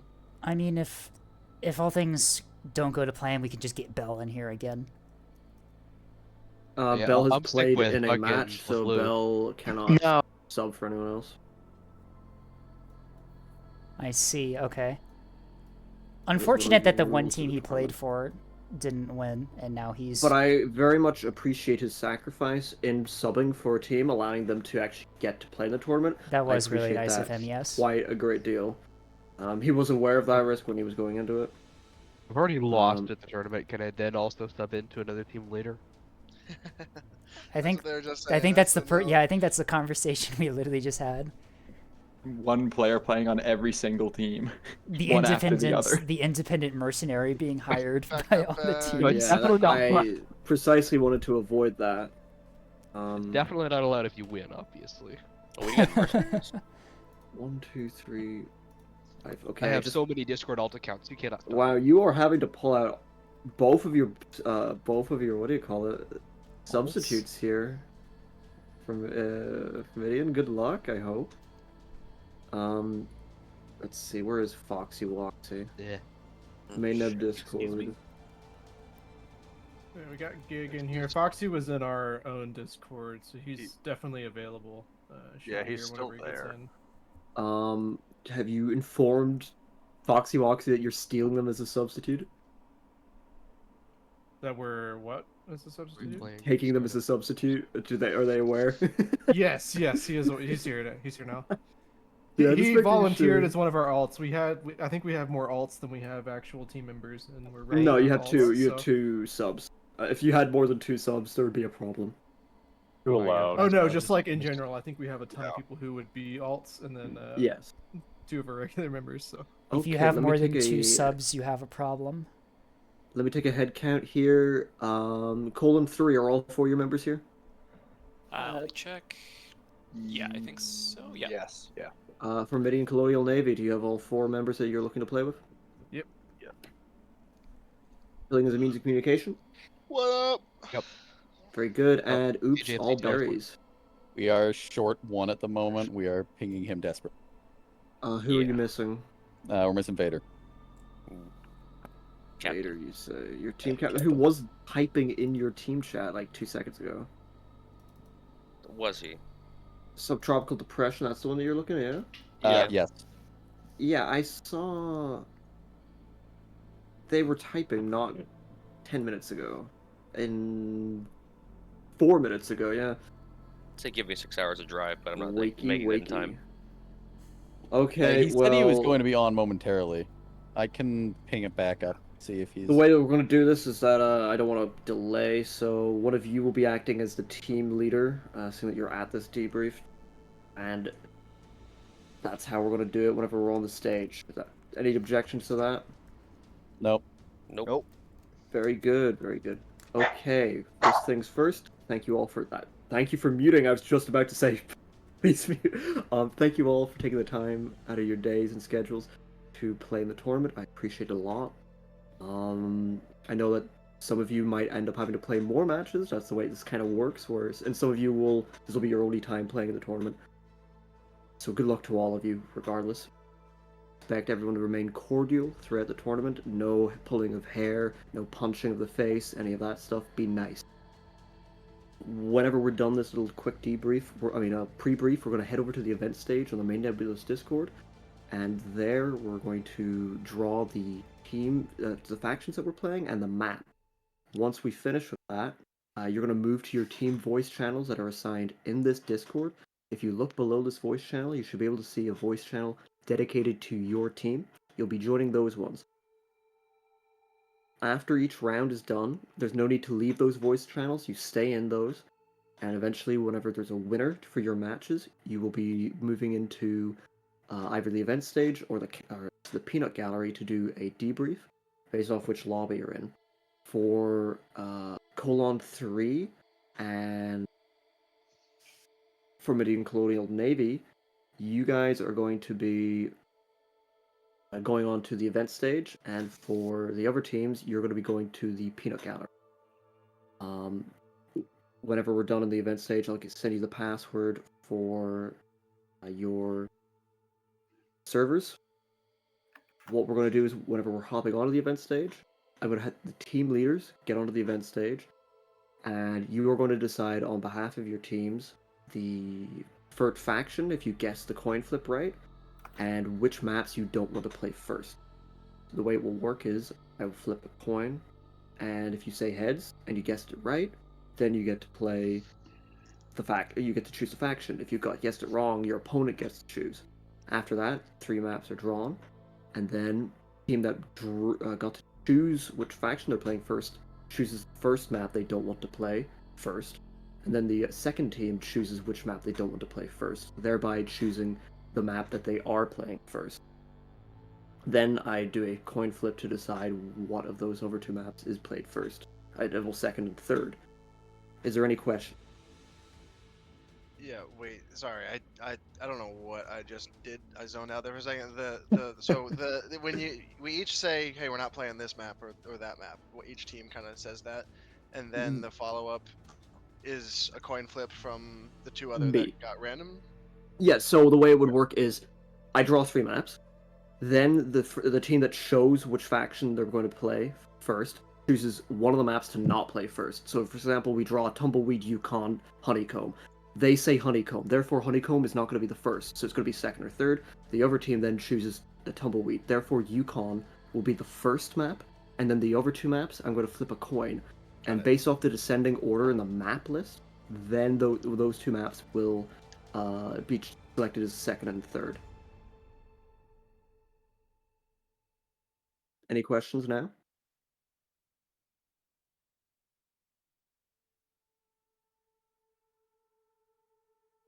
I take that as a no. Okay. Besides that, I'm trying to think if I've gotten anything. Do not believe I have. I'm going to post the passwords for your servers. Question. Yes.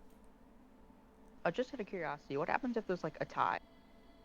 We already have rules for ties. It will be going on to, if there's a tie and it's a 1-1-1 situation, there will be a 4th round played, and then that 4th round will, if it is also a tie, whichever team has the most control points at the end of the match wins. Oh, okay, thank you. What if Fairly we tie even points there? That's not possible. Because the more cap points is I what Vestal don't know if meant to it's say. more cap tie. More cap points, yeah. Yeah. Okay. So the person, if the fourth one ties, it's just whoever's holding the most points at the end wins. Okay. And yeah, they're called control points, you know. What if an even like the mid doesn't get capped? That's impossible. Technically possible. It's never going to happen. The probability Imagine if it did, though. The probability If of decide to do it, it has to be played. the probability of one match tying and then immediately a second match tying with no one capturing the center point in that second match. It's not happening. We're going to be moving now to the event stage, as it is now time to play the video game. So everyone, let's move over to the event stage in the main Nebulous Discord and get the show on the road.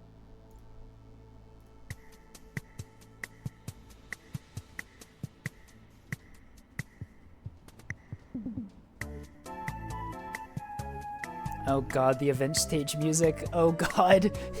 Ah! I forgot the event stage does this if there's no one speaking. Why is Vestal not speaking? There we go. Alrighty. Invite to speak. Who do I need to invite to speak? Internet of Cellos. Invite Darg.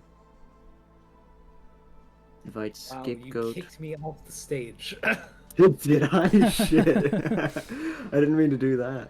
Yeah, I hopped up here and then it immediately booted me, which I'm not really sure how you did that, actually. I mean, I just have perms to do that. Vestal is quite powerful. And who I else do I right-clicked need to you and I grab? can't Oh, actually, I can force disconnect you. Oh, that's Yes, interesting. we both have the same perms to do that. It's quite funny. Martinez, you're the team leader for your team, I assume? And then Gigawatt is the team leader for... Wait, yeah, it's I wasn't Gigawatt's before, the but other I team guess I leader. am now. Oh, who is your team leader? It was Chopsticks, but like whatever. Chopsticks, my apologies. I'll get Chopsticks up here. My bad. And I'll ask you to go back down. Sorry. Banished. All right, I'm just gonna move you back to the audience. There you someone go. has already attempted to usurp command of their team. Alrighty. Very good. We'll see how this all goes. But I'm going to get the tournament Pass. Roll a die up. My apologies. Technical difficulties. I should have had this already, but I had to use the restroom. Okay. So. Oh, is Trop still not ready? Trop, I are you just there? need 1 moment and I'll be able to do this. Okay, yeah, I'll just get your teammate up there instead. Apologies. All right, that worked. Yeah, my apologies, folks. Yeah. Would it be on the guy? No worries, no worries. So we will start with colon 3 and Formidian Colonial Navy. Point flip. Okay. Colon 3, heads or tails? Heads. It is heads. Do you want to play ANS or OSP first? OSP. OSP, alrighty. I'll now generate our map list for today. First map is Tumbleweed. We just can't escape Tumbleweed. Hell yeah. The second map is Gold Rush, and the third map is Honeycomb. That's a pretty good map rotation you got there. Yeah, no sticks. So, of those maps, what do you want to not play first? Is it for me, correct? Yes, for you. Okay. Not. Let me check with my team. Tumbleweed. Tumbleweed. So Tumbleweed will not be played first. Okay, back to Formidian Colonial Navy. Of the maps, which ones is it? Honeycomb and Gold Rush. What do you not want to play first? Honeycomb. Okay, so the map order will be Gold Rush, Tumbleweed, and then Honeycomb. Very good. And you guys will be hopping into All Hands on Deck, server number 1. I'm going to post the password of that server to you in the text chats of your team voice channels. Of your team text channels. Oh dear, my Discord is frozen for some reason. There we are, I'm back. Now moving on to the other team. 2 teams, sorry. Killing as a means of communication and oops, all berries. Let's see which one of you gets this. Okay. Killings is a means of communication. Heads or tails? Tails never fails. Tails never fails. It did not fail you. ANS or OSP? We're going with ANS. Okay, and I'll draw your maps for you real quick. The first map is Tumbleweed again. Let's go. The second map is... I do believe that is... Let me take a look. Blood Moon? Just one quick clarification. Is Stardust Blazers the same thing as Oops All Berries? Yes. Okay, Yes. Cool. Just wanted They to just make they just changed their names. I was just looking at it, I was like, wait, that's not what I remember.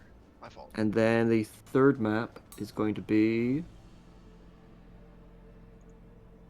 Yukon. So it's Tumbleweed, Yukon, and Blood Moon. Of those 3 maps, what do you not want to play first? I'm gonna say Blood Moon. Alrighty, so Blood Moon is not going to be first. And then back to Killing is a meat. No, sorry, back to oh my god, why am I blanking so much? There's so many tournament teams. I've been through 25 at this stage. Oops, all berries. Oops, all berries. Will, Thank you. Pass Tumbleweed, please. You'll pass Tumbleweed, so Yukon will be first. Oh my god, my brain is melted by this stage. It's fine, And then the Vastal. second map is going to be... So the map rotation is going to be Yukon, followed by Tumbleweed. So none of you are escaping Tumbleweed today. And finally, Blood Moon. And you guys will be hopping into server number 2. I will get the password for you now.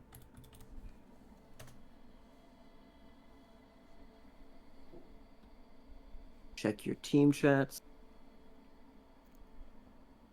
And that is the password for both of your games. And we're getting in 2? Yes, you're getting into server number 2. Sweet.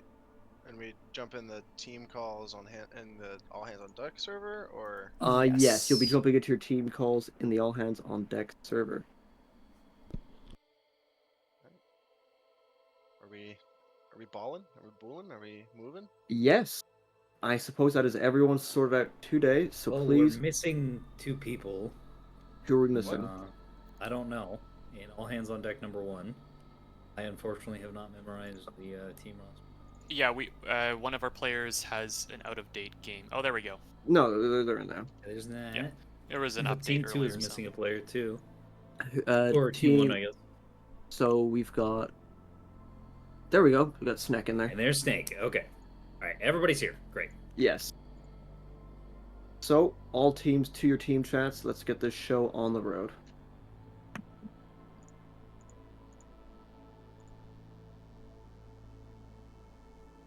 All right, and I think with that, I'm going to hop over to the caster box voice call.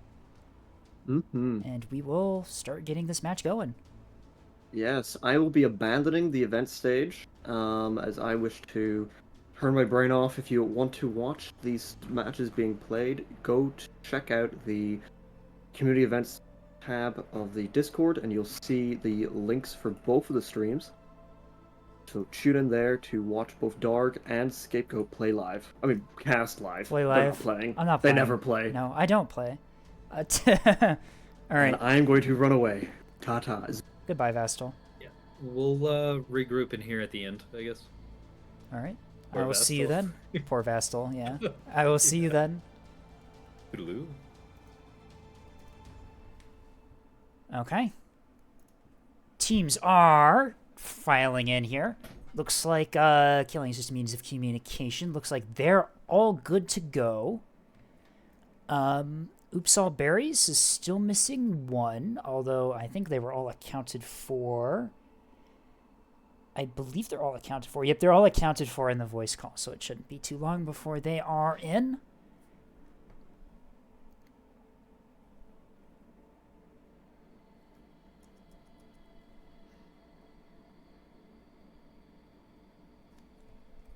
Oh, there they are. Okay. That is everyone accounted for. We are playing on Yukon. I think that there was one other game or match on Yukon. I think that was one of Neko's matches the other day. Was on Yukon, I believe. Yukon, for people who don't know the Scape lore, Yukon is one of my favorite maps. This map leads to a lot of really interesting plays, a lot of interesting positions for craft and stuff.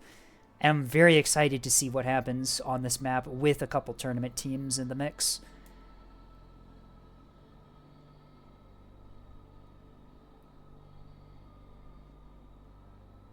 Neko's match 1 was on Yukon. Yeah. I was really busy yesterday, so I only caught a little bit of it so far, so I'll have to go back and watch it when he posts them, but, yeah, we are just chilling here, waiting for the teams to ready up. It looks like, Berries has readied up and is good to go. They do not have matching badges, unlike,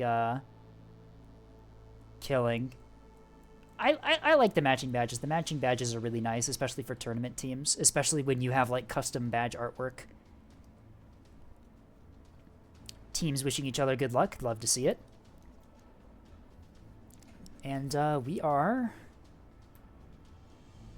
getting ready to go, I believe. It looks like we're just waiting on a couple members of, Killing to ready up, but, it shouldn't be too long. Surely, right?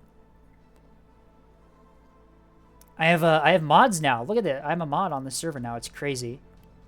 I can change a map to my heart's content. And there's nothing they can do to stop me. Ha ha ha ha.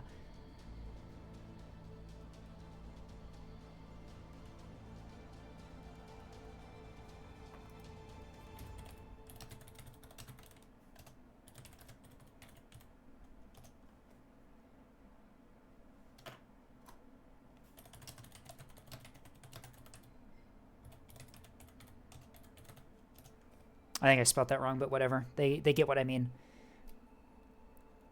Me misspelling something on chat while I'm live on Twitch, it's never happened before. Never, ever have happened. It has never happened. Everyone knows that.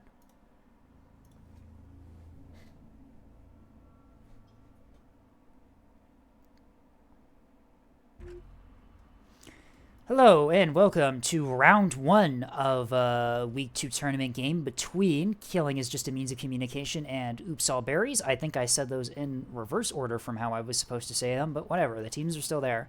Team 1 is Killing is Just a Means of Communication. We have Rex, Chopsticks, Lost Leviathan, and Zigzag Vault.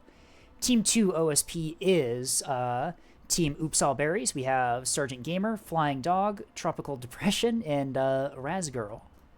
We are here on Yukon. Leviathan is insulting me in chat. Just ignore what he's saying. Nothing happened.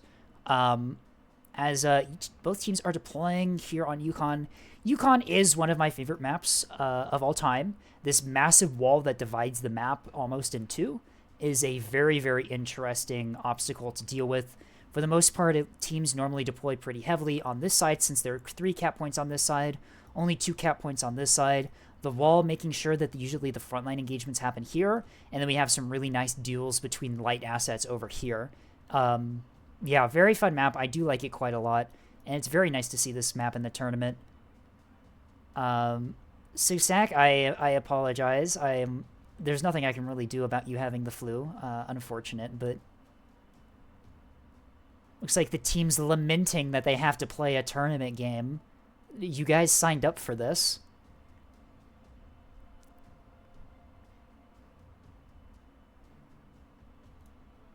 Leviathan is in fact playing on the Steam Deck. We have confirmed that Leviathan is using their Steam Deck to play the tournament match. I would be rather disappointed if we didn't. Looking at initial deployments here, it looks like OSP has quite a lot of quite fewer assets than ANS. Normally you see ANS have less assets than OSP does. I'm not sure. There's only 1 escort here, so yeah, not a lot of stuff on OSP here. We shall see if that's enough to affect the outcome of the match. We have a zoom in on a beamstone, I'm assuming. No, it's a railstone. Okay, that's not what I was expecting. We shall see how the rails do this match. Going over the teams really quickly, Chopsticks has brought the Creature, a missile destroyer here, a mixture of S3 and S2s. Seeing some SGM 300s and SGM 200s. Not seeing any SDMs on this, though, although some of those could be set to frag, potentially. Chopsticks also has a couple of gun cappers here, by the looks of it. 1, 2, 3, and 4. So it looks like a half-cap missile Yub fleet here. Leviathan's bringing the Beam 250 Axford VLS-3 on the back with some torpedoes and some S3Hs. Very nice. They also have the rails. They are the ones who brought the rails. Very interesting to see here. We don't see a lot of these often anymore. I heard a missile launch order from someone. Yes, missile launch order is out on this missile keystone here. I'm assuming these are it's a mixed salvo. All right, so I'm assuming that's a cap Yub to deal with the caps. Although, oh my gosh, what is this? We'll have to take a look at that later. That's not what I was expecting. Rex Alley has a beam battleship. Oh, we have some interesting fleets today, folks. How many FPAs? We have 1, 2, 3, 4 FPAs in here. Very nice. Parallax, VLS-2 with some Naginantas. Or at least Nagis. Off-brand Naginantas, perhaps. This beamstone is being escorted by a jamming sprinter here, so gives some jam support. The battleship does have good soft kill on it. It does have that interruption jammer, backup antenna, some defenders and stone walls placed throughout the hull. Very nice. Sigstack with a levy. We have... what do we have in here? Alright, some bombers and some Tontos. Very, very nice to see. We are also running a... gun voxels going low for the E-poke. This is typically where you see voxels go on this map, but there's nothing there. Oh, OSP has nothing there. And Oopsal Berries has just deployed this massive stack of ships up there. And the last ship on ANS is this gun corvette escorting the levy. Very interesting to see there. We will see what happens there. Already you can see ANS is just pushing the caps. Like, there is nothing to deny these. There is a gun shuttle heading towards D point. But I do believe this might outgun it if there are... Nope, there are no offensive missiles in there, so maybe not. It could be close. On to Oopsal Berries, we have MLS Bulker? MLS Bulker with Plasma 100 mil on the nose, so a hybrid Bulker. Bulwark 2000, the power drive in there. Citadel CIC in the big slot, Bulk Mag. That Bulk Mag is going to get taken out pretty quickly if it starts taking fire. We'll see how that goes for them. We have some various, it looks like gun capper assets around the map. It looks like OSP electing to do the massive push onto C point that we typically see here that OSP does, except they are doing it in massive numbers. Looks like Flying Doggo's got 3 obelisk liners. These could be bow onliners as well, potentially, if they've done it. Oh, those are small drives. Those are small drives. Ooh, that's unfortunate. Those drives are going to get knocked out pretty quickly here. We'll see if they can put out enough damage to compensate for that. And Tropical Depression down here has the double Acello. Oh, a small drives! Guys, please! You can put the big drives in these things, please! Oh, no. Okay. So a little bit of a small drive-itis on OSP here, electing to do the small whiplash in these things. These are double 450 Acellos. Good point defense and good soft kill on these. Very useful for supporting your team. They are all the way over here, so their hard kill will not be supporting the liners that have already pushed up to the C point. The C point, however, is being guarded by a beam battleship and a beam 250 Axford. We will see if this is enough to outdamage the ships that have pushed on to the point here. Did I just miss... I think I just missed Sergeant's fleet, didn't I? I completely did. Whoops. What do we have in here? We have big drives in these, at least. Standard 250 or not Axford, Acello build. Auroras, Illuminators, Jamming, VLS 200 on the back. I'm assuming there's some SDMs in there. Yep, and some SGMs as well, maybe for anti-light work. Looks like these are relatively the same. Nope, this one just has all Auroras, and this one has the soft kill stuff. ANS, to no one's surprise, given where OSP deployed, takes the early cap lead here. The Beam 250 Axford starting to take some fire, long-range 450 fire from these Acellos here. Should be worth noting that ANS doesn't really have any like long-range stuff other than these Railstones, meaning that if OSP can just use the long range of the 450s just to engage at range. Oh, we have a disconnect from Sergeant Gamer as Tropical Depression now has 4 Acellos. We are already too far into the match.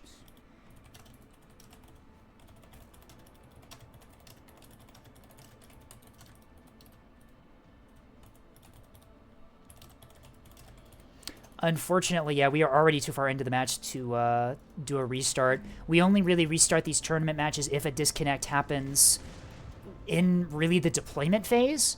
Because if a disconnect happens in the deployment phase, instead of one player getting someone else's ships, one player's ships are just removed from the match entirely. So, yeah, we are going to continue on. Those rails, though, doing quite a...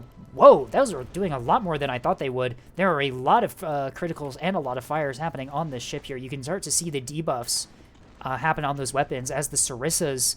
The Sarissa's accuracy has been greatly reduced right as the missiles come in. We will see if these missiles are going to be enough to get through. Those are HEKP. If those missiles hit... Oh, no. Those missiles hit, and this Acello is completely out of the fight. That is an unfortunate loss immediately for, and the beam comes in from the Axford just for good measure here. We have more missiles out on the other one as the 2 supporting missiles, the Wild Weasels, go for the ship. These do not have warheads in them, so they will not do any damage if they hit. The S2, I think those are S2H, is going for the chaff, unfortunately. Broadsword Squadron out, we have a pair of...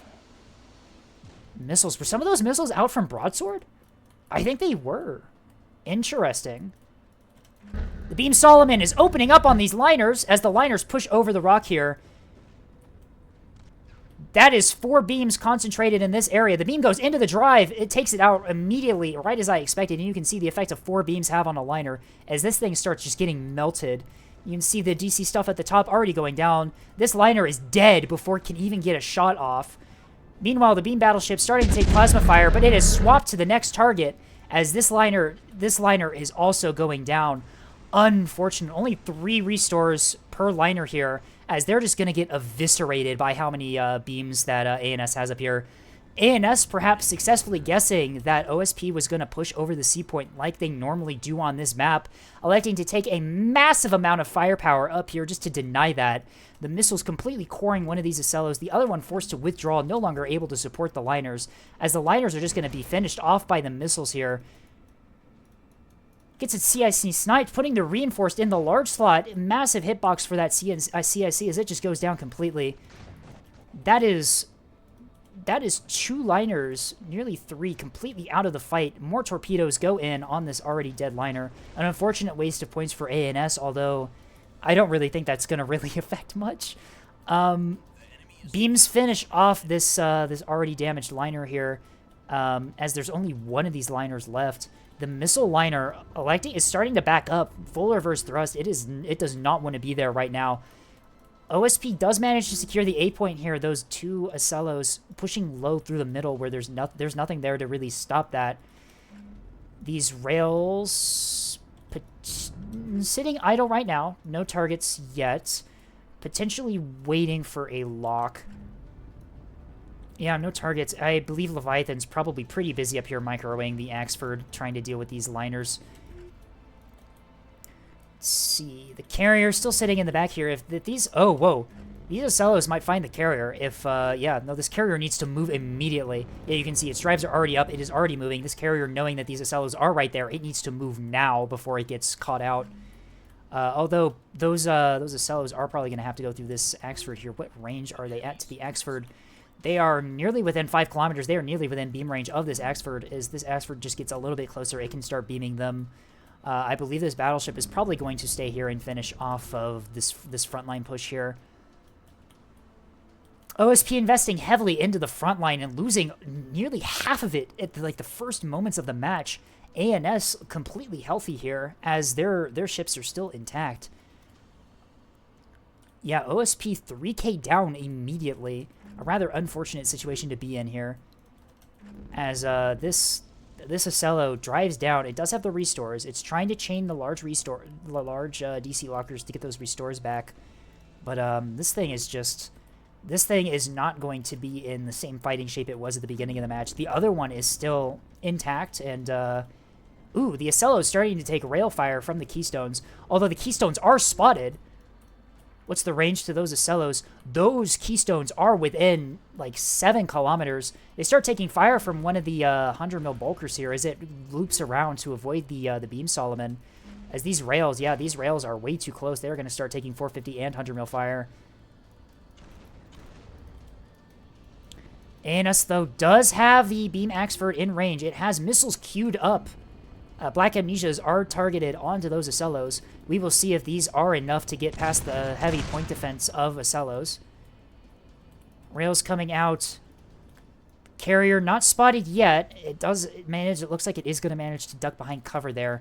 Missiles out from the Bulker onto the Keystones here. These are Act SAR H. Illuminators out from the Bulker as well.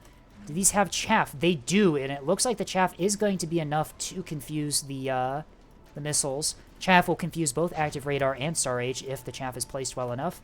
Although, that being said, I have a feeling the 100 mil and the 450 is going to clean up these Keystones quite nice. Missiles, unfortunately, not staging fast enough as those Auroras clean them up. The massive range of Auroras enough to really deal with those.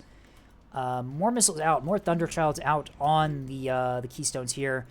It looks like they have targeted chaff once again, as despite being crippled, this Keystone is able to put out enough chaff to self-kill those missiles. Perhaps Act SAR H not the secret combo to go, as chaff just counters that completely. You can see here, it looks like the Beam Solomon is starting to move back, realizing that OSP's front line has flanked around the Sea Rock, trying to get behind them.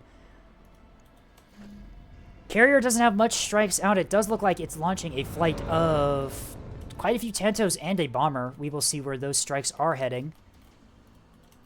Deep point fight here. Looks like it's probably going to go to ANS as the RPF reds out this shuttle quite substantially here. That's a basic CIC and a bulk mag. Just a couple more RPFs into that bulk mag and it is going to go down. That fire is going to eat away at its health. If this magazine takes much more damage, it's going to be out of the fight and it's no longer going to be able to feed bullets to that gun. Meanwhile, the Sprinter is just completely intact as it goes for the D point. ANS going to get the 4 cap here by the looks of it. More Thunderchilds out on the remaining Railstones here. The Railstones did try to do a little bit work. Unfortunately, they were too far forward and did get caught out, unfortunately, and they are probably going to go down here. One of them already dead. The other one dumped chaff, and it looks like there is no illumination out, as these Axe Seekers are going to go for the dead Keystone as well as the chaff. These missiles here not having much effect at all on target, as I don't think they've gotten any hits so far. Kind of unfortunate. Looks like we have a S2 Claymore out here patrolling next to the carrier. Looks like the Voxel has moved back from its E-Point adventures. Benefit of these reinforced drive. Okay. Not what I would have taken, but okay. But yeah, even without the drives you would normally see on these Voxels, these ships are incredibly fast, able to reposition around the map very quickly. ANS here might fall into the problem of only having beam weapons. These weapons are only close range and so cannot affect things outside of 5 kilometers. That being said, these ships are within beam range. This Beam Solomon is about to round the corner and get some beams out on this poor liner here. This liner needs to withdraw, and it looks like it is starting to move back. Yeah, but it looks like this liner is going to get outside of 5 kilometers before the beam manages to get on target. 250 AP going out on this liner. Was that AP or was that HE? That is 250 AP. You want to be firing HE at liners. It does a lot of damage. If that 250 manages to take out this thing's small drive, it's going to be easy pickings for the battleship to just run up on. This liner realizing that there is a Beam Solomon at like 3 kilometers, starting to back up, realizing that if that thing comes around the corner, it is just going to get cored and annihilated. Couple gun sprinters around this Acello here. Despite the low damage of the 120, it is going to be enough to make sure that the thing never gets repaired. We have some S3H out on this this liner here. How much hard kill do we have here? How much point defense? Looks like we have a scattering of Pavises. We have a lot of Pavises, actually. Never mind. That could be enough. Oh, it's Cork. A lot of Pavises, but I don't think it's going to be enough, as 1 hits and 2 hits right in the core section. Takes out a small DC and takes out 2 small DCs. Never mind. The battleship, it's angled improperly, as the beams are not in angle to hit this this liner here, but it is just barely out of range as this battleship realizes that it is out of beam range and has to withdraw. You can see the downside of bringing only beam as ANS is outranged by all these craft here. We have some missiles out on this Acello here. They all go for the chaff. Unfortunate, but it looks like these are going to... Oh, 1 hit on the bottom here. Takes out the magazine and the drive. That small drive going down at like less than 20%. You can see the downsides of bringing small drives. They just die insanely quickly. They have less health and their damage threshold is much lower. Panther Squadron jumping into this SAR-H missile storm, attempting to break it up and destroy the incoming missiles, although given that this ship has active decoys and chaff out, I do not think that those missiles are going to hit.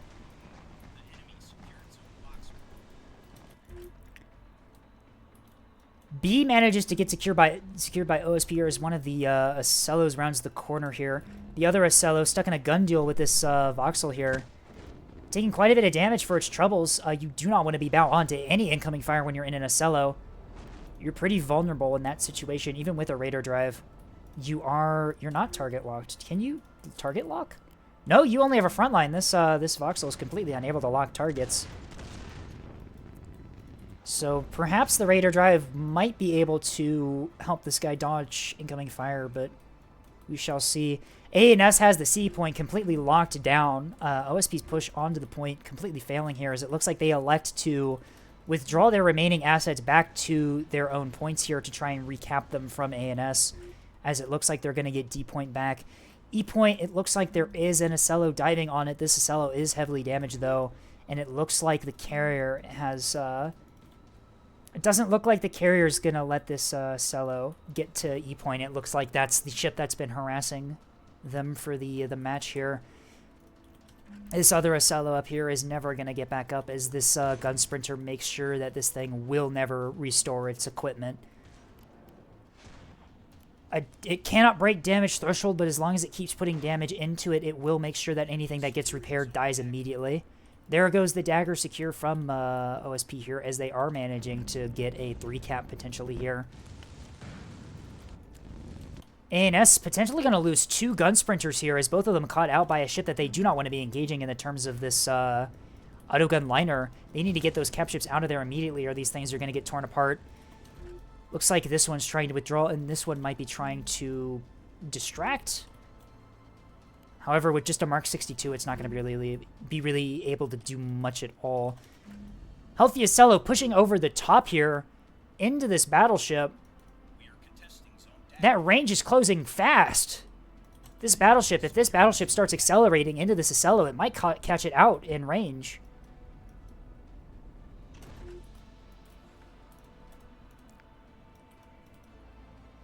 But it looks like they're electing to open the range as this battleship is moving behind the rock, trying to get into cover.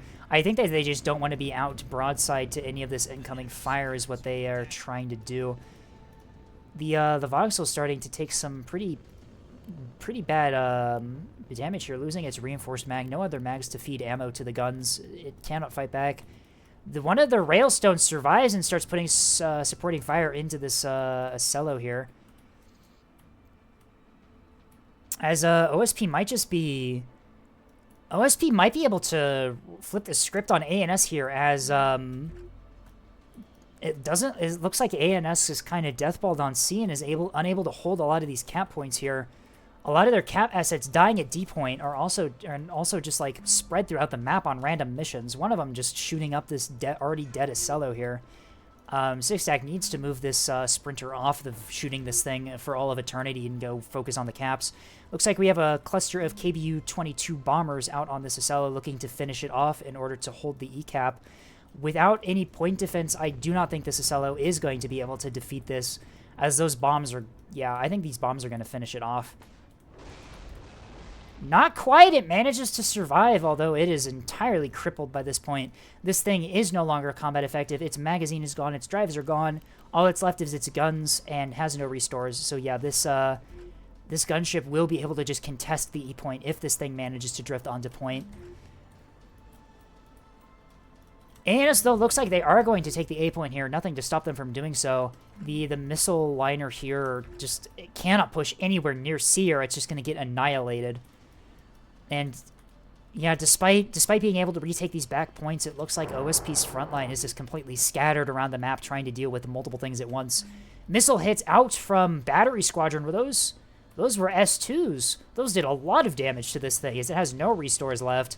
Massive damage to everything. Everything is red. If this Voxel were still engaging this thing, it could pick it off pretty easily, but unfortunately, this Voxel has withdrawn to restore its components. Mostly just scattered assets from OSP now, as they have a bunch of different ships in a bunch of different places, trying their best to sort of hold on to the cap points, whereas A&S's front line is still pretty fine, all things considered. Their battleship has taken a little bit of damage, mostly to the beams, but that's mostly battle short damage. And this Axford is just fine. Looks like they have detected this Acello again. It looks like the 250 turret on this Axford moving to finish it off. Only a couple rounds of 250 AP is probably all it's going to take to really make sure this thing stays dead. That being said, its drives are online. It has DC. It can get that bulk bag back up, and it is actually combat effective if it can do that. However, I do not think that A&S is going to let it The battleship electing to go over the side here. Oh no, it's within 4-kilometer range of this thing. If it gets over the corner here, it can just take out that missile liner here. The missile liner attempting to deny the A point here with more of its Thunderchild missiles. Although, does this thing have chaff? It does chaff out from the squat luck as the defender. I think the defenders are going to be more than enough to clean up those missiles there. As this battleship, what drives does this have? Raider, double Raider drive on this battleship here means that it is going to have the acceleration it needs to get over the map here, and it's 4 kilometers away from this liner. It's just going to core it out completely. 3 beams are already tracking to target. It knows it's there. This poor liner, I think, is not long for this world.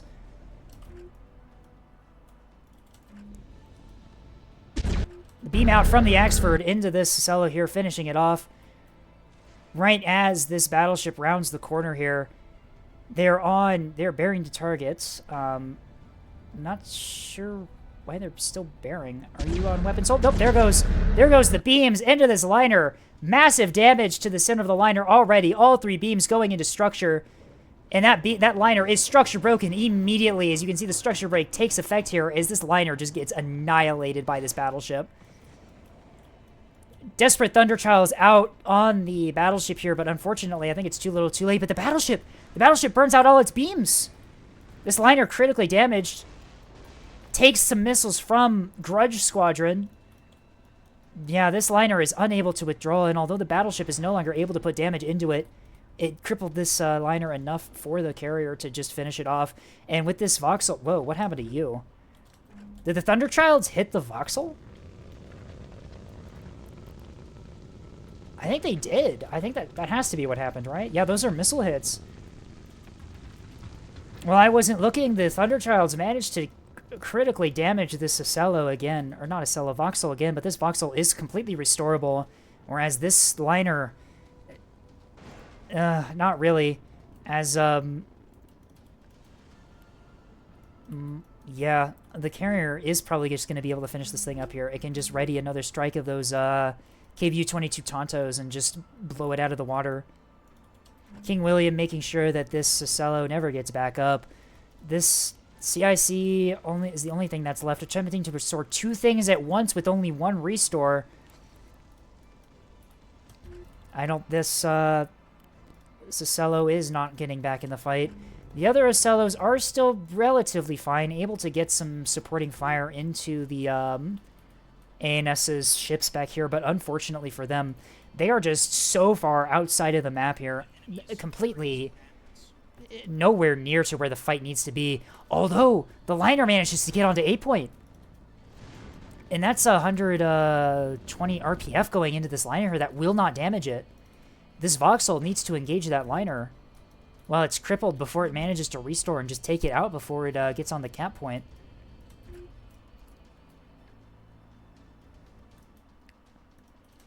The battleship here has had its beams mostly burned out. It's trying to stay behind a rock to restore, but at the moment, I don't think... Oh, but look at this! King William from Leviathan flanking around the corner, knowing that this liner is very heavily damaged. It looks like it's going to try and finish it off.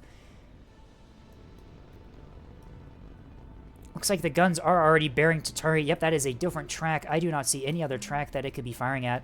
Although this liner here is still in the fight, it should be worth knowing. Despite having a small drive, this liner is fully combat capable. Although there are still several torpedoes on King William here. Yep, and there goes that Sicelo, the beam managing to finish it off.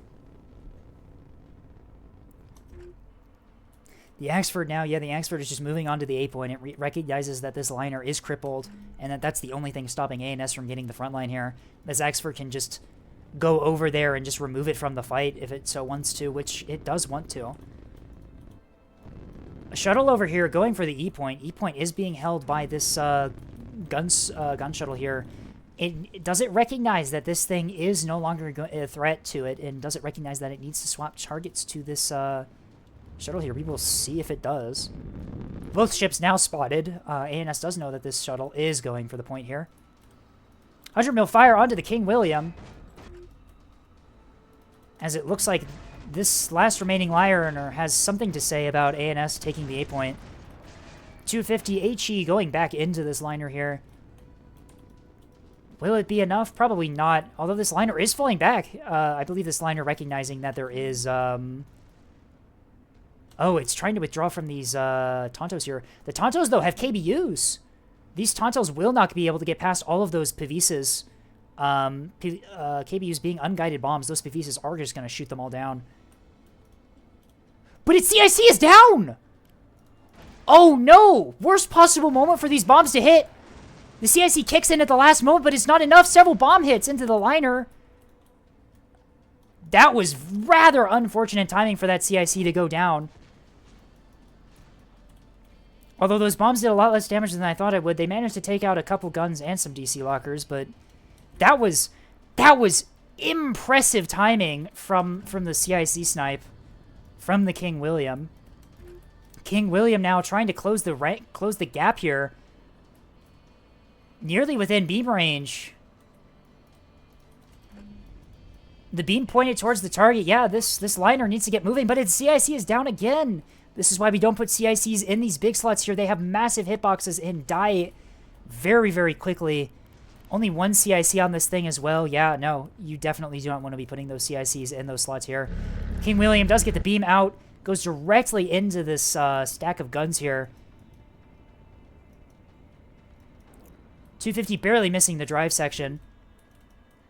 What's happening down here? The carrier spotted.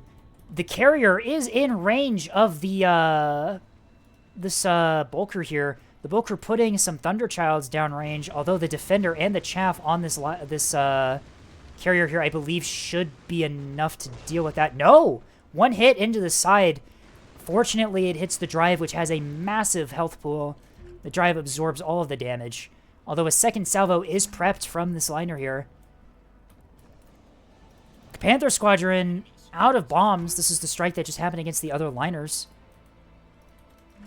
The E-point duel down here. It does look like the gun shuttle is going to... Gunliner? What am I saying? The gun sprinter is going to be able to clean up this shuttle here with support from Buckshot Squadron. That is an S2 right into this ship here, and it kills it immediately. More missiles out on the carrier. Multiple hits. The Chaff not doing enough. And that carrier is out of the fight. Only one restore could bring some hangars back online, but those launch pads are gone. No longer able to field bombers. I have no idea why the carrier stopped out in the open here. It pays for it heavily, taking a bunch of S2 missile hits. There's a follow-up salvo to make sure the carrier is out of the fight. Not what you want to see if you're ANS here. ANS does get some torpedoes out on that Bulker, though. The King William electing to stop chasing down this already crippled liner up here and elect to go for the A-point. ANS does manage to get B-point back with the ship they used to cap A. And yeah, the rest of those missiles, those rest of the missiles are just going to find their... Yeah, they're going to find their way onto this carrier here as it's structure broken. It's gone. Zigzag Fault's carrier out of the match here. Not what you want to see, although their Voxel is still alive and kicking in, heading to the D point where there's nothing to stop it. I should have been watching those torpedoes. It looks like some of them go into the ship, but unfortunately this Axford still has its beam up. This liner is structure broken, and it is not going to be surviving this, unfortunately. The beam battleship pushing over the top here, hunting down Doggo's last remaining liner. Almost within beam range. What is your range? I can't see it from either view. Great, there's a rock in the way. That's nearly 5 kilometers. Yeah, this battleship is going to eventually get there and is going to just core out this liner and just finish it off. The Voxel finishing off the last ship here with RPF, I believe. D-point is wide open for that Voxel to take. E-point is firmly under the hands of ANS. So is... B-point, there's nothing over there to take it. Yeah, and I think that OSP recognizes the situation they're in. They're calling GG right now. The only things left are these Acellos, which are just pushed out way out of formation. This thing is withdrawing from the match. As, yeah, their last remaining combat effective ship electing to withdraw instead of suffering the embarrassment and humiliation of being destroyed. The battleship firing its beams, finishing off this liner here. Or the liner surrendering, rather. And that is round 1 of this match. It is 0-1 in favor of killing is just a means of communication. Masterful play from the beam assets at C Point, recognizing that OSP normally does rush C Point on Yukon and just completely bringing the counter to it. And by counter, I mean beam battleship on the point, as all of OSP's frontline just getting cored. OSP bringing no cap fleet either, so unable to fight on the caps. And yeah, it is 0-1 in favor of killing is just a means of communication as we go into round 2.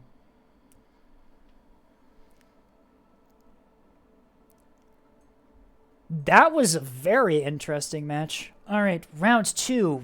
It's already on Tumbleweed.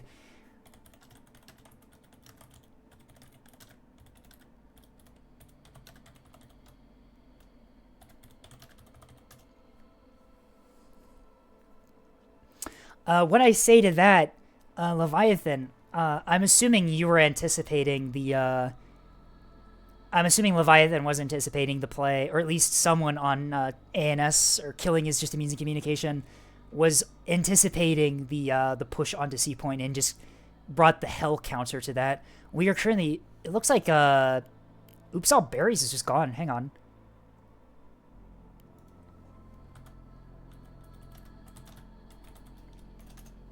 I am gonna go hunt down ANS really quick. Are they still in their voice call? They are. Hang on. I cannot join that voice call despite being... Okay, there they are. They're back. Okay. They are back. They perhaps trying to find their person who disconnected.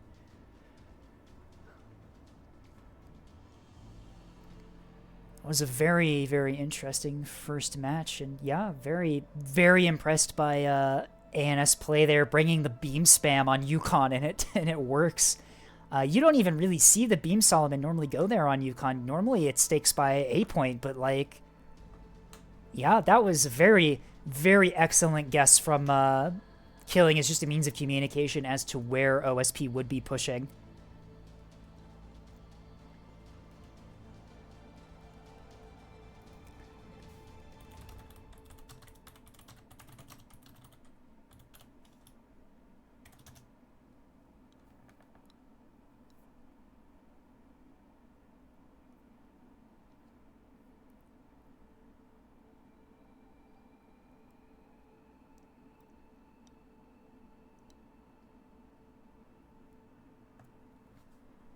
Lost is disconnected from the voice call. What is going on? Total collapse. We're having a lobby collapsulus in a tournament game? That's not supposed to happen.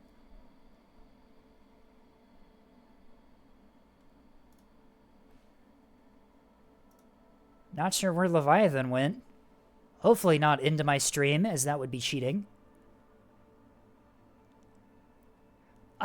Laundry, yeah, Flynn, I have no idea what's up about Laundry.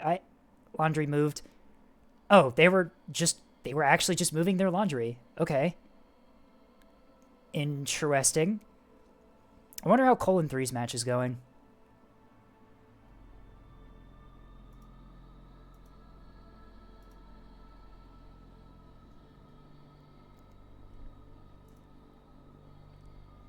There's no one in the event stage.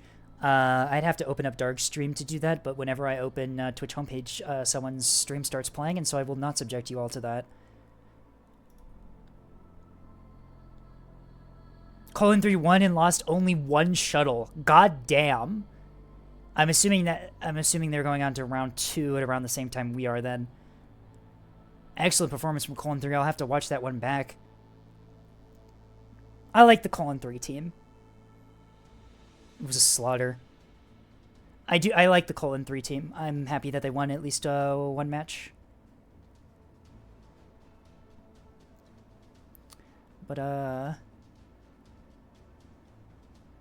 looks like we are almost ready to go. Looks like the teams have chosen their fleets as... Yep, here we go. Round 2. Here we go.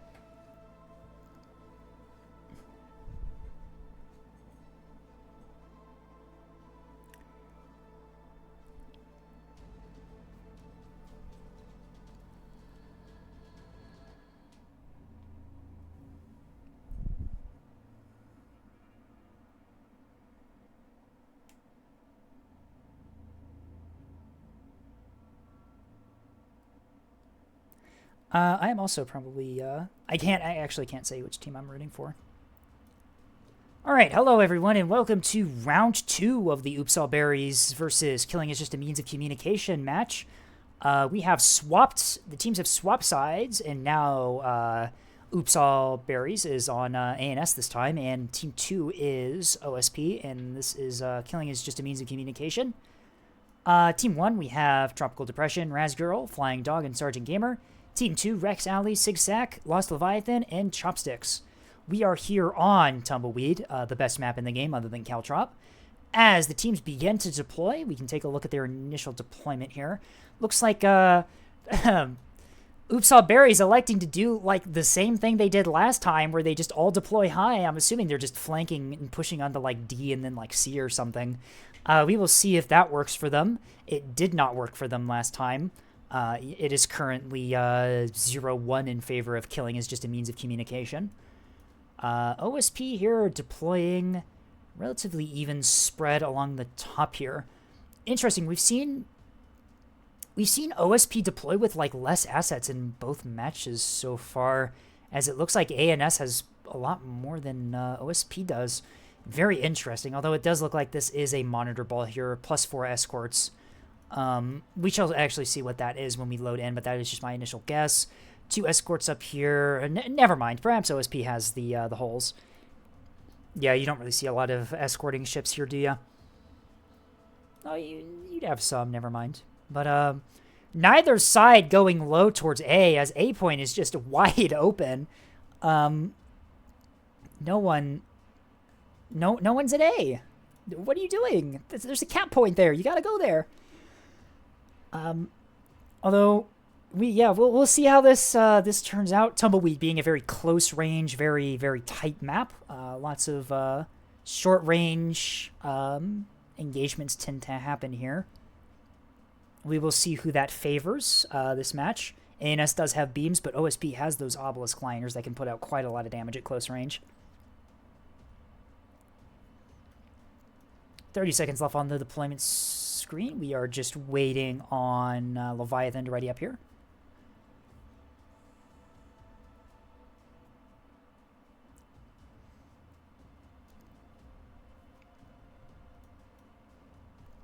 Yep, I should also mention that Leviathan is playing on a Steam Deck and has been playing on a Steam Deck for pretty much the entire time.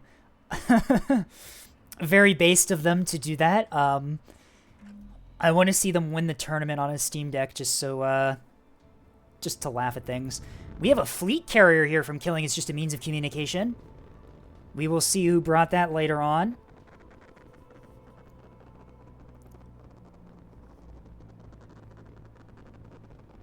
Alrighty, let's take a look at the teams. Razgirl, double Axford here. S2 backpack on one of them. S2 backpack on both of them. I'm assuming we have some SDMs in here. Yep, SDMs and SGMs, potentially breadsticks, or potentially those are offensive. Very skeletal on the insides. Those two teams and one restore. Okay.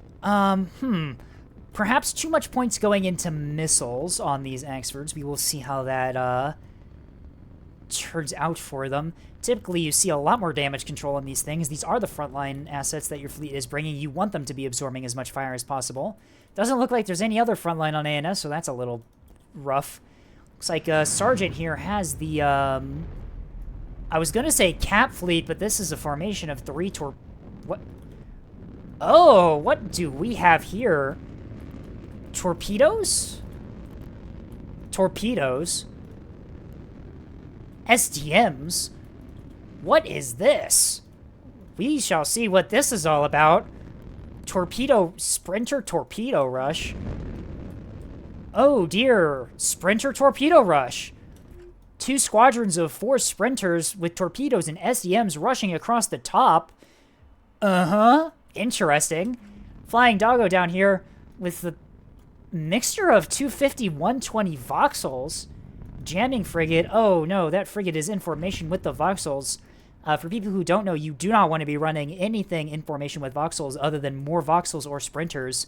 as the frigate being very slow and not really maneuverable slows down the voxels as they slow down to compensate for the small ship. Whiplash Dragonfly in these, yeah, so yeah, they do have the maneuver. They have too high maneuverability for this frigate here, unfortunately. And then Tropical Depression, bringing another gun voxel. We have a more conventional drive setup. In my conventional drive setup, we have small drives again. Please, please put big drives in your ships. I beg of you. Why are we doing this? Your drives are just going to get knocked out in like the first 5 minutes, and you're just going to be stuck doing nothing. Looks like this ship does have a SDM point defense escort supporting it. Does it have any jamming? Nope, there is jamming on the voxel. That's always nice to see. Small VLS-1 on the back. You can put the big VLS-1 on the back for no extra points, and it has more health. We also have some missile rains heading towards the center of the map. These things are heading for E point. What do these have on them? Torpedoes. Torpedoes? Okay, it looks like ANS brought Oopsal torpedoes.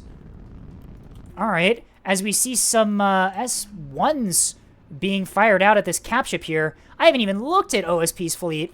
Quickly. Chopsticks running a 450 Acello, Sarissa's Auroras, Standard Insides, Dragonfly Drive, and a Sun Drive. Alright. Spyglass, I'm assuming it's a support fleet for a cap. Yep, we have some rocket shuttles and some gun shuttles here. This looks like they're running a half-cap DAD fleet with the Acello. Very nice. It looks like these ships are all in formation too. Very, very powerful hunting groups. Leviathan's running another Acello. Looks like a very similar build to what we saw before. Aurora's, Sarissa's, 450s. Reinforced drive in there, okay. And an escort carrier on the other side of the map. What do we have in here? 2 claymores and a bunch of What? These aren't Tontos.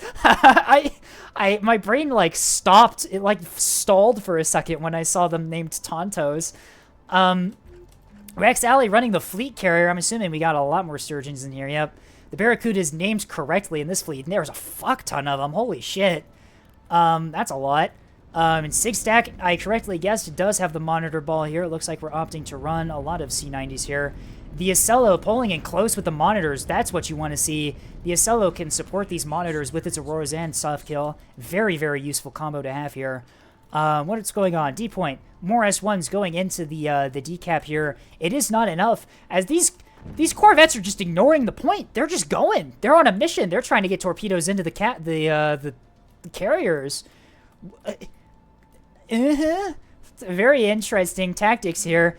One of the Axfords are already locked, I'm assuming, by this Acello here. This Acello, it might see these 2 Axfords and try and like withdraw. It doesn't know that these things have no resource and no damage control. If this Acello commits to the fight, it might win this engagement. The monitors over here electing to go for the E point. This is typically where you see monitors go on this map. The bombshells going out into the frigates. Oh no! Oh no! Oh the humanity as bombshells completely counter swarms of frigates and corvettes. That is a rather unfortunate matchup to meet, and as long as these ships keep their range, those torpedoes are going to do absolutely nothing. RPF going into this Acello here, as this Acello perhaps realizing what this is. No, it's electing to go for the creatures. SDM's out from the backpack of these voxels going into Bolt Squadron. Bolt Squadron being a rocket strike squadron. Starts to shoot down the SDMs. However, these ships very smartly playing within the point defense range of their allies. The SDMs being shot down as they try to go for them. The shuttles, not the shuttles, the sprinters swinging back around, going back to D point, perhaps realizing that maybe that wasn't the best idea. Oh no, it got rocket shuttled. Chopsticks, rocket swarm, flanking around while I wasn't looking, getting a massive rocket dump into this Axford, and this Axford doesn't have the resource to bring this stuff back up. Oh no! Oh, that is rather unfortunate first strike for the, OSP just completely, almost just completely mission kills this thing. More Auroras going out, as I saw Aurora fire from something. Was that an Aurora on this thing's belly? That is an Aurora on this thing's belly. Okay.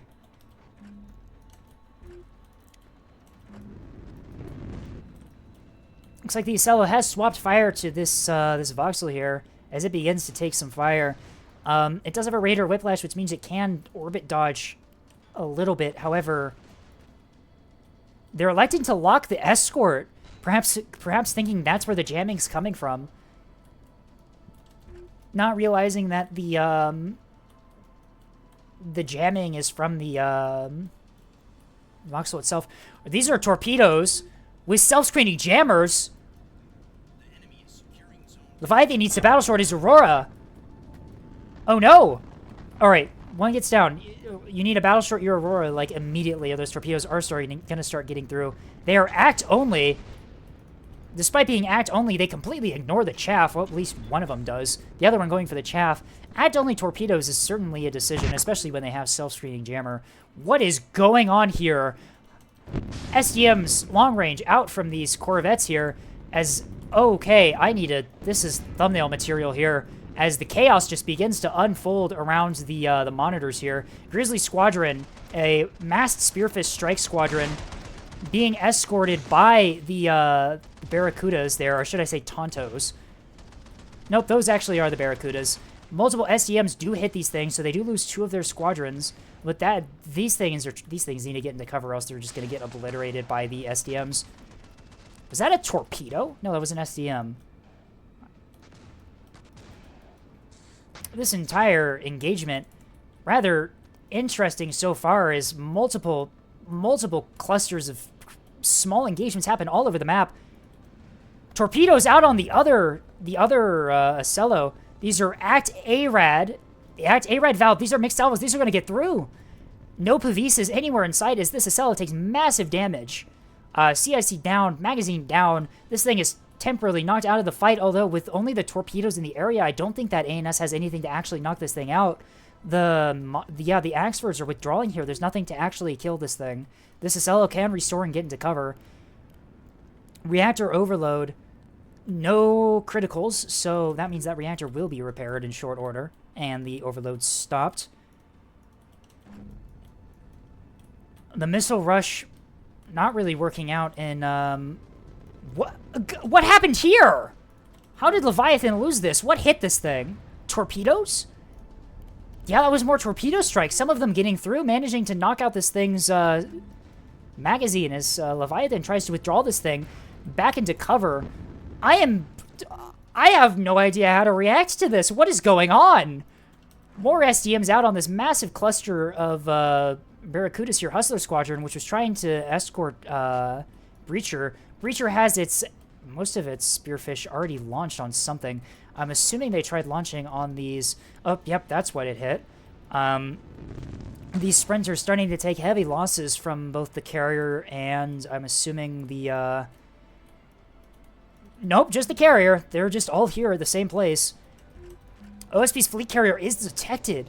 This thing needs to get strikes off immediately. Impulse puts lots of R1s into this already dead Sprinter here. Rather unfortunate target selection. Does ensure that it is nice and killed, though, I suppose. The Cat War is just a nightmare. D-Point going back into the hands of ANS here as one of the damaged Sprinters manages to get back on. More torpedoes down to the Queen Elizabeth. Those are the ones that actually have proper seekers on them. Multiple hits, and that Acello is not looking too good. The other one detonates. ANS has just lost 2 of its Acellos, effectively. All that's left is the monitor ball and the fleet carrier. As Oops All Berries completely flipping the script on what happened last time. This massive push over the top successfully working as multiple OSP frontline fleets and various assets getting just chewed up by those torpedoes. More torpedo hits into this monitor ball. We shall see, though, if what ANS has is enough to counter the what's left of ANS. Chopstick surrendering out of assets entirely. This fleet carrier's got its work cut out for it as it has multiple fleets that it needs to prioritize immediately to take out for OSP here. OSP down on caps as well. They are ahead on the points, though. Missiles do go out into these shuttles here, Sprinters. Once again, I mistake the names. I am very good at this, I swear. As these sprinters dive on the fleets that counters them. I do not know why they're trying to engage these monitors. They will not be doing much at all. The Axfords, realizing that there's an opening, push forward, getting some fire into these monitors. A very strange twist here as, yeah, ANS is pushed to the back as this massive torp rush. More torpedoes out. Does this fleet have Pavisas? No, only flak. They do have jamming. Or is it enough? No, the Warbler is not online. That wasn't even a Warbler. That was a Omni. As multiple torpedoes find their way into these monitors here.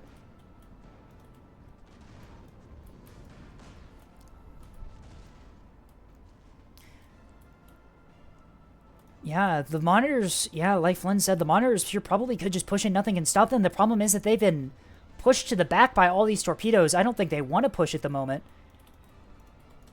The fleet carrier, ANS's fleet, or not ANS's, OSP's fleet carrier going unspotted, but it hasn't moved from where it was before. ANS knows that it's there. The monitors pushing on to the monitors getting engaged by these voxels. As the voxels push forward, they're armor stripped. They got detonated on at the point. More torpedoes out on the already crippled monitor. OSP needs to start engaging these voxels, needs to start pushing into them. Command HE-shaped missiles. Those are S2Hs out, and there's no comms jamming to be seen as all of those find their way home. Unfortunately, they were all on the... Wait, how many... ANS is not letting up as more missiles come out onto these monitors.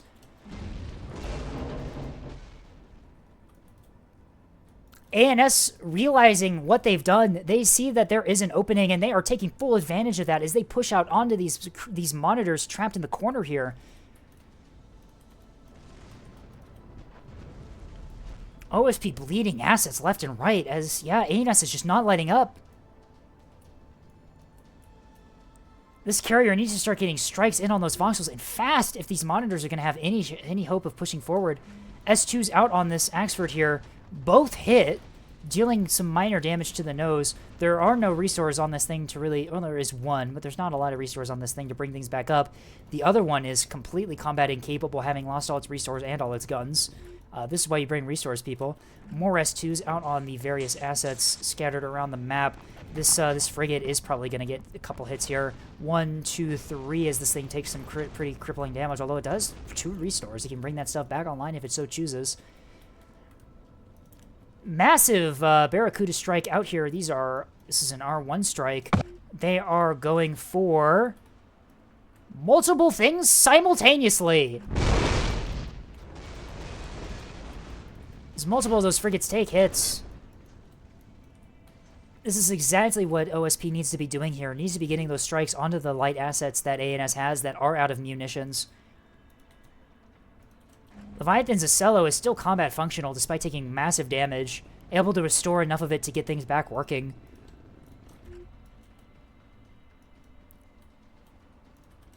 This monitor ball here just completely pushed back into the corner here by these 3 voxels. You normally don't see that every day. Normally it's the other way around.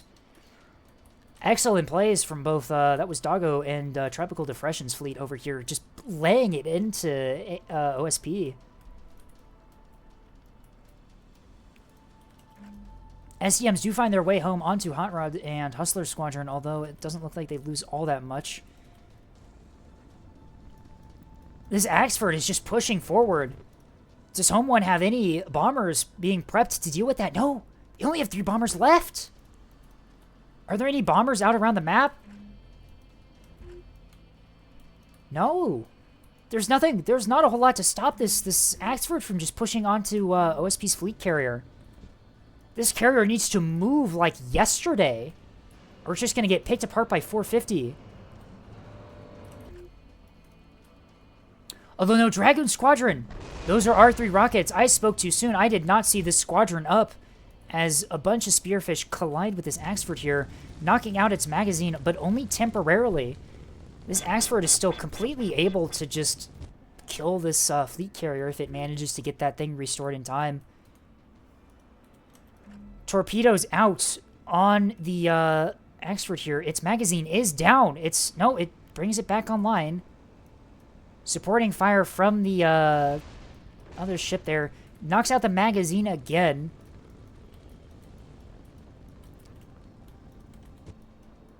OSP is just losing monitors left and right here. More S2Hs out on the Acello here. This Acello's point defense has been completely, like, knocked out. Does it have comms jamming still? It does not. Massive strike into that, and its structure broken. This is incredible performance from Upsal Berries here, as they just take the advantage at the beginning of the match by that massive torp rush and just don't stop pushing OSP. OSP is just pushed into this corner here entirely. As Axford's guns are online, as they start getting fire into this fleet carrier finally recognizing that it is in very big danger here. No restores, no damage control teams. If any fire gets started on this thing, it is a ticking time clock for this thing. There goes the bulk mag! The bulk mag taken out on this fleet carrier here as it is mission killed, unable to resupply its craft. Checkmate Squadron does have Spearfish left. They will be getting a strike onto this Axford, but unfortunately, it's too little too late to save their carrier. Most of those rockets being soaked in by the nose.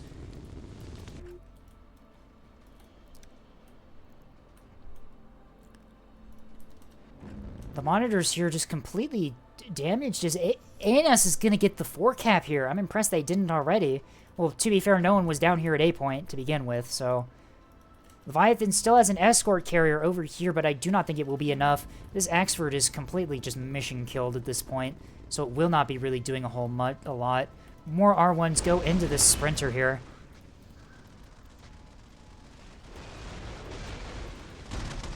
OSP desperately firing 35 Flechette into a, Oh my gosh, this is an insane match we've had so far. More missiles into this poor fleet carrier here, although it is just out of the match already.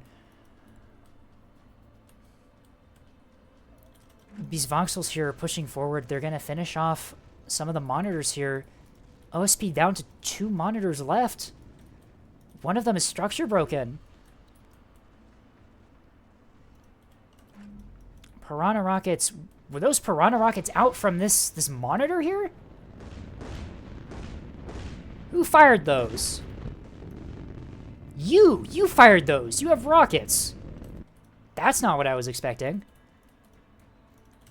More torpedoes out into the Queen Elizabeth. Yeah, ANS just making sure that OSP's ships just never come back online. An impressive performance from Upsal Berries. Just the push just never stops for them as they just keep on going.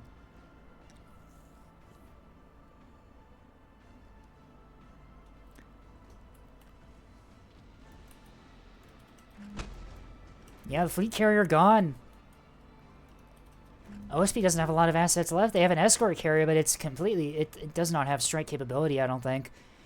KBUs, some perch rockets. You have a lot of perch rockets, but... Yeah, not a lot to deal with these, Voxels and Axfords. Complete map dominance from, Upsal Berries here, as they just... rush the torps into OSP's front line and just deny them the ability to do much of anything. Multiple reactor detonations in quick succession there.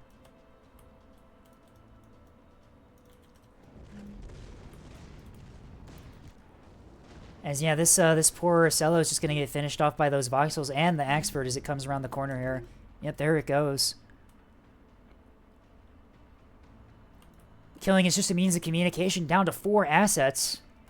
That is not enough to swing the match, although they are getting a point with one of the remaining monitors.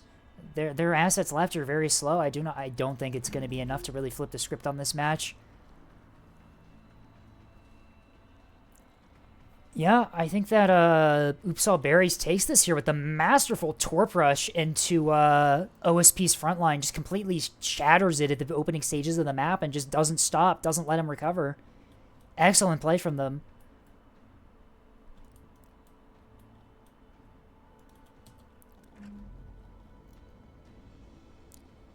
You know, the various assets around the map just that OSP still has are just, they're not enough.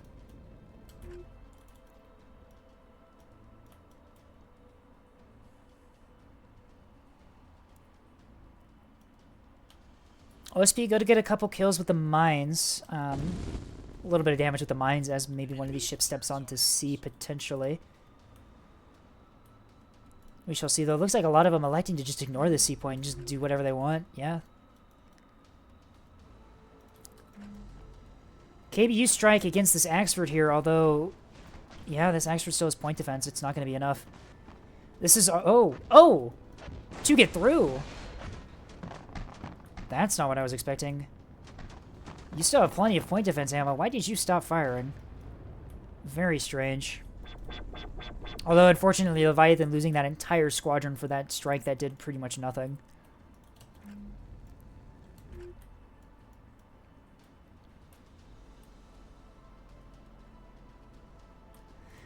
Yeah, Leviathan noticing that their planes didn't drop any of their bombs. We've had this. There was a in the first tournament game we did today. We had a lot of people talking about how their bombers weren't deploying their munitions despite being in range. Perhaps that's just a PTB thing. We might have to talk to Liss about that. Perhaps there is a bug there. We'll ask the other tournament teams if they experienced that as well, because, yeah, we're on PTB because PTB is a little bit more balanced right now. There have been a couple bug fixes that are different from main. However, there are very obviously some more bugs here. And yeah, here you can see for the why I don't like running frigates with the voxels here. You can see these voxels stuck at 15 meters per second because this poor ship has its engine shut out. It is unable to accelerate.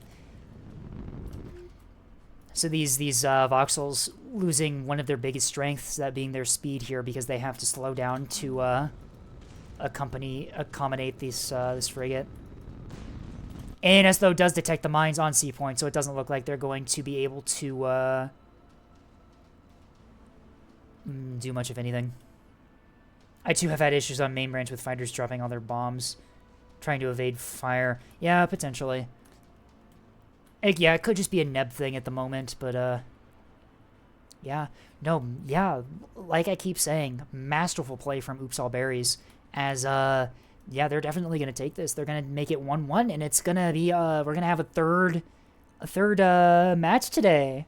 I'm loving these close rounds we've been having, or close matches we've been having. We've done, 3 matches on both the tournament games today.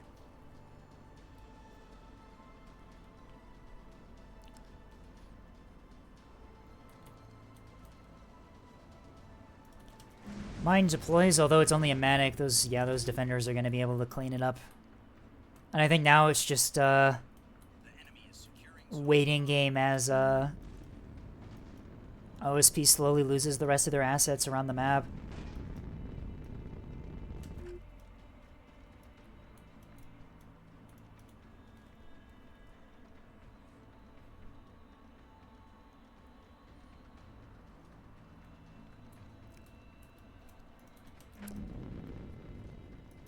Leviathan's escort carrier being caught out by these Axfords starts taking 450 fire. They're not tracked on radar. This Axford firing at a visual track. Oh, there's the radar track.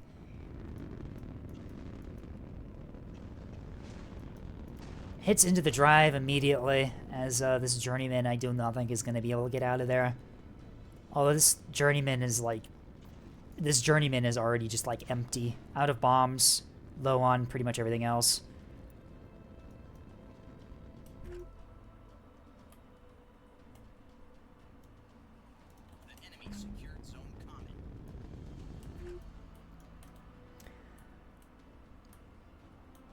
And that is a 4 cap for ANS to no one's surprise. The only cap point that OSP managing to hold is A point.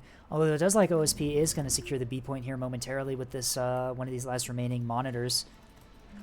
Although this Journeyman, I do not think... Oh, might get out of here. Although it getting out of here is not going to really change any of the outcome of this match. Yeah, those experts firing at a visual track, not all that accurate. These experts, although they did, the push with them did work, they did lose a lot of their radars and panels and stuff. So not really able to see the enemy as effectively as they would like to. But at this point, that's a moot point. Doesn't really matter. Voxels are moving over here, looking to potentially... Oh, I have no idea where these guys are going. Yeah. Maybe trying to ambush... Oh, it looks like they're trying to ambush this monitor. Do a military victory. Although, yeah, there's the surrender from Leviathan as they recognize that this match is over.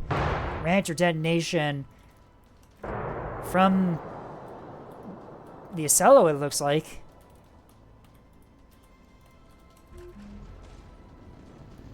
As yeah, 2 monitors left is not enough to swing this in OSP's victory. And there's the surrender, yeah. As that's official, as Oops All Berries wins this one, bringing it to 1-1. We are on to Blood Moon for round 3, and I will see you there.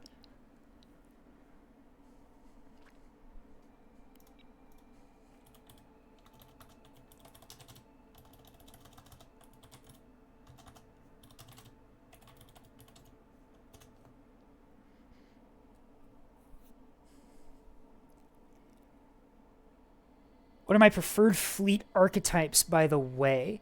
Like, types of fleets, I like to bring... Cat fleets is probably my big one. I do like bringing cat fleets quite a bit. MMTs are my favorite ship, type in the game. They're very strong, very nice to play. Very useful, too. I do also like battleships. So I've got like both ends of the spectrum here. I do have a lot of fun in my various battleships, whether it be beam or guns. I like them both a lot. Voxels, I haven't really had the opportunity to play Voxels a whole lot recently, although I do like their playstyle. Very fast, very agile. I have a fleet of 2 dispersed Voxels that I put on opposite sides of the map that just kind of go around hunting cap assets.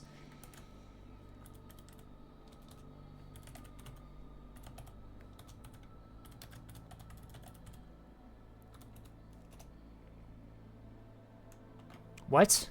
Did I spell that correctly?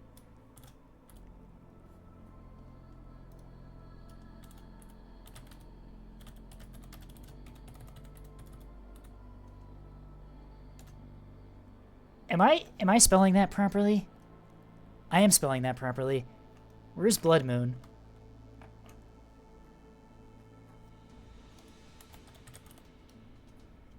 That's concerning.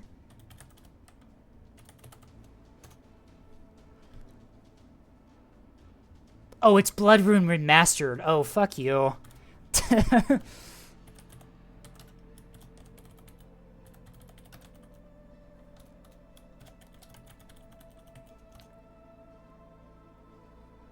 Did I spell that wrong again?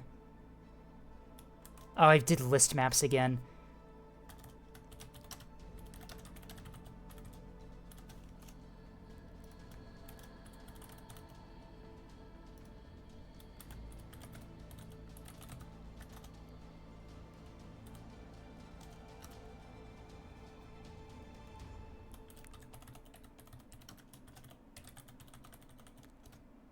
There we go. Holy shit. That...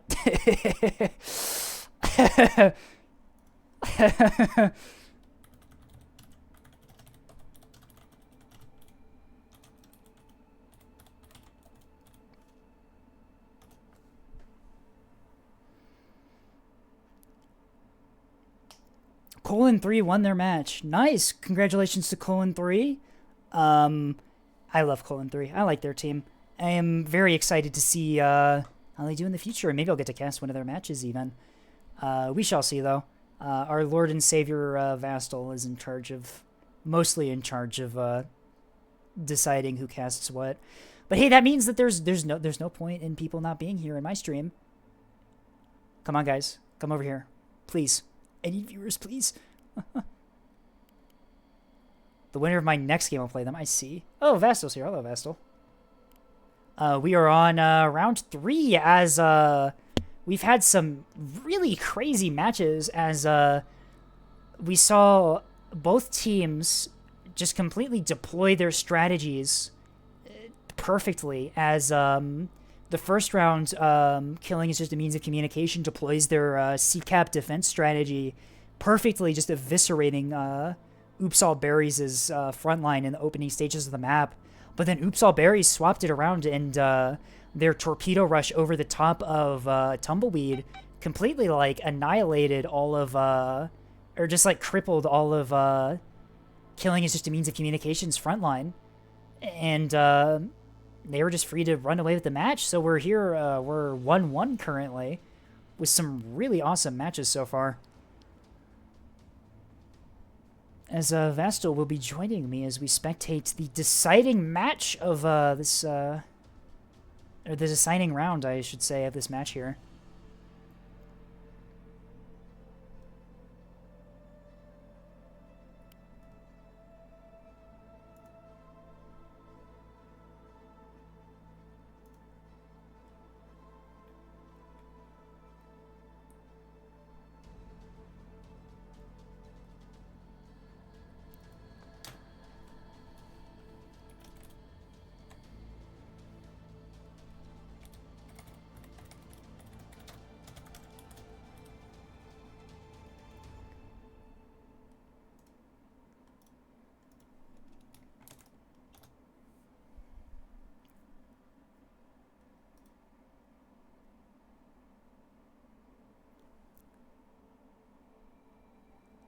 It's okay, Vastal. You can lurk to your heart's content.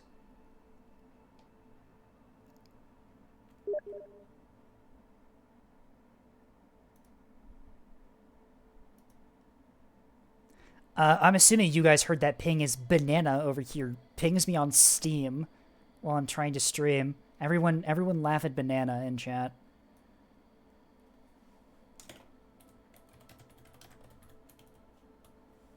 No, Banana, doesn't work like that. I already have the chat. I have your little thing your chat open on Steam, so it doesn't give me the ping noise whenever you send me a message. It doesn't work that way. Sorry, bud.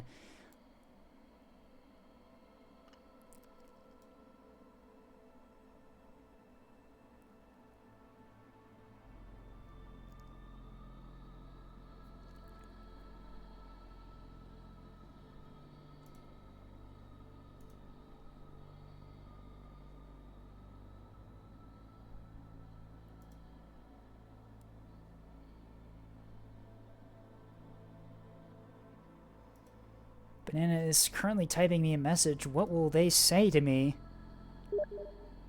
Oh god, I tabbed out so it pinged. Ah!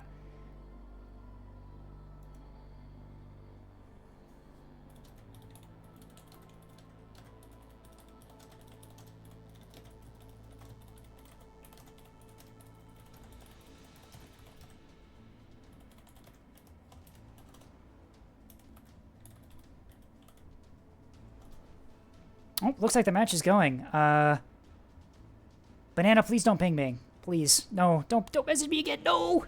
Alright.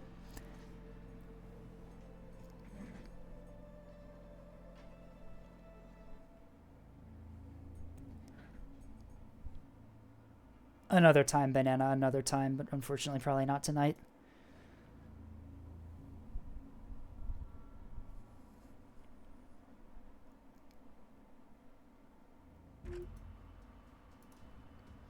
Alright, hello everyone and welcome to Blood Moon. We are on round 3 of the Oops All Berries versus Killing is Just a Means of Communication game as Oops All Berries wins the previous one, taking it to 1-1.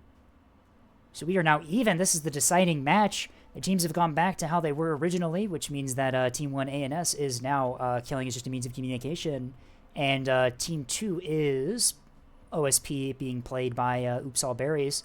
Team 1, Lost Leviathan, Rex, Zigstack, and Chopsticks. Team 2, Tropical Depression, Razgirl, Sergeant Gamer, and the Flying Dog. We, like I said before, we are here on Blood Moon. This is Blood Moon Remastered, so this is the updated version of the map that sucks less than the original one. I kid. Blood Moon is a really nice map, and I like it a lot. Very, very cinematic map, too. You'll see what I mean when we load in. Anyway, looking at the initial deployments, it looks like ANS is deploying heavy B-side, and it looks like OSP is also doing the same here as well.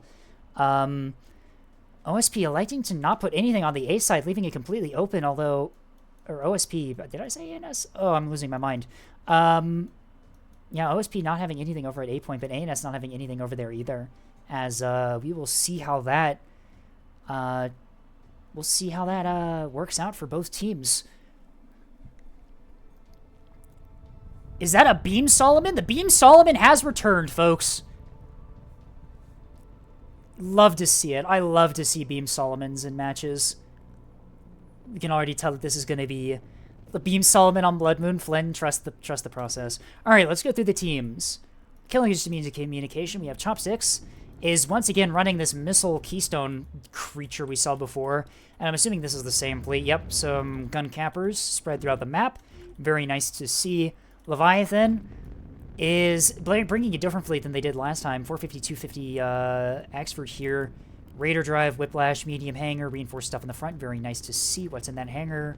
Couple of halberds by the looks of it. They also have some point defense and jamming escorts. And a jam sprinter. Yeah, this is what I mean by a very cinematic map. Like, look at this. This is beautiful. Rex Alley is bringing the Beam Solomon that we saw in the first match. This Beam Solomon doing incredible work the first game, coring out most of OSP's frontline in the opening stages of the match. We'll see how well it does on Blood Moon here. Here is the jam sprinter that they have in escort. And Six-Sack is back to their carrier BS. We have a, I'm assuming this is the same as last time. Yep, lots of S2s. It should be worth noting that they are using S2 bombers for the most part. Here is the gun voxel that we also saw, and a gun escort for the carrier. On to OSP. Razgirl electing to bring some one obelisk and some capping ships. Is this the SDM one? Yeah, this is the not SDM. MLS one. So this is firing a bunch of Thunderchild missiles. Well, I think they're Thunderchild. Yep. It should be noted that I do not think they have swapped up the Seekers, so if these start getting shot at ANS will know how to counter those. Sarge and Gamer down here, we have a 450 Acello and another 450 Acello. This is the same fleet that they brought before. Yep, Raider drive. Flying Doggo bringing one Acello, supported by some monitors. Nice to see. No plasma on these, but no 100 mil either, electing for jamming and soft kill. We also have a creature, point defense tug with nothing else on it. And Tropical Depression rounds it up with an MLS monitor dump fleet. Oh boy, where are they going? They are going high over by C. Nowhere near where ANS's frontline is. They need to pivot. They need to pivot in order to counter them. Seafoin being jumped on by two gunships as, 3 gunships. Razgirl and, Doggo both deploying ships here. Doggo's is a rocket ship. Defender is in range and is in arc. Will it stop these? Almost. One hit, but that takes out the magazine! This ship can no longer shoot back, and it looks like OSP is going to get the C point here. On the B point, engagement going out, this gunship taking severe damage to its gun, a rather unfortunate thing to soak all the damage. Although that being said, it does have fire support from the front line here. Missiles out on C point by the looks of it. Yep, as it looks like Chopsticks is trying to save the C point cap here. D point going to ANS, and no one going anywhere near the A point for some reason. Although this ship could very well just do that and just take it, although ANS doesn't know that. Missiles out onto these shuttles here. One of them phasing through the ship entirely, the rest of them hitting. Not doing a whole lot of damage. Do structure break it. Take out its rapid DC. That's not a lot of damage. B point looks like it will go into the hands of OSP here. I do not think ANS is going to be able to kill this thing. But it drifts out of the point. It drifts out of the cap point, and B point is denied. Unfortunate loss of the drive means that this ship will not be in the cap point when it needs to be. Missile counter battery out on this this poor sprinter here, as we have 4 command wake blockade runners out. I'm assuming there is a lock on the ship from an ally. Yep, those missiles are going to find their way home. That is 4 hits into the sprinter, and it goes down.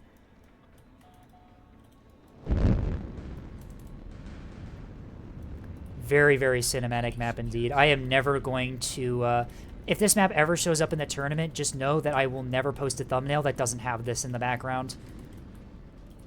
Anyway, back on the B point, the Acellos have moved up to try and deny it, as well as the MLS Bulker.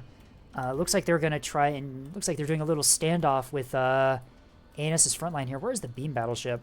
The beam battleship is trying to get close. Battleship's not the fastest things in the world, and at close range, with only close range weapons, they need to be really nearby.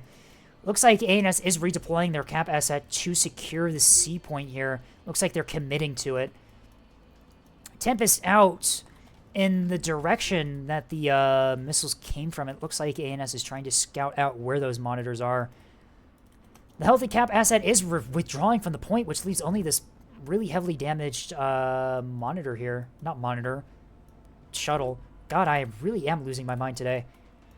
SDM's out on Bastion Squadron as they get jumped by SDMs. One of these ships... Wow, okay. Despite losing one, it manages to distract a bunch of SDMs, and only 2 ships go down there. Battleship, what's your range? Battleship is within... almost within beam range of these Acellos here. If it can get closer and these Acellos like come around a corner, perhaps here they could just get cored out immediately by the battleship.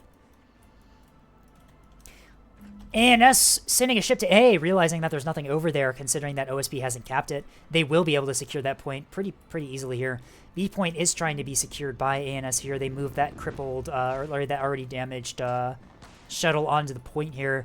Its drives go down. It is taking fire. It should be noted that that is 450. It will overpin, dealing minor damage.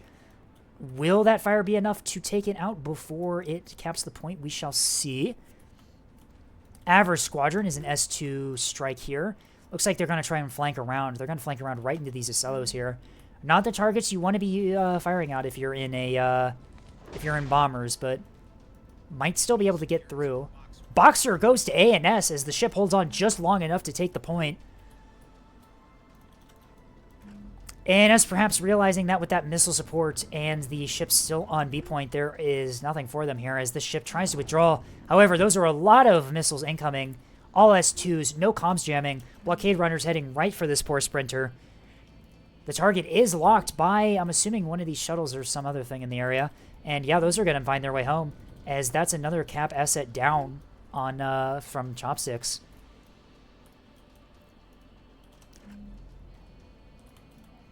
We have a full HEKP S3 decoy strike against this Acello here.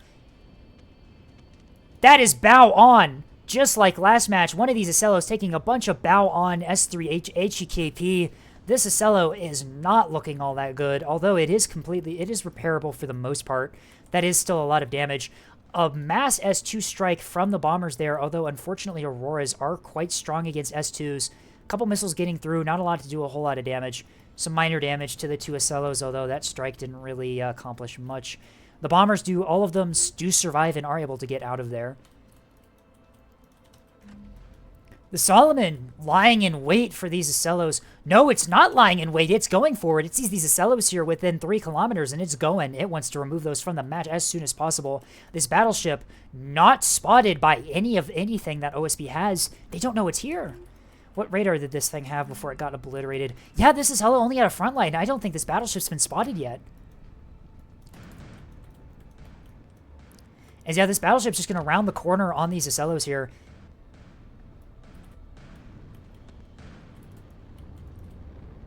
Trying to get some thumbnail shots, excuse me. Yep. The Acello's trading fire with Leviathan's Axford here. We have more of these expensive HEKP strikes out on those Acellos here, but they're moving behind cover. These missiles might rock PD. Are they going to get around the corner in time?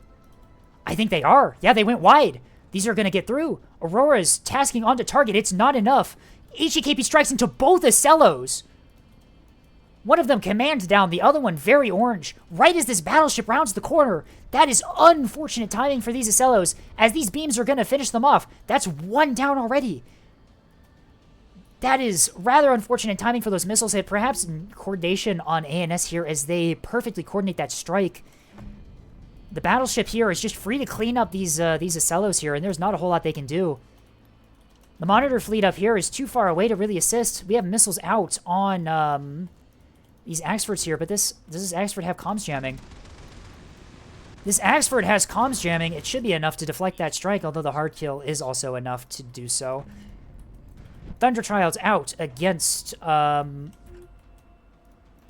something up there. I'm assuming against the Axford, although Illuminators are not being fired from this liner. Yeah, and you can see the beams here continuing to just go into the... That is a... I think that's the thumbnail right there, folks. Yeah, that's the thumbnail right there. There's no way I can use anything other than that image. But yeah, these Acellos are just completely out of the fight. Sergeant Hammer getting beamed and missiled and beamed and just removed from the battle. Oh no. Rex is burning out his beams. Rex, you gotta be careful. There's still ships over here to deal with. These ships are dead. More Tempest out on these, the monitors here. It looks like ANS still trying to get a fix on where those missiles are coming from. I do not think these things are spotted. Oh, no, they are spotted. ANS does know where they are. Perhaps the bomber potentially going to try and get some bomb strikes out.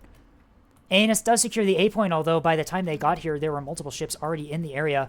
Missiles are out on the ship here. The chaff deflects them. The chaff doesn't deflect them. What Seeker were even in those? Although, despite the missiles missing, this Voxel is probably going to be able to damage this thing enough that this gun sprinter can take it. This Voxel, seeing the area is completely open for it to just go to E-point as they just go onto the point. A missile counter battery out from the monitors out onto this poor frigate here. Is there comms jamming in the area? No, it's a masquerade! It's not a comms jammer! The flak is good against S2s, but it's not enough. Those missiles are going to find their way home as this poor frigate here just gets eviscerated. Command missiles are scary, y'all. Bring comm jammers. They're very useful. Leviathan doing what he can to try and jam the strikeout, but unfortunately it's too late for his poor ship here. ANS does secure the A point here by killing that shuttle as the Voxel begins to trade fire with this this other shuttle here. I can't believe y'all doubted the beam play on Blood Moon. 3K fleet gone. Another 3K fleet is withdrawing from the combat zone because it knows it cannot counter that. Although OSP's missile stuff at the top has been doing pretty good. We have missiles out on the fleet here down at the bottom. These are commands SAR H. I do not see illuminators being fired from the fleet. Command Hodge, come on, SAR H. Mixture of two. There's no illuminators being fired. Leviathan just has to kick on that comms jammer and they're fine. Although with the amount of hard kill they have in the area, I don't know if they have to. And yeah, I do not think that track quality is going to be good enough either. Yeah, Leviathan deciding to style on those missiles and not even fire the comms jammer. E-point going to ANS here as they get their Voxel onto point. OSP, just like we saw in the last match, they've just kind of been contained up here by the front line from the enemy.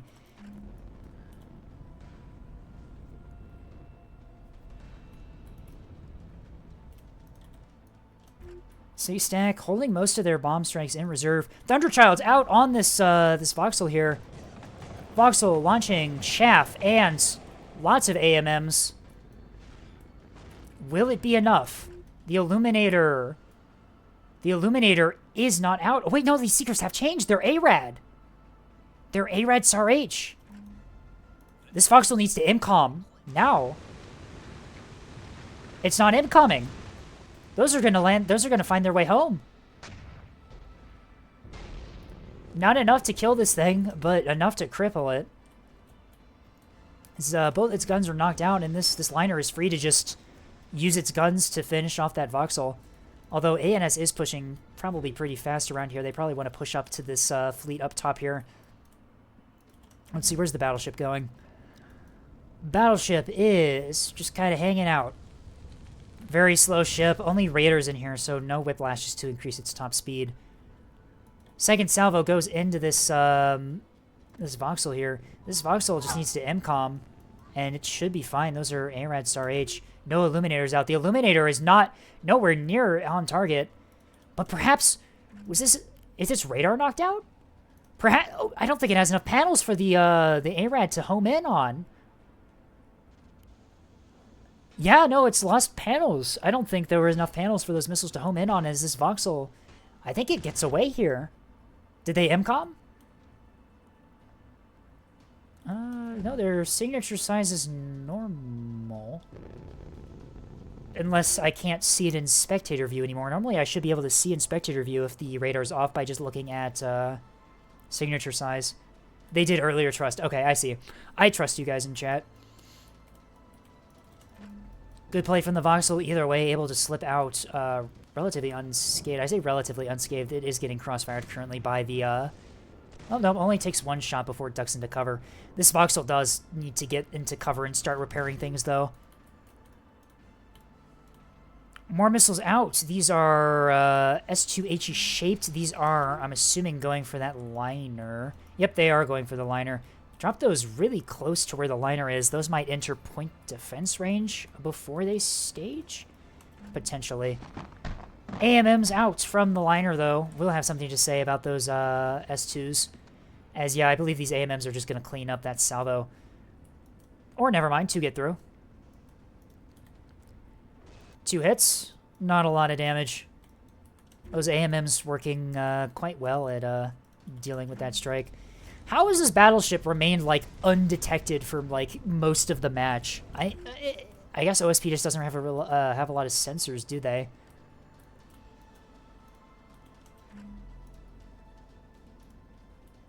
What?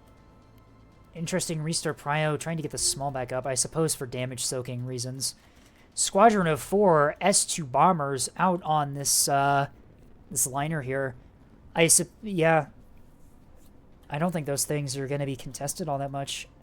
Or not. Where are they going?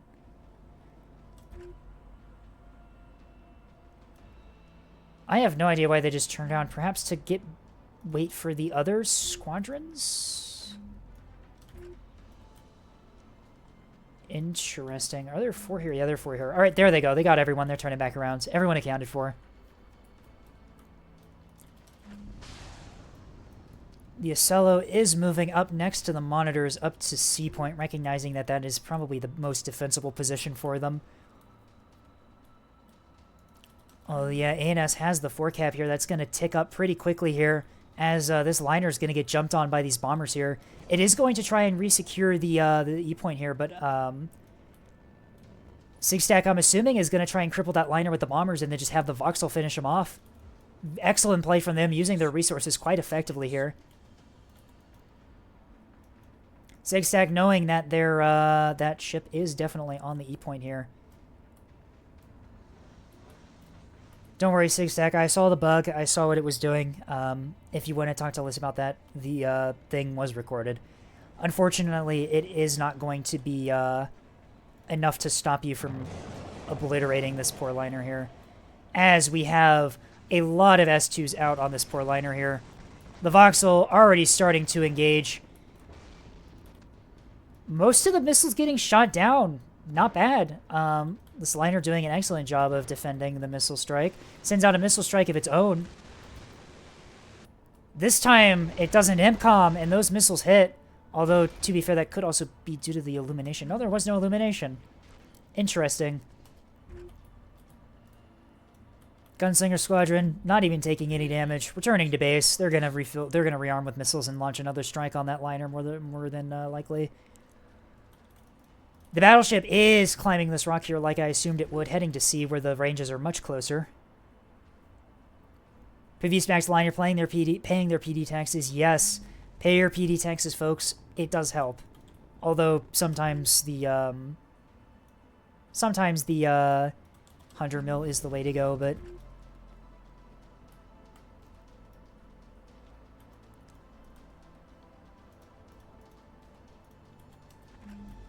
OSP's front line just completely heavily damaged and pushed to the back of the map. Tropical's missiles not really able to do much other than pick off light assets. Another one of these super expensive HEKP strikes out on this Acello here. Chopsticks is giving the enemy no reprieve as it says no Acellos for you. This mixed salvo proving especially deadly against these poor Acellos on OSP.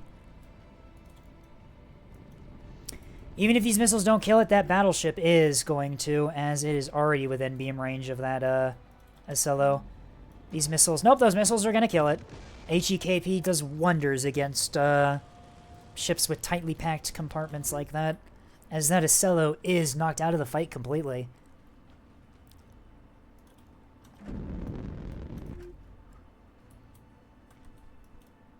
OSP only just has really just light scattered assets around the map, not a whole lot to affect the match with. They are resecuring the A point here, and they do manage to resecure E, so yeah, that is going to be a 3-cap for OSP. However, the points disadvantage they have is quite significant.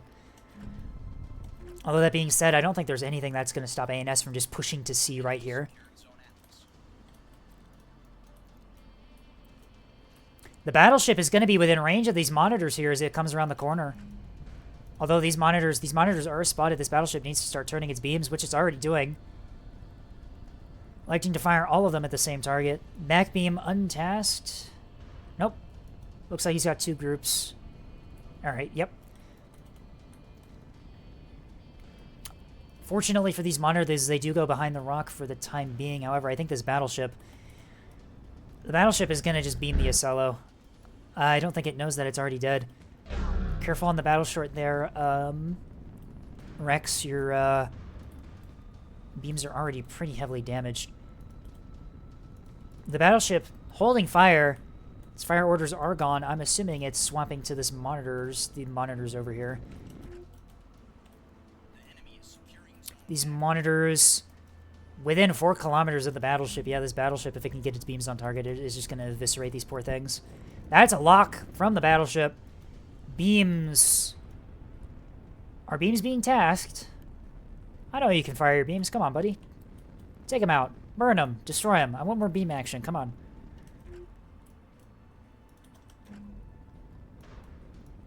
The Axford, though, taking the initiative, firing on those ships. Yep, there go the beams. The beams are being tasked. They are bearing to target. There's one of them. Right into the front of this this poor monitor. It is just going to get cored here. These monitors are way too close to this battleship. They are not going to be able to withdraw in time. And I think that's the last of OSP's front line. The rest of OSP's front line just getting caught out here by the battleship. I think they were pushed up too far and they didn't realize it. The battleship, though, is unable to battle short given the conditions of its beams, so these monitors might be able to potentially withdraw. That being said, 3 beams on target is very, very deadly.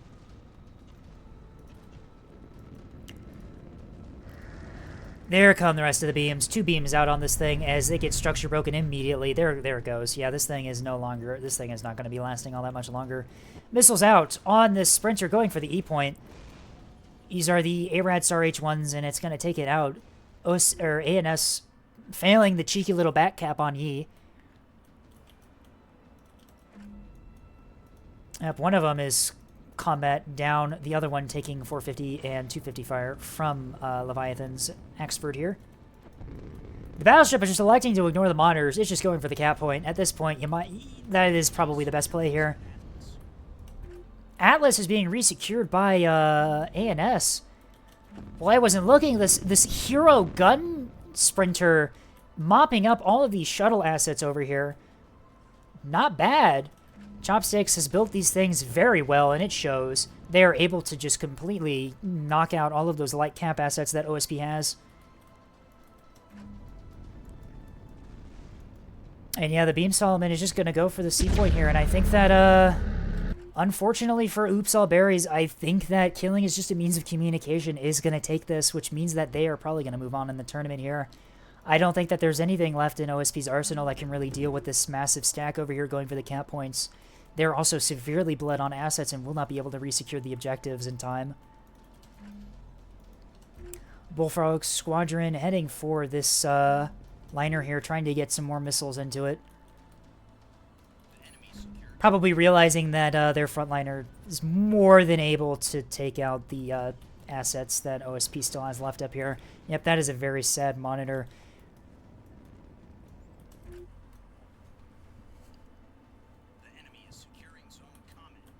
Oh, missile dump! We have a missile dump out from the monitors out on something. It looks like they're going for the Axford potentially here. The Axford still not turning on its comms jammer. Leviathan, I guess probably forgetting that they have one, or perhaps not having enough intel on the missiles to ID them. A couple AMMs slam into their own ship. In case of friendly fire there, there's another AMM that goes into the ship. Goblin Squadron getting a bit too greedy for those missile interceptions and ends up having some friendly fire incidents here. One of the missiles does find home on this frigate here, but it is not enough to really to knock it out.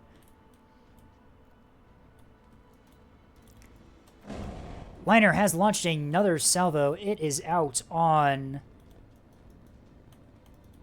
I'm assuming it was out on the Sprinter here, but unfortunately the reactor detonation provides enough radar jamming to hide this thing. A missile counter battery out from the destroyer in the back as Anus says, no, only we're allowed to do missile strikes. These are pretty light missiles. I don't think they're going to do a whole lot. Oh, never mind. That thing was a basic CSE, that's why. Missile salvo out on the battleship, but Leviathan finally realizing that he has a comms jammer, kicks it on, and those missiles go way off course. The battleship completely fine. ANS just has too much defensive equipment here for those missiles to get through, both in hard kill and soft kill. As these lightly built monitors start taking some pretty devastating shots from the 450. Bullfrog Squadron just kind of loitering in the middle of the map here, potentially trying to look for priority targets, probably light assets to pick off just to secure ANS the victory. But yeah, this is, yep, there goes the structure break. The beam play on Blood Moon proving very effective as this battleship removes like a fleet and a half without taking any damage in return. Not any damage, much damage in return. Are beam battleships the meta for this tournament? If you've just watched this match, you would probably assume so. Rex is doing really good in this Solomon in both the games they've played it in. Bullfrog tasking on to this liner here. Missiles out from range. These are, I think they're all Act A red, aren't they? Yep. Are you going to MCOM? Doesn't look like it. Perhaps relying on the point defense to clean up these missiles like they did last time. That Bastion cleaning up a lot of them. The Pavisa's cleaning up a lot of the others too. Only one makes it through. Minor damage, although that does result in the structure break. Razgirl perhaps experiencing a liner moment here as the single missile that gets through immediately structure breaks them. We're actually just trying to rush down these monitors here. They are within beam range. Their beams are not bearing to target. Two of them burnt out from their own battle short as one on the back tries to bear to target.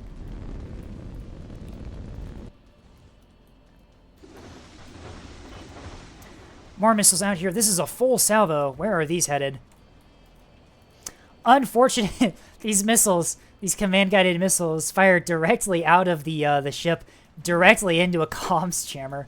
Although SAR H from the Allied liner will illuminate, and those missiles, only a couple of them hit. Do manage to re-knock out the beams though, buying the monitors a bit of time, although it's not going to be enough. Bastion Squadron able to clean up most of them. Couple more Thunderchilds out down here. Although the hard kill on the Solomon is going to clean those up quite nicely. Heartbake Squadron is KBU bombs. Only not a lot of them. Only 2 across this entire squadron. Interesting. Did they dump them on someone else, or? I have no idea. Heartbreak is going to drop those bombs onto this monitor, which is not moving. It also has no point defense. Only two KBU-22s is not going to do much damage, although they are going to get through. They didn't even pin the armor. Battleship taking additional strikes from those Thunderchilds. Unfortunately, all of them going for the active decoy, just like they did in the last match. Those active decoys coming in clutch for ANS here. Was that the last? Was that the first match, or was that the other tournament game I casted tonight? I am losing my mind. Additional missile dump out on the battleship. Once again, directly into a comms jammer. These missiles are still homing in. No SAR H backup, but they still get through. Multiple hits on the battleship as this battleship starts to take some fire. OSP refusing to go down without a fight here as they suddenly start to get some missile hits in on key ANS assets. The Axford is pulled back significantly and is unable to support the battleship with the overlapping point defense fire grid.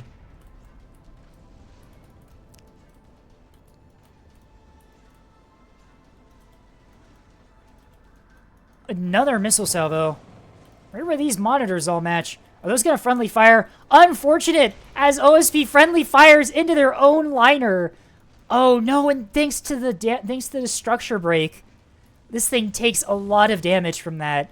Drives down, reactor overload. That is unfortunate. That wasn't even an overload, that was a fuel line fire. That is an unfortunate friendly fire incident there. As looks like OSP is going to start surrendering here, as killing is just a means of communication, winning 2-1 against Oops All Berries, advancing on in the tournament, and unfortunately, Oops All Berries' journey ends here.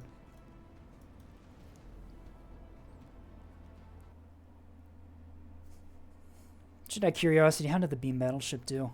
Yep, that's about right. Alright, join us. We will head to Peanut Gallery. I'm misspelling things again. To debrief, and I will see you all there.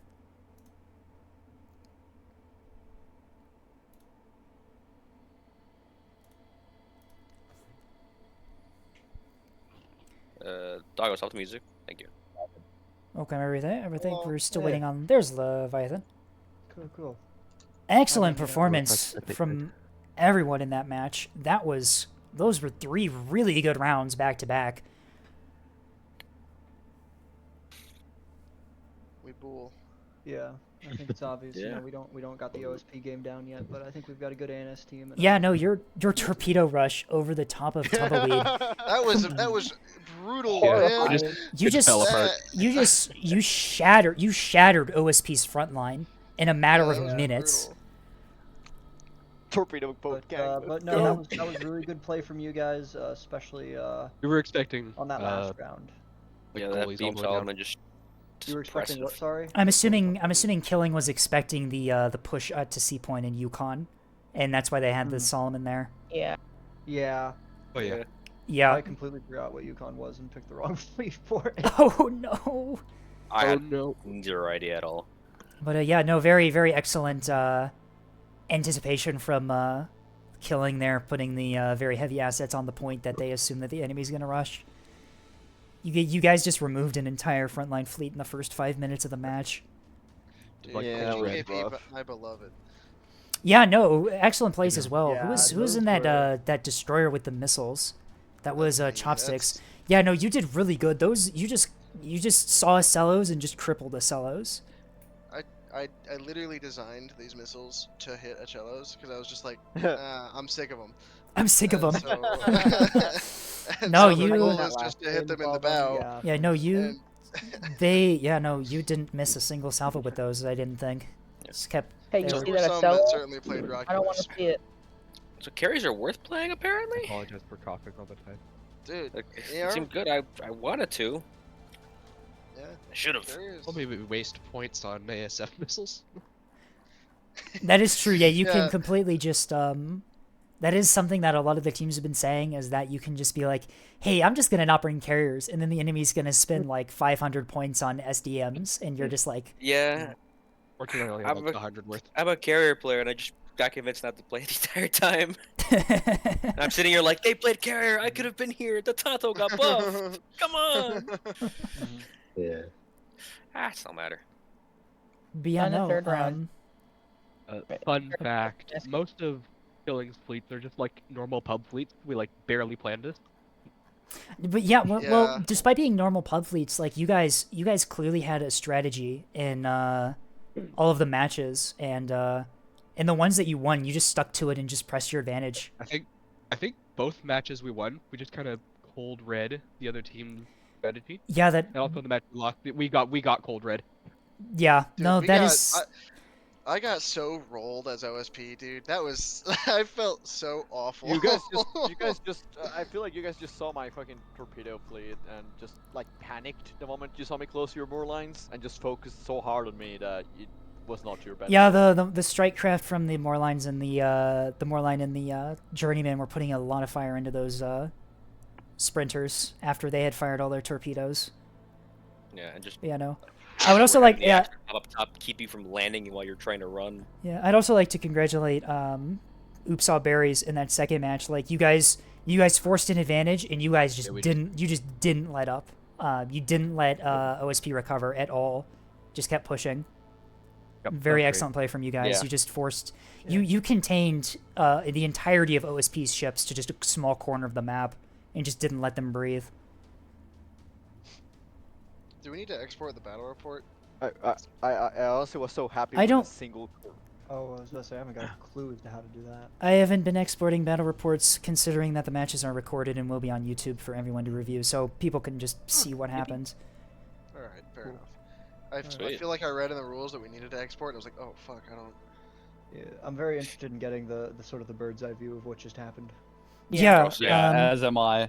So you Yeah, you same. can immediately rewatch my VOD if you want to see what happened, but my You're on Twitch? Yes, I should be linked in community events in the main Neb server. Oh yeah. Cool. I just And had a also my long day, recordings. so it'll be, probably I'll just watch it when it's uploaded. Yeah, my recordings of the matches will also be on YouTube within the next couple days, hopefully. So. Sweet. Did my Do we know masqueraded how the other teams went? The other teams. I think that :3 won 2 rounds back to back and moves on. :3. :3. Yeah, stop calling them that. You gotta just call them. United European Starfront. United European Starfront beats the Guild, but that was an exhibition match, so it didn't matter. I think what other match was today? Mayonnaise and Raiders of the Black Horse. I do not actually know how that one ended. That was the other one today, that dark cast, and I do not remember how it went. Fair enough. But It's fun to like play on a team. it is, yeah. usually These have, tournament like, matches one- have been. I'm just kind of. I'm a little bit sad that I didn't get to. I'm not playing in the tournament, but unfortunately, prior commitments means that I cannot guarantee that I'll be available whenever matches might happen. So. Yeah. That's unforgivable. gamble I on my expect own your availability, complete but, subservience at all times. I'm sorry, Vastal. I'll do better. So it looks like, yeah, Killing is just a means of communication wins. It looks like they're going to be playing :3 on the 2nd of March. Very exciting. Congratulations to. Oh, I'm sorry. I'm having a brain aneurysm. Congratulations to Killing is a means of communication. You're lucky I didn't pick a longer team named Vestal.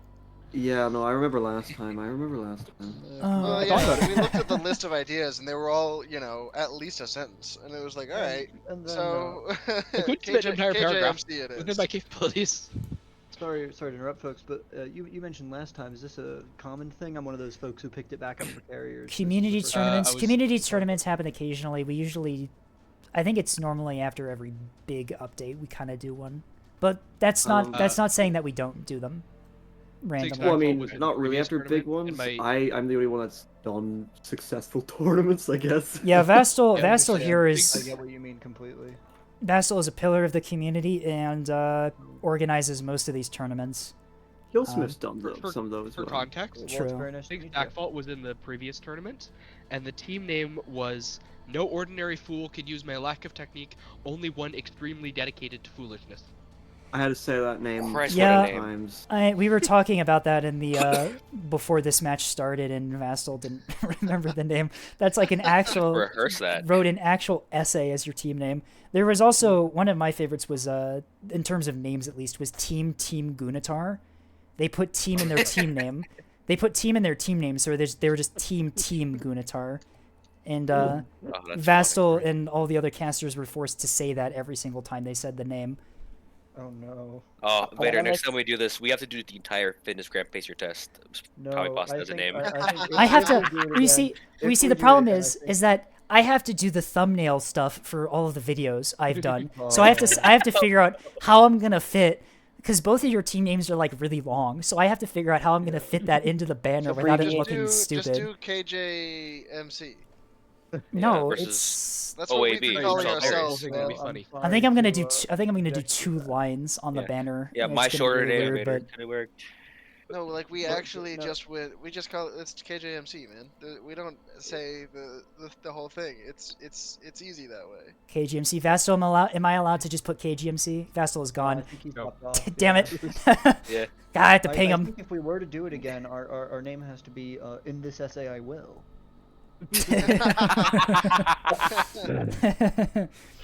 I'd like to also congratulate Leviathan for winning tournament matches on a Steam Deck.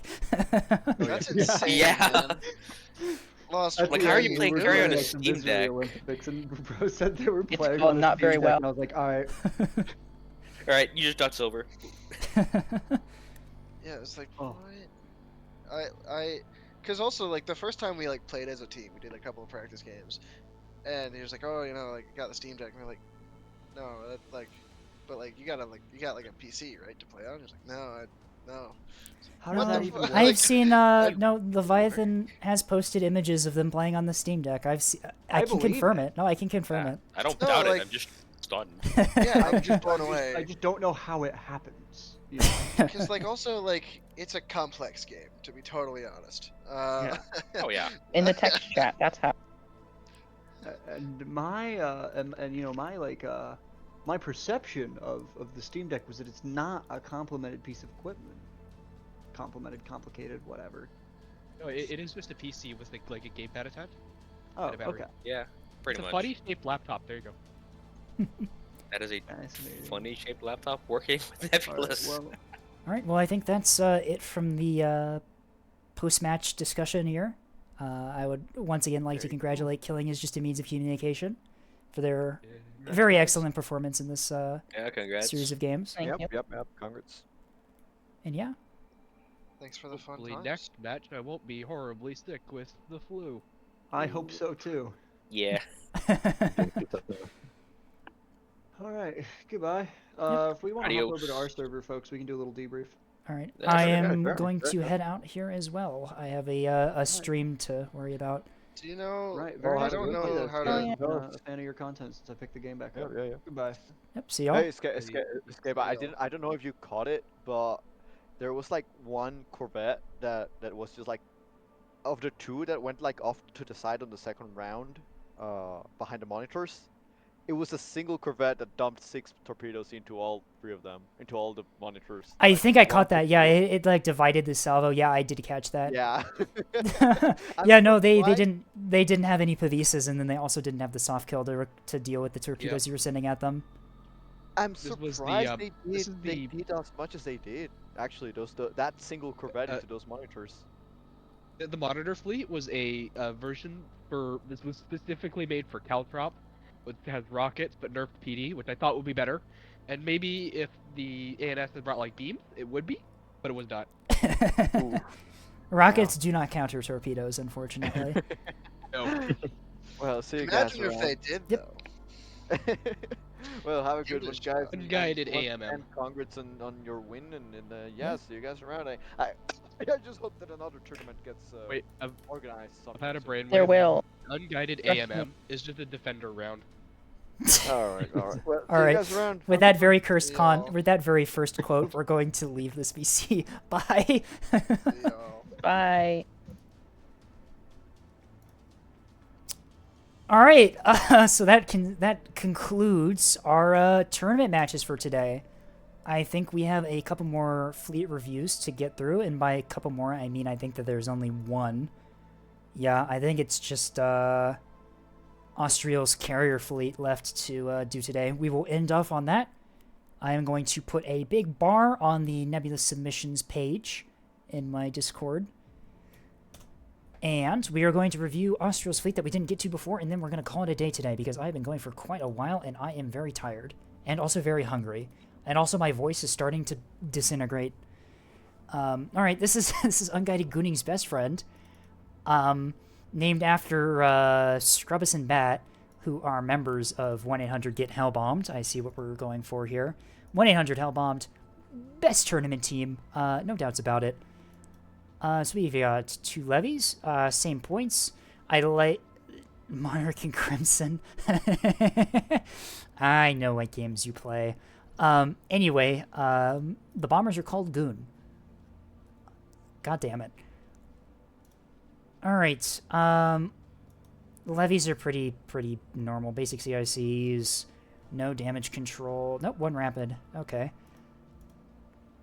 Let's see, Cringe Shield. Actually, let's take a look at the spacecraft first. The Goons are torpedo bombers. We have non-mixed salvo torpedoes, electing to do all act wake. I would definitely see if you can do mixed salvos if you can swing the points here. Mixed salvos on bombers are very strong. But that's just me. Act Wake is a good secret combo as well. Not a whole lot else to say about this these bombers. I mean, there's nothing else to Claymores than just they have torpedoes on them. Monarch is a 20mm S1 missile bay Tonto. And ASF is some fuel tanks on the side. Cringe shields of various types. We have Act, Wake, and ARAD. So nice for dealing with a craft that might deploy countermeasures. Very good. And 20mm slugs. And then Light Strike, I'm assuming it's just fitted with... Yep, there's the SARH S1s that we love. Illuminator pods on the wings there to provide illumination for those. Probably just a Light Strike asset here. Crimson is a coil gun S1 Bay Tonto. ASF is similar loadout here. I'm assuming this is just... Yeah, the Crimsons look like just the Gucci versions of the Monarchs here. They could also be mixing in Monarchs and Crimsons here, taking advantage of the fact that 20mm Tontos are very good at supporting coil gun Tontos.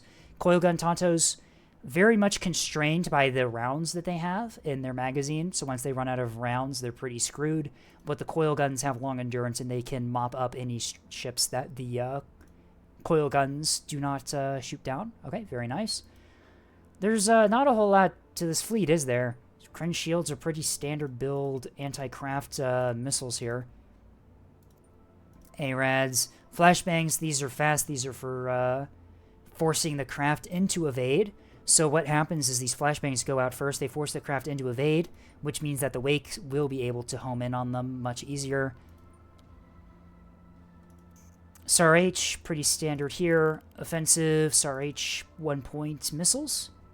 Hello, Leviathan. Welcome back. We are just doing 1 fleet review, and then we're probably going to call it a day today, unfortunately. I am very tired and very hungry, and I have been going for nearly 7 hours, and I want food. But yeah, excellent tournament matches from you. Excellent performance. Once again, congratulations on moving on. You will be against Colon 3. And then, yeah, and then the torpedoes. Hyper Cringe, these are fixed active. Can you go to the steerable one? Nope, you cannot. Wake secondary, we have Weave. They're Weave torpedoes. Interesting. Drop at 2.4 kilometers. Very fucking fast. Holy shit.